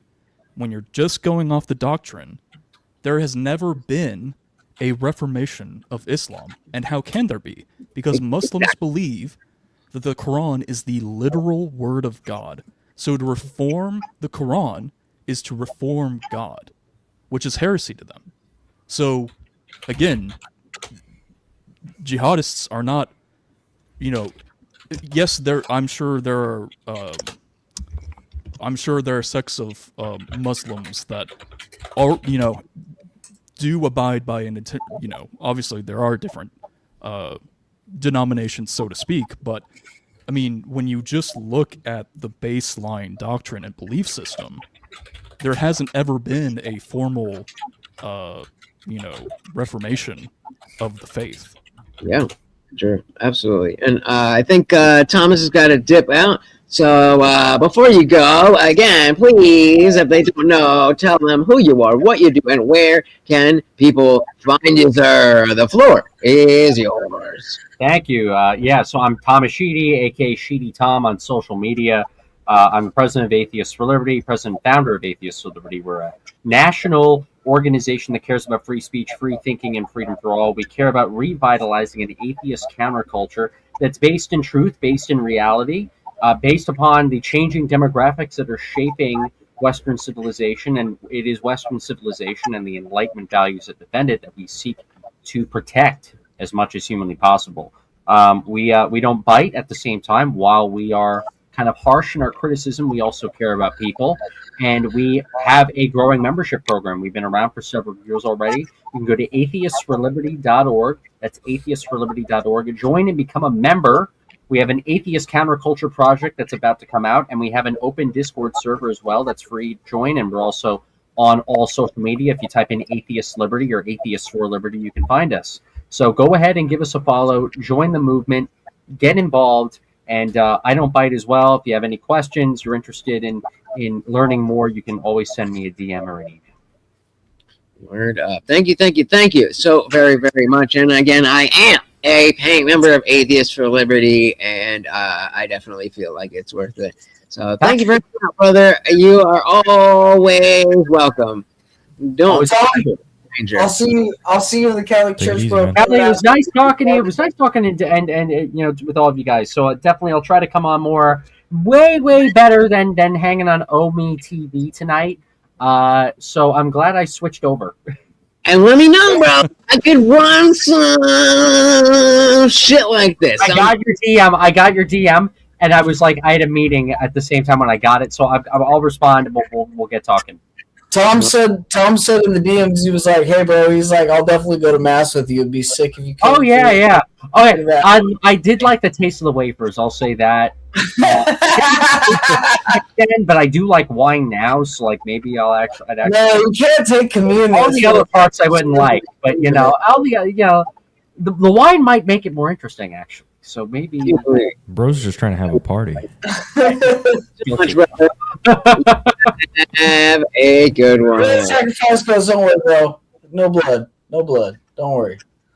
Yeah. So I mean, like, he is very much more in the camp of we need to bring back the body behind atheism and revamp that, and I definitely agree with that.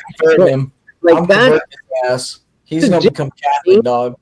And generally what I want to do with Atheists for Liberty is create more dialogue between atheists that are not specifically Christianity versus atheist. And I think just opening that up, because all of the people who are not familiar with atheists, I mean, yeah, if you want to pay for a membership.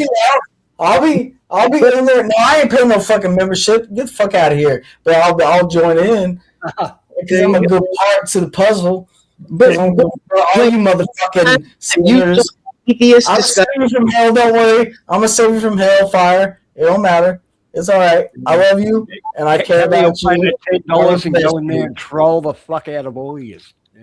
So when's the last time you saw an atheist discussion that had atheist in the title or atheist that wasn't specifically about Christianity or specifically about Islam? Probably a long fucking time. Right, yeah. And I think just giving that exposure to look, some atheists think this way and some atheists think that way. That would be so heavy in terms of revamping and giving more weight behind what we actually mean when we say atheist. And so, yeah, because I'm more of a political guy, I've dropped it. I mean, you guys know that I'm an atheist, but to new people, I say I'm an agnostic non-theist. I specifically say non-theist because they're like, what is that?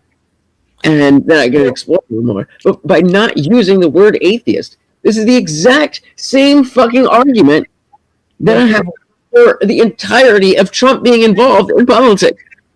Yeah, people don't understand those small indications of differences. The normal people don't dissect it that much. And again, you don't get many people that are on the almost like compare it to an apologist level when you be like, this is an apologist for this. Like, people aren't that informed, and unfortunately, and I mean, it's just the nature of things, but they're not always going to get the differences too. When you're speaking to a lot of people here, I don't think, and it's nothing against them, it's not like they're lower than anything, it's just they haven't heard it or they don't understand it because they don't know the depth of it.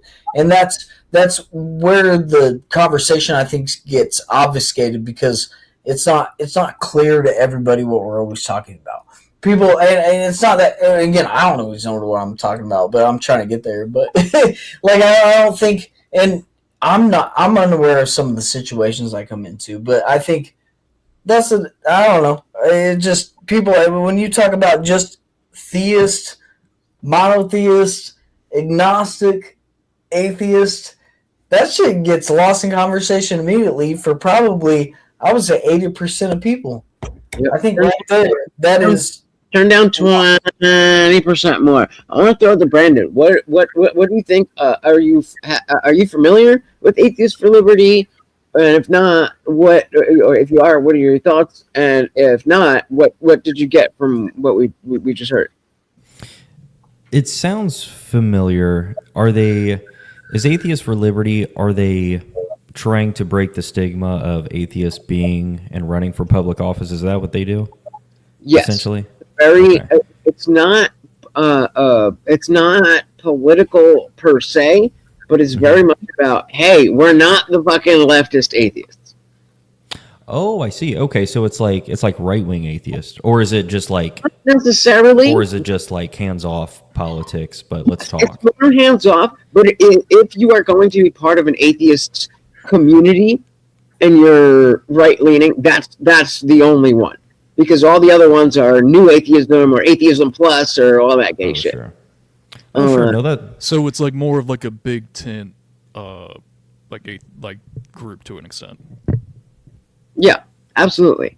It's a the liberty aspect is that even the more left leaning people are not like far left. They're just more left leaning and have more like the liberty part is really a very core part of it, and so it's not. That's why it's not overtly political. Like I've tried to get Thomas to tell me like, what do you actually think?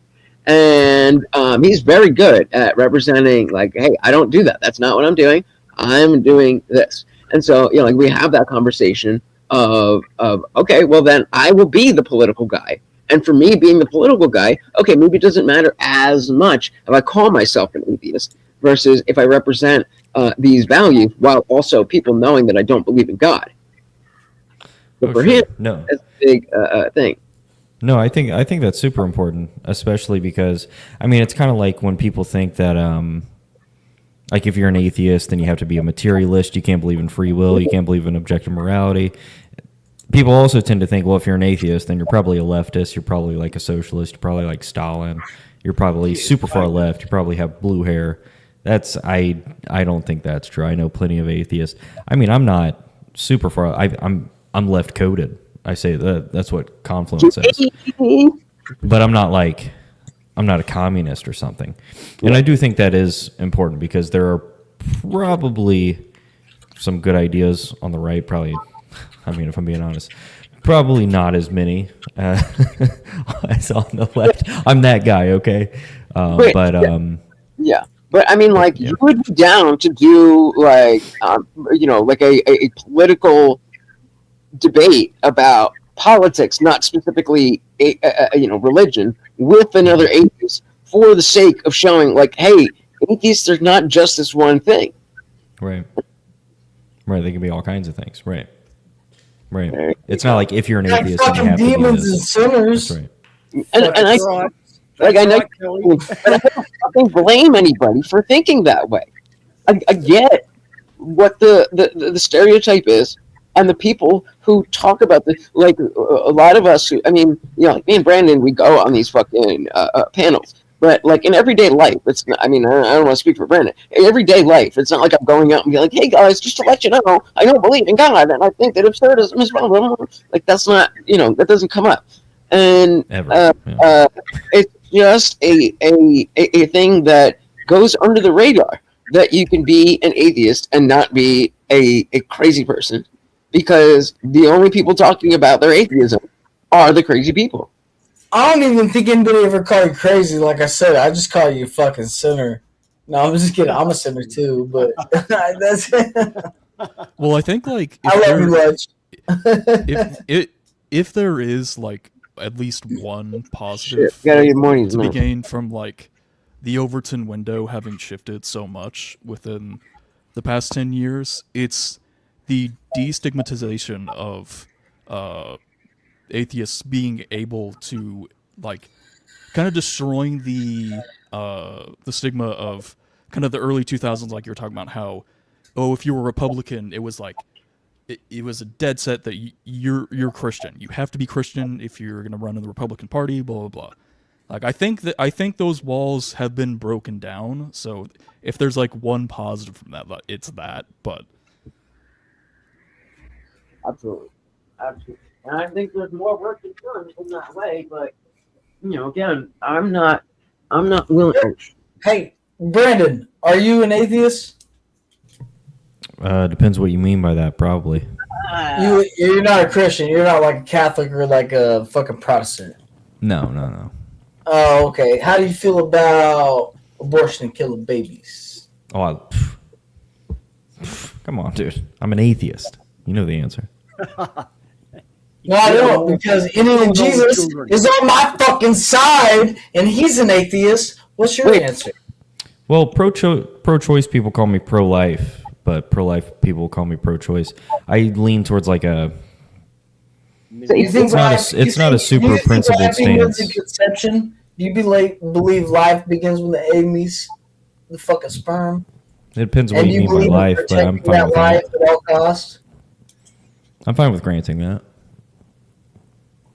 They'd be the same thing as me. I mean, if you believe that like protecting life at all costs, wants to like I said, if you believe that it's life and it's like us, and you think that like us is worth saving among a lot of things, it's like, oh, life's the only thing. Like, hey, we're on the same side probably.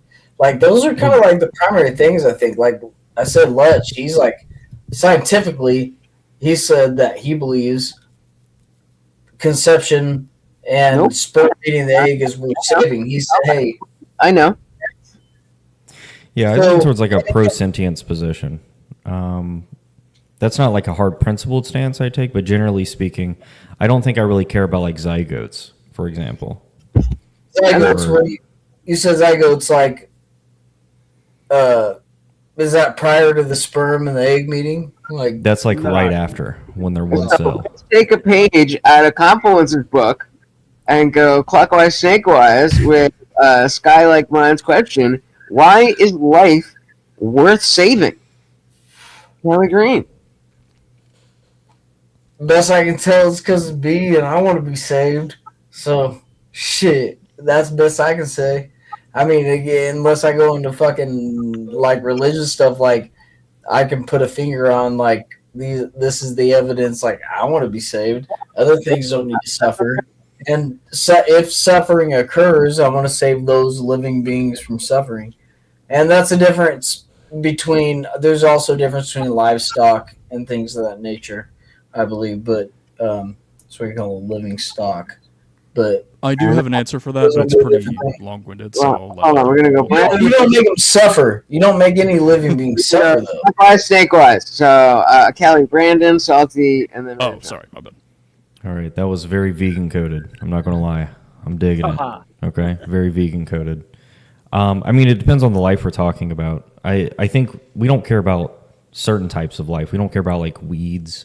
We don't care about grass. Sometimes we don't care about trees, right? Those things are living. I mean, you could say some of that's like worth saving. Yeah, everything gets their turn. My bad. Yeah, no, keep going. My bad. I didn't mean to. But I think I get the general gist of what you're saying. I think I would agree with that. If something is capable of having like certain types of experiences, like desires, they can experience well-being, suffering, pleasure, pain, all of these things. Generally speaking, we want to protect those. Now, why we want to protect those, it just sounds like probably some sort of evolutionary explanation or something. But I do think, generally speaking, humans tend to care about those things. I think it's because it's. I mean, the best we can say is like, I don't want it. I mean, if you're just gonna put it real blunt, it's I don't want it. Wait, you don't want it. Salty, you're up. Why is life worth saving? Or if you don't believe it is, why is it not? Oh, me. Yeah, all life is valuable, mate. I love to eat cattle. They're yummy. You minimize their suffering. Right? You know, I'm not going to go out and just kill people for food. We minimize animal suffering. That's a pretty. A lot of people see again, even in slaughtering. Well, the reason I use livestock is because we slaughter animals in a humane way as far as we can. Yeah. I've worked in abattoir. You know, like I believe part of life. Wait, we got to get to Manchon, and then we're gonna open it up. Manchon, why is life worth saving? Yeah, I guess mine's a bit more pragmatic in a sense. You know, I believe that civilization and society, ultimately, I mean, it has its flaws, but like, it has its flaws, but ultimately, it has been and is a fundamentally can provide positive experiences. You these things that have been given to us, handed down to us throughout the centuries, like literature, art, music, architecture. There's this question I've been kind of mulling over, is like, do we not only have as human beings, like a biological imperative to an extent reproduce, but also hand down the things that people have built for us onto the next generation, or are we entitled enough to be the endpoint of civilization? So like I believe we not only have a biological imperative to do that, but a moral one. And so I think that's, for me, like that's why saving human life is like kind of why that's important, because ultimately human civilization is something that I believe to be a fundamentally good thing that has been built up for us, and it would be incredibly selfish for us to not say, not give that to other people. Now, obviously, there's certain circumstances where, like, some people, if they've like committed murder or so forth, done reprehensible things, obviously they're not entitled to be saved, right? But in just going off of the broad premise, I think that's why it's important. So I don't know. All right, open it up, Kelly. You had some shit. I don't know. I'll try to tie some stuff in. It's very broad at this point, but he said there's some basic layers of things. He said a couple of things that seem like it goes back to where I was talking about basic foundations of things. Like, we know there's life at a lot of different levels, as Brandon was saying. Like, I think you said something about vegan. Is that correct, Brandon? Oh, I didn't hear you on that, but yeah, Brandon, you're vegan, right? Well, yeah, you're my. So there's different levels of life, but I think we can provide different respects to it. And if we believe in there's like livestock and stuff, we understand that we slaughter things, and maybe Brandon's on a different level with the vegan thing, but I give different respects to life. Like, if we're going to slaughter animals, we don't make them suffer. I don't like things like veal. I don't like things like animals that are packed into fucking big ass factories. I like free range shit and everything else. So my respect goes to animals. I mean, it's biblical as well to give respect to that. It mentions animals very well. Even in the Bible, it's like God loves you as much as he loves the birds. He feeds the birds. Why does he love you? Type of thing. Like, he's like, he provides for them, he'll provide for you, type of thing. But I don't know. Like I said, some of this discussion doesn't have to be so oppositional as much as like, where can we connect? Like I said, people should be able to connect. I was about to go in, bro. I was about to say, do we want to have the vegan conversation? I'll gladly do it. Well, Lutch is on the same side. Like I said, I think one of the biggest thing is Lutch could be considered pro-life if you just generalize it. I think Lutch, unless I'm mischaracterizing it. Meaning could be considered. You are. No, I mean, you are. I'm saying, like, despite, I guess when I say it that way, it's despite the atheist perspective, because you're categorized with people that are inherently anti. Hit you. Stop talking. Let's bring Shiva in. Welcome. Are you not characterized as people that are against that, and you're not on my side? I specifically explain to you why that doesn't fucking make sense. So let's go to Shiva. Hello, I might add more to you. Can you hear me? So I'm gonna throw your own. Can you hear me? Why is that? Show me how many arms you got. Why is life worth saving? Could you hear me? Yes. Yeah, I can hear you. Oh, right. Sorry, it's just you weren't responding when I was saying hello, so I didn't know if you could hear me or not. Is life worth saving? Well, that's the question going at you. Yeah, I know. That's the question that I asked. Right. So I want you to answer your own question. Why is Oh, right. worth saving? No, I don't. I don't. First of all, you're assuming that I think that life is worth saving. No, and I'm not making that claim. I'm asking the question because in the course of your conversation, it seemed to be emerging that for some reason human life is worth something. So I'm kind of wondering what it's worth and why it is the case that it's that way.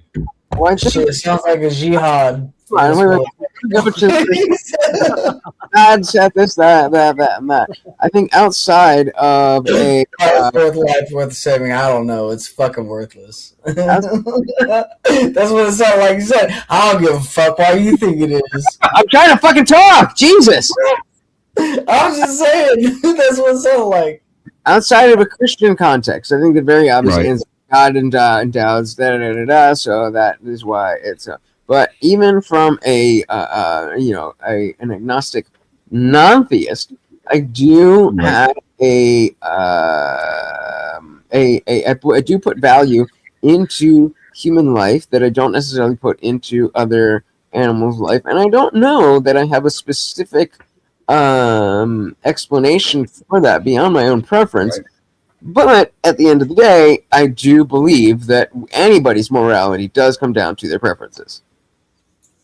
Okay, that is quite a lot to unpack there. Okay, so we're making this a moral question. Is there another context in which you would? Yeah. Yeah, when you say the word worth, does that not have moral or normative implications? So yeah, often. Sometimes it can just have monetary. Well, how are you using it? Was your question? Yeah, what? Well, I'm not the one who was implying that life was worth something. That was right, but no. Who made that assertion? Okay, right. We're just asking what you mean by worth. Then. Yeah. I mean, has some value to the person observing it, I suppose. But what is value though? That's the question. Are we gonna? Do you want me to get a dictionary? No, because we can do this. Wait, no. Well, I'm just using words in the kind of everyday sense. We're using words. If you want me to go and get a dictionary and define words for you, I will. When you says is life worth? Why is life worthwhile, or whatever the fuck it was? Then you must have some understanding of the question that you asked. Right? So, okay, right. So I didn't make the statement. You use. Okay, Indian Jesus. I didn't make the statement. Life is worth saving. For Sky Like Mine, is that not you? I didn't make the statement. Life is worth saving. I know that. The answer. I did. Okay. Wait. Your question. What does worth mean? Right. What? Ask the guy who said that life was worth saving. What does worth mean? Kelly Green. Wait. Look. The person who has the burden of obligation is the one who is introducing the term. That's not me. That's the guy next to you with the baseball cap holding his spectacles. You did introduce the term. You said, why is life worth saving? You might say it's not fair enough, but what do you mean worth? As in worth saving? The question isn't asking what is life worth. That's the difference. That. So when you say why is life worth saving, how do you mean worth saving? What is the definition? What I don't know. If you're defining worth saving as something different than what I'm understanding, then I can't answer the question accurately. Right. Yeah, no. What do you mean worth saving? Define worth saving. Yeah, excellent. Kelly Green, what did you mean when you said worth saving? Question, Siva. Yeah. Oh my fucking God. Wait, no. Do you not understand? Okay. Do you not understand how this works? Do you not understand how this works? I do. Do you want me to give you a counterexample? I want you to tell me where the burden of proof lies. Here. Is Kelly Green schmooba? I don't understand the question. Right, you don't, right? You need to understand what the question is before you can give a valid answer. Right. So Yeah. Great. on understanding Shmuba, you need to go back to the person who answer the question or ask the question. Great. So here again, Who first? we are going back. Okay, I understand what you're saying. I understand. I don't think you understand what I'm saying. So let me. Correct. Let me. Wait. So let me put it to you. Put it to you. What's worth saving? Who first brought up the idea that life was worth saving? Who first brought that idea up? You did. No, I did not. I brought it up in response, as I keep telling you, to what Kelly, his name is hidden, the guy with a black baseball cap, to what he said on your panel a few fucking minutes ago. He made the assertion. I was asking the question based on what your panelists were saying. Okay. So then I am coming back to you, asking you to articulate what specifically are you asking with this question? I'm asking, why is life worth saving? And then we can get into what the person who is actually making this statement means. Okay, so I'll make it easy. So Kelly Green is a Christian who believes that God endows every life with value. That's what he means. What do you, so now do you understand what he means? When he said, okay, let me just. Then we could have said that 5 minutes ago, and this could all have been avoided. Hold on, you want an explanation? I'm giving you an explanation. He is when he hears the words "worth saving," he is saying endowed by God. He can speak for himself. So now that we have his understanding, he does believe that each life is endowed with meaning from God. So now we understand. Any confusion there? And is that the only reason why he thinks life is worth saving? Any confusion there? Wait, no. Well, hang on. I'm going to ask him a follow-up question because you're telling me what he thinks. Okay. Is that the reason why you think life is worth saving, Kelly? Well, I mean, like I said, earlier, what I was saying was there's a lot of meanings to why life is saving, and then when you say life, I believe there's a lot of living beings, including animals. I mean, it could be a lot of things. So, like I said, just say yes. It is worth saving, or it's worth respecting. Right. It's worth respecting when it comes to many life forms. When we talk about living beings, there is at least a respect or some kind of mercy and love connected to well, that's okay. And would you be? I'm guessing you would be privileging sentience, right? Well, I'd be privileging sentience. You said, yeah. I guess that's hard to answer because that question's a little weird for my. I guess the statement was weird. I'd say yes. Sentience kind of guides that. Sentience kind of guides that because I see things, whether they have eyes, regarding to the Bible, my own belief, like what I see. Right. Yeah. Okay, but you would say privilege a human life over, say, the life of a cat or an ant, but you might privilege a cat's life over, say, that of a tree or a rose bush. Like there you go. Yeah, those parallels are good. I can agree with those.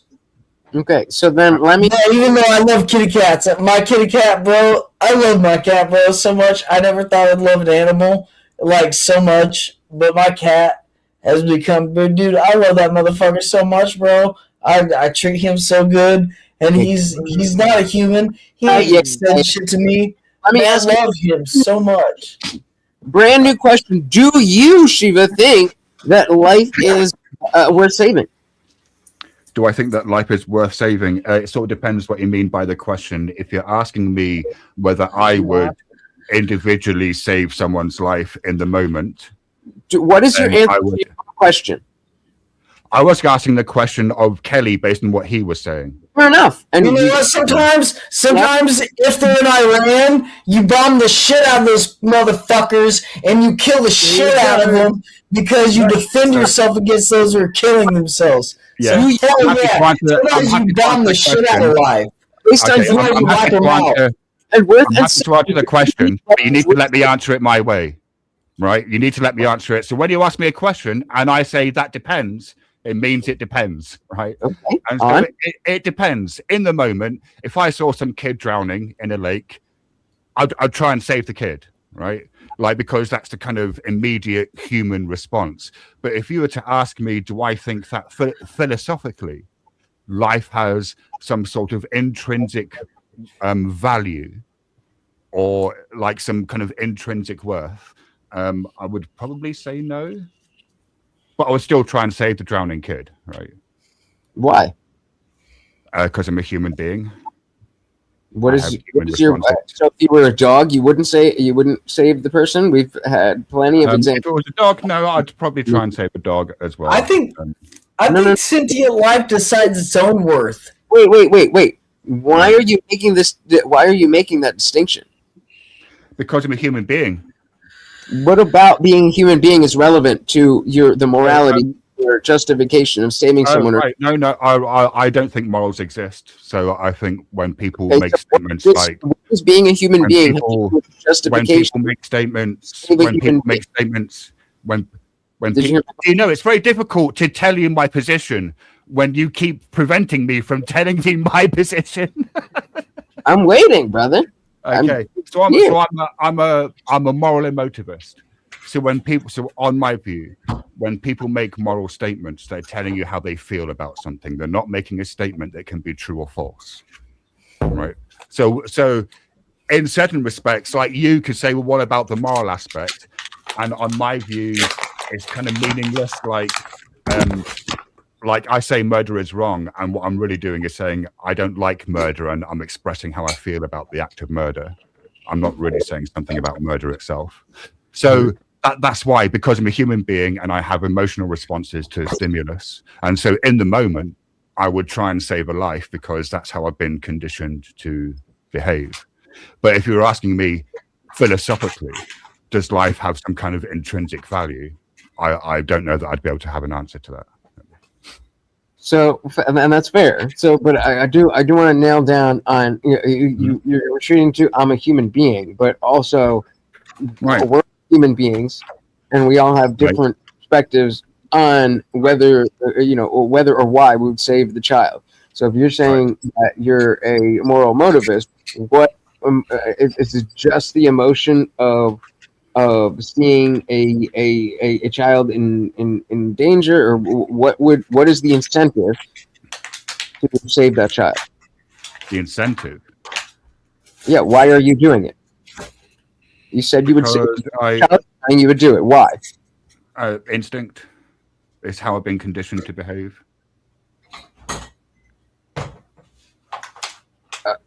Okay. So you don't believe that you're deciding because you love that idea? You're saying it's because you're conditioned. I think that probably people who act heroically in the moment, they're probably not thinking about it, right? They're just acting. That they see someone needs help, and then they just act immediately. And that seems to be a feature of heroic action. Is you're not really thinking, you're just doing. What is heroic? Is that like unconditional love, kind of, or is that like selfish? Is that do what thou wilt so you can get glory from it?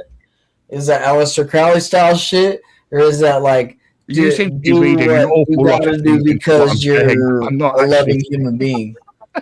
No, I'm just talking about how people don't generally in the moment in a crisis situation. They don't. Well, I was asking, how would you feel? How would you feel? Is it coming from a loving point to love people?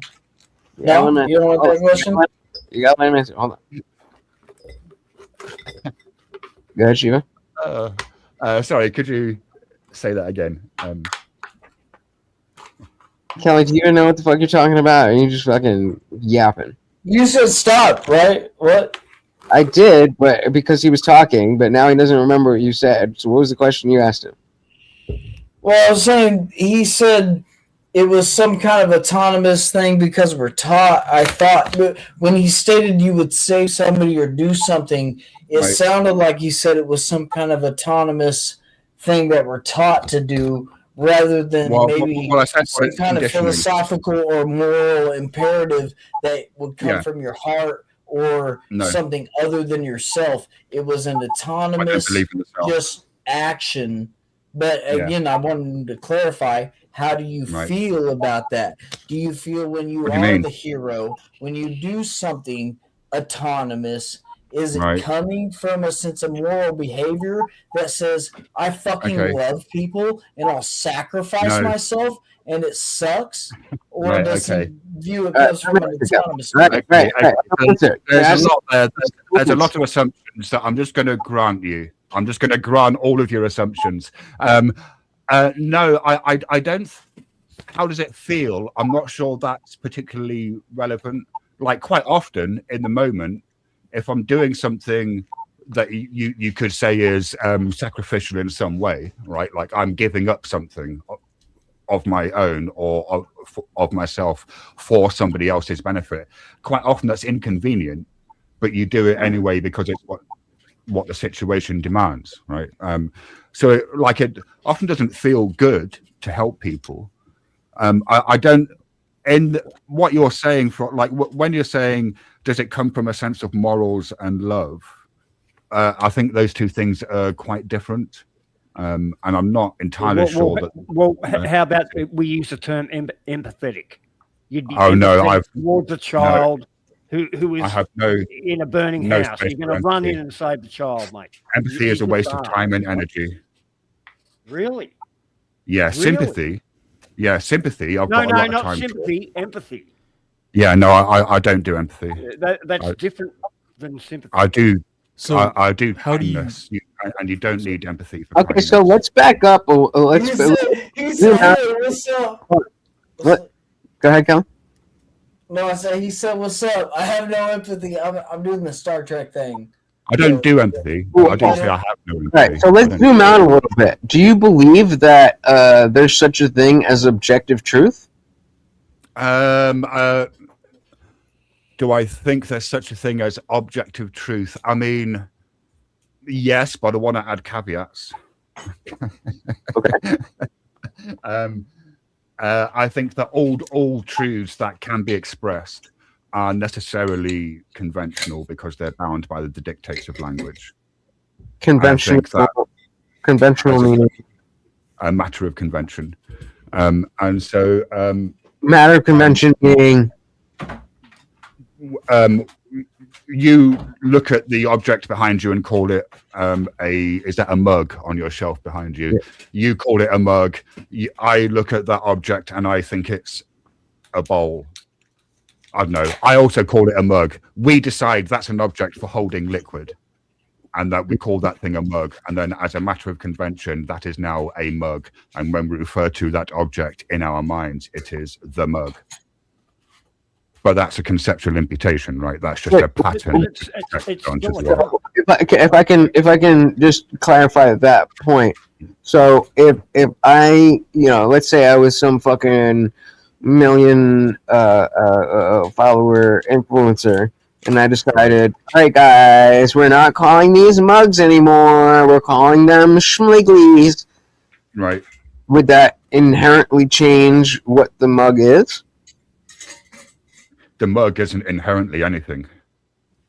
That's what this view is pointing at. That's what this view is pointing at. There is no intrinsic mug. Does that mug. apply to everything or just the mug? No, it applies to all views, including the view itself that I'm espousing. Okay, so then what is the objective truth that what part of objective truth do you actually believe in if you're saying that all that is just referential?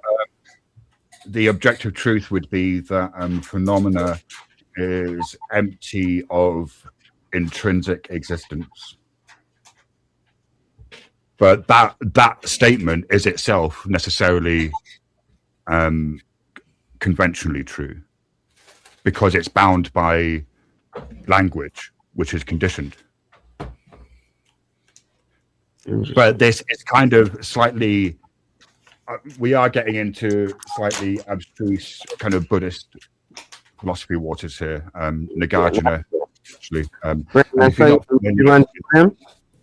Sorry? Yeah, do you think there are simples arranged chairwise?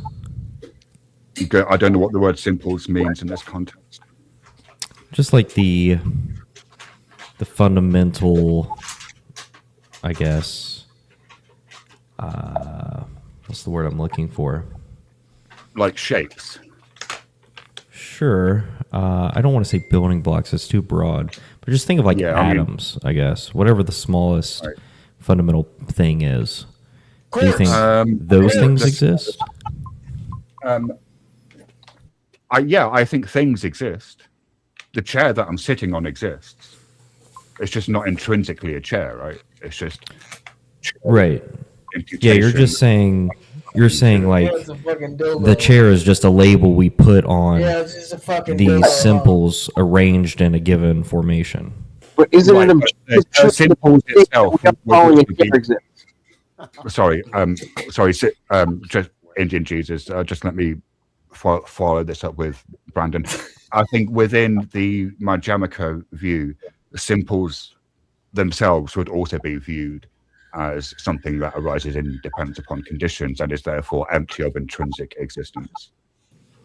It depends on conditions. What do you mean by that? Arises independent upon conditions. Wait, sorry, I missed the beginning of that. All I heard was independent of conditions.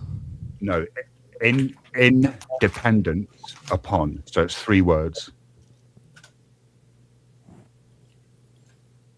Independent. Yeah. Sometimes people think I'm saying independent of, which is not what I'm saying. I'm saying the opposite of that, in fact. Are you saying they depend on something? Yes, conditions. Yeah. So okay, what do they? What would you say they depend on? Yeah. I mean, I'm guessing that if you're talking about atoms, one of the conditions that they would seem to depend upon is a spatio-temporal context to be in, right? I mean, okay, even no, like even that's fair. I thought you might be going down like, oh, they depend on the mental. That's why I was asking that. Oh no! Just like fire, you need fuel, oxygen, and heat for fire. Sure. Right? Those are 3 conditions. Take one of those conditions away, fire can't happen. Like, want the fire to end, stop one of those conditions. Sure. Like you don't think that, just to get back to, I guess, the main point, you think chairs exist, but in the sense that you're talking about, there's no like chairness essence out there that makes something a chair. Right. You've got it exactly. Yeah. Okay, but if I can jump in there, whether you're talking about the semantics of chair is differential. No, I'm talking about the concept of chair. Okay, so meaning the difference between a quote unquote a chair with or a table with a back and a chair, right? That's kind of what you're getting at. No. All right. So look, let's say if we look at the chair that I'm on, it has I give it this labeled chair, but when I look at it, it's actually several different things, right? We have some legs and some feet. It's got some wheels on the bottom. There are arms. There's a back. Right. So, and each of those things is also a conceptual. Kelly's got one. Right. It's a conceptual implication. So if I take one of those things away, is the chairness contained within any of the parts? And the answer would seem to be no. And you can keep that. It's a fucking chair, mate. But there's no chair here anymore. Salted, did you want to go?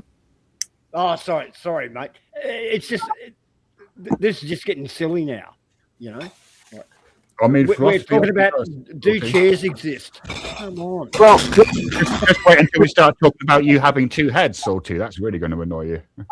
Oh yeah. Well, I'm not from Tasmania, but you could have been right. So what do you think is silly about? Because I tend to generally agree with you that this is getting pedantic. But where do you see the issue with what he's saying? Yeah. Trying to deconstruct normal fucking words, right? Right. We all know what a chair is. We don't need to debate what a fucking chair is. Agreed. Right. Agree. Yeah, check it Right, out. so we see? do agree. Great. Right, but we There's one. also Kelly's got one. It has a Right. lot of weed on it, though. But- This but- is a but- chair with a lot of marijuana on it. Salty, the question about what is a chair becomes more important when people start asserting things like you have a self, right? Because then this idea that there's a kind of essence, a kind of that makes me a kind of meanness somewhere. Well, I don't inside. think you go to the local fucking carpenter and say, "Can you make me a chair with an id?" Right? No, of course I It's don't. just a fucking chair, mate. Right? Of course, yeah. In day-to-day conversation, if I want someone to make me a chair, I'll say, "Can you make me a chair to these specifications?" But this isn't that sort of conversation, is it? Like context. Is Oh important. well, I think, Right. well, He's using stand the corrected. chair example to illustrate that chairs in themselves are not like they don't spawn out of existence, but like the chair itself does exist. Like That's what, yeah. I'm trying to drill down on like I'm not necessarily disagreeing with anything specifically you're saying, Shiva. I'm trying to drill down on the conclusion that we take away from all of this articulation of the deconstruction of what is and is not a chair. I'm trying to get to like the question I was going to ask before, like whether we're talking about the mug or we're talking about a chair. Is it an objective truth? Let's go back to the mug here. Is it an objective truth that that mug exists, whether we call it a mug or whether we call it something else? No, I don't think so. I think it's something that's conventionally true, and so explain why that is different. Within conventions, the kind of linguistic and conceptual conventions that we've constructed, it coheres within that system. So it's Okay, so true. what would it mean for something to exist objectively? That's why we bring back a Right, silence. in order for something to exist intrinsically, it would mean No, that it would objective, not intrinsic, objectively. objectively it Yeah. would need to exist independently of anyone's minds, right? Independently of their opinions about the thing. Yeah. Okay, so if I Is that not What a about mug? the stance? Independently of stance. How's that? Stance independent. but I do that, if I move that, you now don't know if the mug is still there, right? But objectively, whether your subjective perception allows the mug either is there or is not there. Well, Well, I mean, it I'm isn't fucking there. ate a lot of Wait, shrooms. it The isn't mug's there. fucking there. I'm Wait, telling it you, isn't the there. mug is fucking there. Shut the fuck up. Hold on. You shut the fuck up. When we examine the motion of the mug, right? Even if you are not moving the mug, the planet is fucking moving. That mug is moving. Yes. Agree. Okay. Agree. Absolutely agree. Yep. Okay, but again, whether the planet is, regardless of where the planet is, my bedroom is not moving in relation to the planet. Agreed. So are we talking about we can only, I mean, obviously the mug's still there, but we can are you saying we can only talk about motion and motion Being objects conventionally true. in a cosmic sense? Things being conventionally true doesn't mean they're false. There's Okay, a clue in the phrase true. That's what I'm trying to nail down, and that's what I'm trying to understand. Right, but I think if we say objectively, there's a mug here on my bed frame, then would it be true independently of anyone's opinions of it? Yes, conventionally it would. Right, but people. I mean, even if my bed frame moves within the universe, it's Right. still on the bed frame. right, yeah. Right. So what's the difference between that being conventionally true versus objectively true? Because bed frame, mug, you, these are all conceptual imputations that you are inventing in your own mind, moment by moment. But I'm not, because I'm using those words because they've been established before.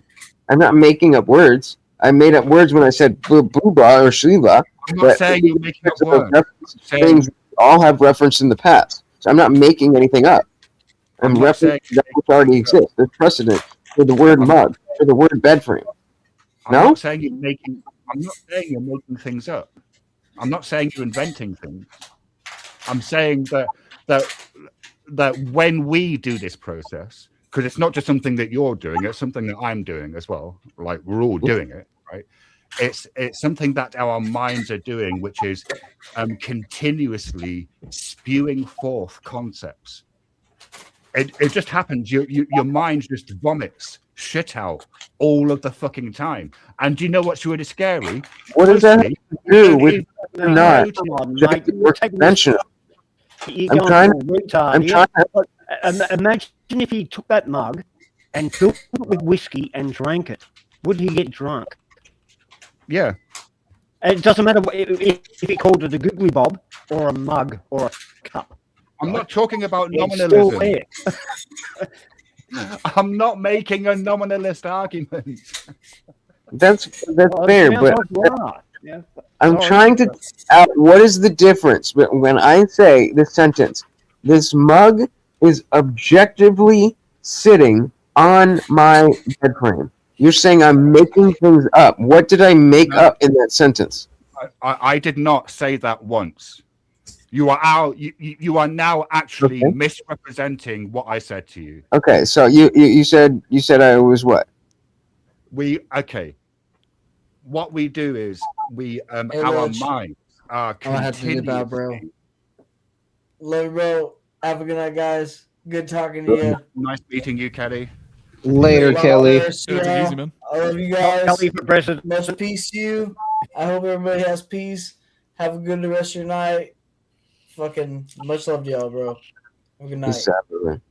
Deuces. I'll end it with saying, "Where's my mouse?"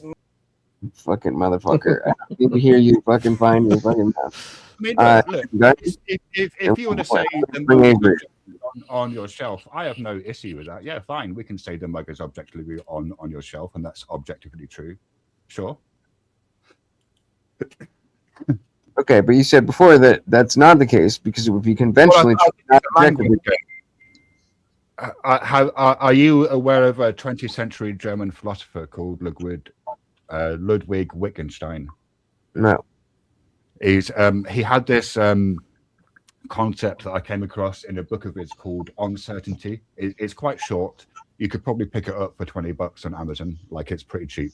And he has this view that words don't have intrinsic meaning. That meaning is derived through usage. So within the language game of, within the context of us talking about the world in an everyday sense, when you say the cup is in the living room, or the cup is on the shelf, and the cup is on the shelf, I'm just going to assume that the cup is on the shelf and that's a true statement, right? But that's within that kind of language game. If I'm talking to a Buddhist, a Nagarjuna Buddhist, one who follows the teachings of Nagarjuna, who founded the Madhyamaka school, then that conversation would be very different, because we would have a different understanding of what the words cup and shelf are actually referring to. Why? That's what I'm trying to understand. Why? I don't know what the Buddhists think. Why is that the case? Why would they not understand what a mug is outside of a language barrier? Because Buddhism is soteriological. So it's either expressing a particular view, which is Praticca Samutpada, or it's giving you methods to try and realize that view for yourself. And so teachings like emptiness, they're a kind of way of getting you to loosen your grip on concepts, so you hold ideas a bit more loosely. All right, fair enough. Let's bring Avery in. What's good, brother? What's going on? What's up? What's up? I just got off the fucking Raging Tomato. That was an interesting endeavor. I bet. What are they going on over there? The fucking Thorpes and Hormaxer and all this other crazy shit. God damn it! I keep missing the Thorpes. The whole fucking dude. The whole stream had to get nuked at the end of it because people were just. It was probably one of Sarah's like Sarah even said it after the fact. She's like, this was probably the craziest fucking stream ever. Like I went in there immediately gunslinging on the fucking Thorpes. I don't care. Fuck those people. But yeah, it was an entertaining panel. But is religion legit? No, I don't. I don't think there's substantial evidence to prove that there is a god or gods. I think we chased up all the standard Christians by now. Oh, we're now coming at Shiva because we're trying to determine objective truth versus conventional truth, and I don't. Why are those two different in your What's the difference? What's the difference between objective and conventional truth? Why are those two different in your mind? I don't know. You're the one that made a differentiation when I asked objectively. No, I made a differentiation between. Okay, so what does that mean? Well, can you define them real quick? Wait, it's not different. Why didn't you just say yes? Because I think you might have misunderstood or misheard what I was saying. Because I never made the claim that statements can't be conventionally true. Sure. Okay. So let's back all the way up. What is the difference between a claim being objectively true versus a claim being conventionally true? Oh, none. Then why are we differentiating? No. Why are you obsessing about whether claims are objectively true or not? Because I care about what is true. I mean, I think truth is a property of propositions. How's that? Okay. Could you elaborate on that? Yeah, I think people sometimes, and this is mostly theists, and I know that Indian Jesus is not a theist. I don't really know about anyone else on the panel, but people often throw the word truth around like it's some kind of thing that exists in the universe. And it seems to me that like the sun, for example, isn't true or false, but statements about the sun can be. And so truth seems to be a property of statements. But wouldn't the truth be that there are 5 of us with our individual names? I could list them off. Are here right now sitting on a panel. How is that objectively true? That is true, right? Right, but it's the statement that is true, right? Well, no, it's the evidence backing the statement, right? Like there are 5 of us here on a panel. Spanish, then the statement is true because it comports with reality, not because of any other reason. All right, let me ask you this. Can truth exist without language? Yes. Yes. Oh, really? Yes. Yes. See, because if language is just a mechanism in which we communicate. Hold on. 2 plus 2 long before Arabic numerals. Hold on. If I were to go and burn down some random person's house, right, and that person said, "Hey, you burned my house down," I didn't say burn. Like, what if let's say there is a ton of evidence, like the whole justice system, like in multiple countries, is formed around now. Like, yeah, we use language to carry that out. But like, if I were to go and burn someone's house down, like that would be true. That would be true irrespective of language. I think it's going on a deeper level. Because I think, like, okay, Shiva, would you agree that in a colloquial discussion, it is true that all 5 of us are on the panel right now, right? It's not untrue. It's true. Yeah, sure. But you would also then dig in further and say that, some aspects of that are not what we are claiming is objectively true. Yeah, I would say that things that we are assuming to be true are probably delusions. Like, for example, that there is a me that has a kind of core or an essence that I can identify. So, but we have to you by living in the shared reality with other people, you have to establish that you are going outside of that. That is the default.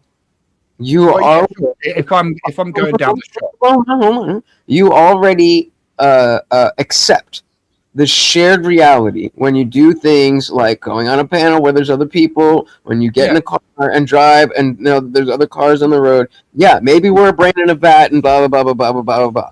But if you're talking about, then it's the onus is on you to differentiate that we're talking from that shared reality. Well, no, look, in everyday life, if I'm going down to the to the shop to buy a loaf of bread, I act as if shops, shopkeepers, customers, and loaves of bread are all discrete phenomena that have their own identities, right? Because, I can't go to the shop and then speak as if I'm having some philosophy debate, because the shopkeeper will think I'm nuts and kick me out of the shop, and I'll leave the shop. Right. And so you're doing that. You're doing exactly that, though, right now with us. Right. And but that doesn't mean that I'm somehow internally acquiescing to a view that I think is probably delusional. What view is delusional? Well, when people say there's 5 of us, right, on a panel, we're engaging. Unverifiable, or is that what's the word you used? Yeah, is that 5 of us on a panel? Yeah. But I forget exactly the word you used, but essentially it meant like, did you say delusional? Is it delusional to think that there's 5 of us on a panel, or is it just possibly incorrect in the objective realm that you're talking? Well, I would say that the view that there is a self is a conceptual imputation, in the same way that the view that there is a chair is a conceptual imputation. So that needs to be where you start the conversation. Well, yeah, sure. I still have the conversations. You didn't do that. So we're all talking as if we are on a panel together, and you're, being facetious. But we're all talking as if we're people from different places around the world on a panel together, and you're talking as if you're a brain in the vat, expecting us to take on the worldview that we don't exist, and you are the only brain in a vat, without articulating that. Hey, I'm working. Stop straw manning me. I really don't like being straw manned. I told you I'm being. Wait! I haven't misrepresented anything that you said once, and you have misrepresented me several times in the course of this conversation. Please. Okay, what was the straw man? Being wrong is not a straw man. I've been trying to. I'm sitting here for an hour and a half longer than I wanted to be up, trying to understand you. Because you keep saying things that I'm not actually saying. Hey, then maybe I'm you are saying this. It's like I didn't fucking say that. Okay, so maybe I'm wrong. Why are you accusing me of strawmanning you? Maybe I'm just wrong. I'm not demanding that any of you. So just explain yourself. Maybe I'm wrong, and if you say it right, I will understand. I didn't. Nobody's strawmanning you. I didn't come up here demanding that you all agree with me. Right, I'm not trying to force you to my view. I'm just came up here and you wanted to say a bunch of stuff that nobody agreed with, and then us just have a different conversation. That's what you wanted. Well, no. Wait. Okay, then come on. What do you mean? What do you? Are you not enjoying this conversation? And asked to come up on a panel. Are you not enjoying this conversation? I am. But I not come up here. Am I? Right. To just talk. You came up here to present a worldview where on a show. Wait. I come up here to present my worldview. What the fuck? I come up here to have a conversation. A perspective. Jesus Christ. Now you're going to get into semantic bullshit. You saw that we were talking about different perspectives and questioning each other's perspectives, and you came up on this panel and presented a perspective. Did you not? Any part of that true? No, I didn't. I came up and I asked a question. Right. And then, did you leave after that? Or did you engage in the conversation that you already knew, which people question each other's perspectives? I led off with the question. Okay, there you go. Yeah. So, why are you acting so... Why are you is there value to life, or is the mug does not exist? Does the mug exist?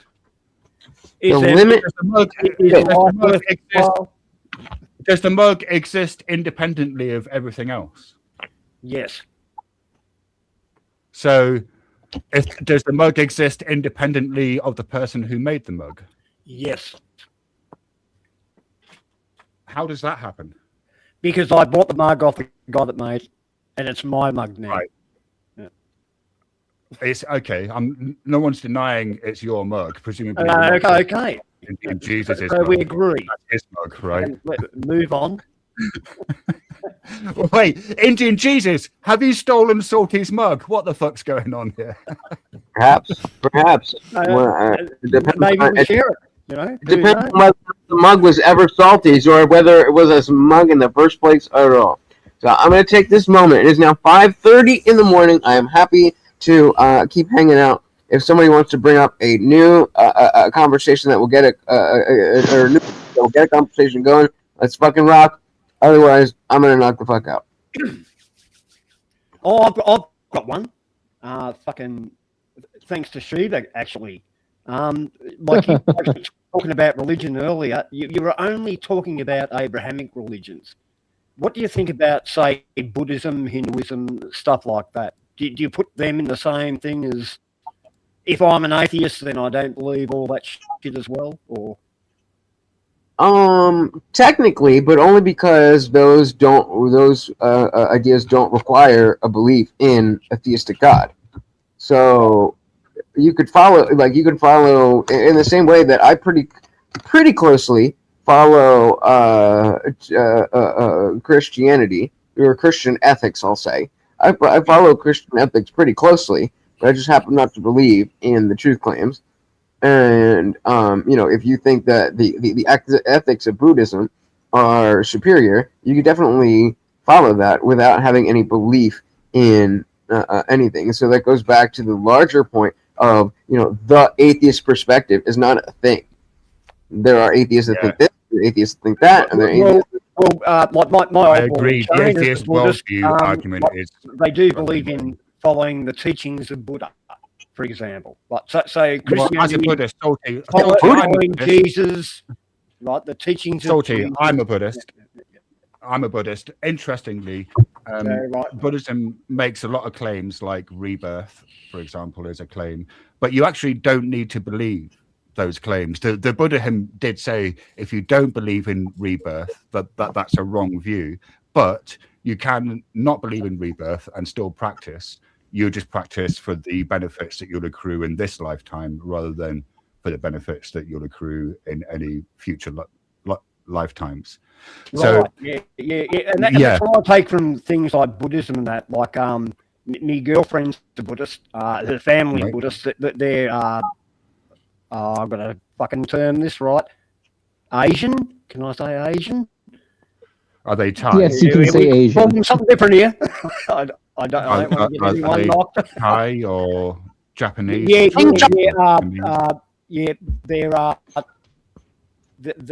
Siamese. Yeah. So Thai. Yeah. Thai, right? Thai. But there's your girlfriend might be that there's an author called Kamala Tianovich who writes about Thai Buddhism at the start of the 20th century. There's a book she's written called Forest Recollections, which is fucking amazing. It's about stories about these crazy ascetic Thai monks who lived in the middle of the fucking jungle and had these crazy lives. Believe me, I've got a house over there. You should come over. It's insane. They're pretty full. Those guys were fucking really, they're really cool. They're really cool people. So I am curious though, Shiva. Do you believe in rebirth, or are you more of the? No, I have. The way I look at it is this: I have no evidence that there's a rebirth or sixth realms, and so I tend to view rebirth as a process that's continuously happening, and the six realms as being states of mind that we migrate from. So we can be in hellish states of minds, or we can be in kind of heavenly states of minds, or we can be in states of minds where we're just purely driven by craving, or more human states of minds where, So so I tend not to believe in rebirth. Yeah, as if it turns out though that rebirth is a process that transcends lifetimes, that's not a problem because I'm actually doing the practice. So like it's a win-win for me not believing in rebirth.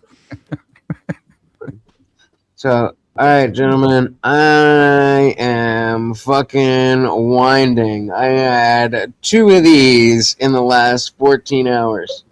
So I am gonna knock out. But I invite you guys to hit up the Discord. If you, I'll keep it open for a minute. If you guys, I know Avery's already a member, but if you guys want to join, hit the link. I'll give you guys the permissions. You guys can hang out in the voice channel as long as your heart desires.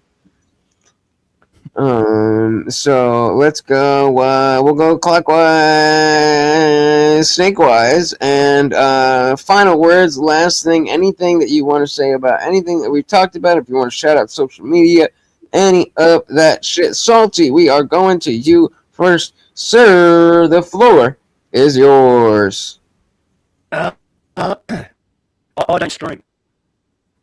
I used to stream. I Say still again? stream. Your mic's cutting out. What'd you say? Yeah, I don't stream. I just hang around Twitch and Kick. Pilled.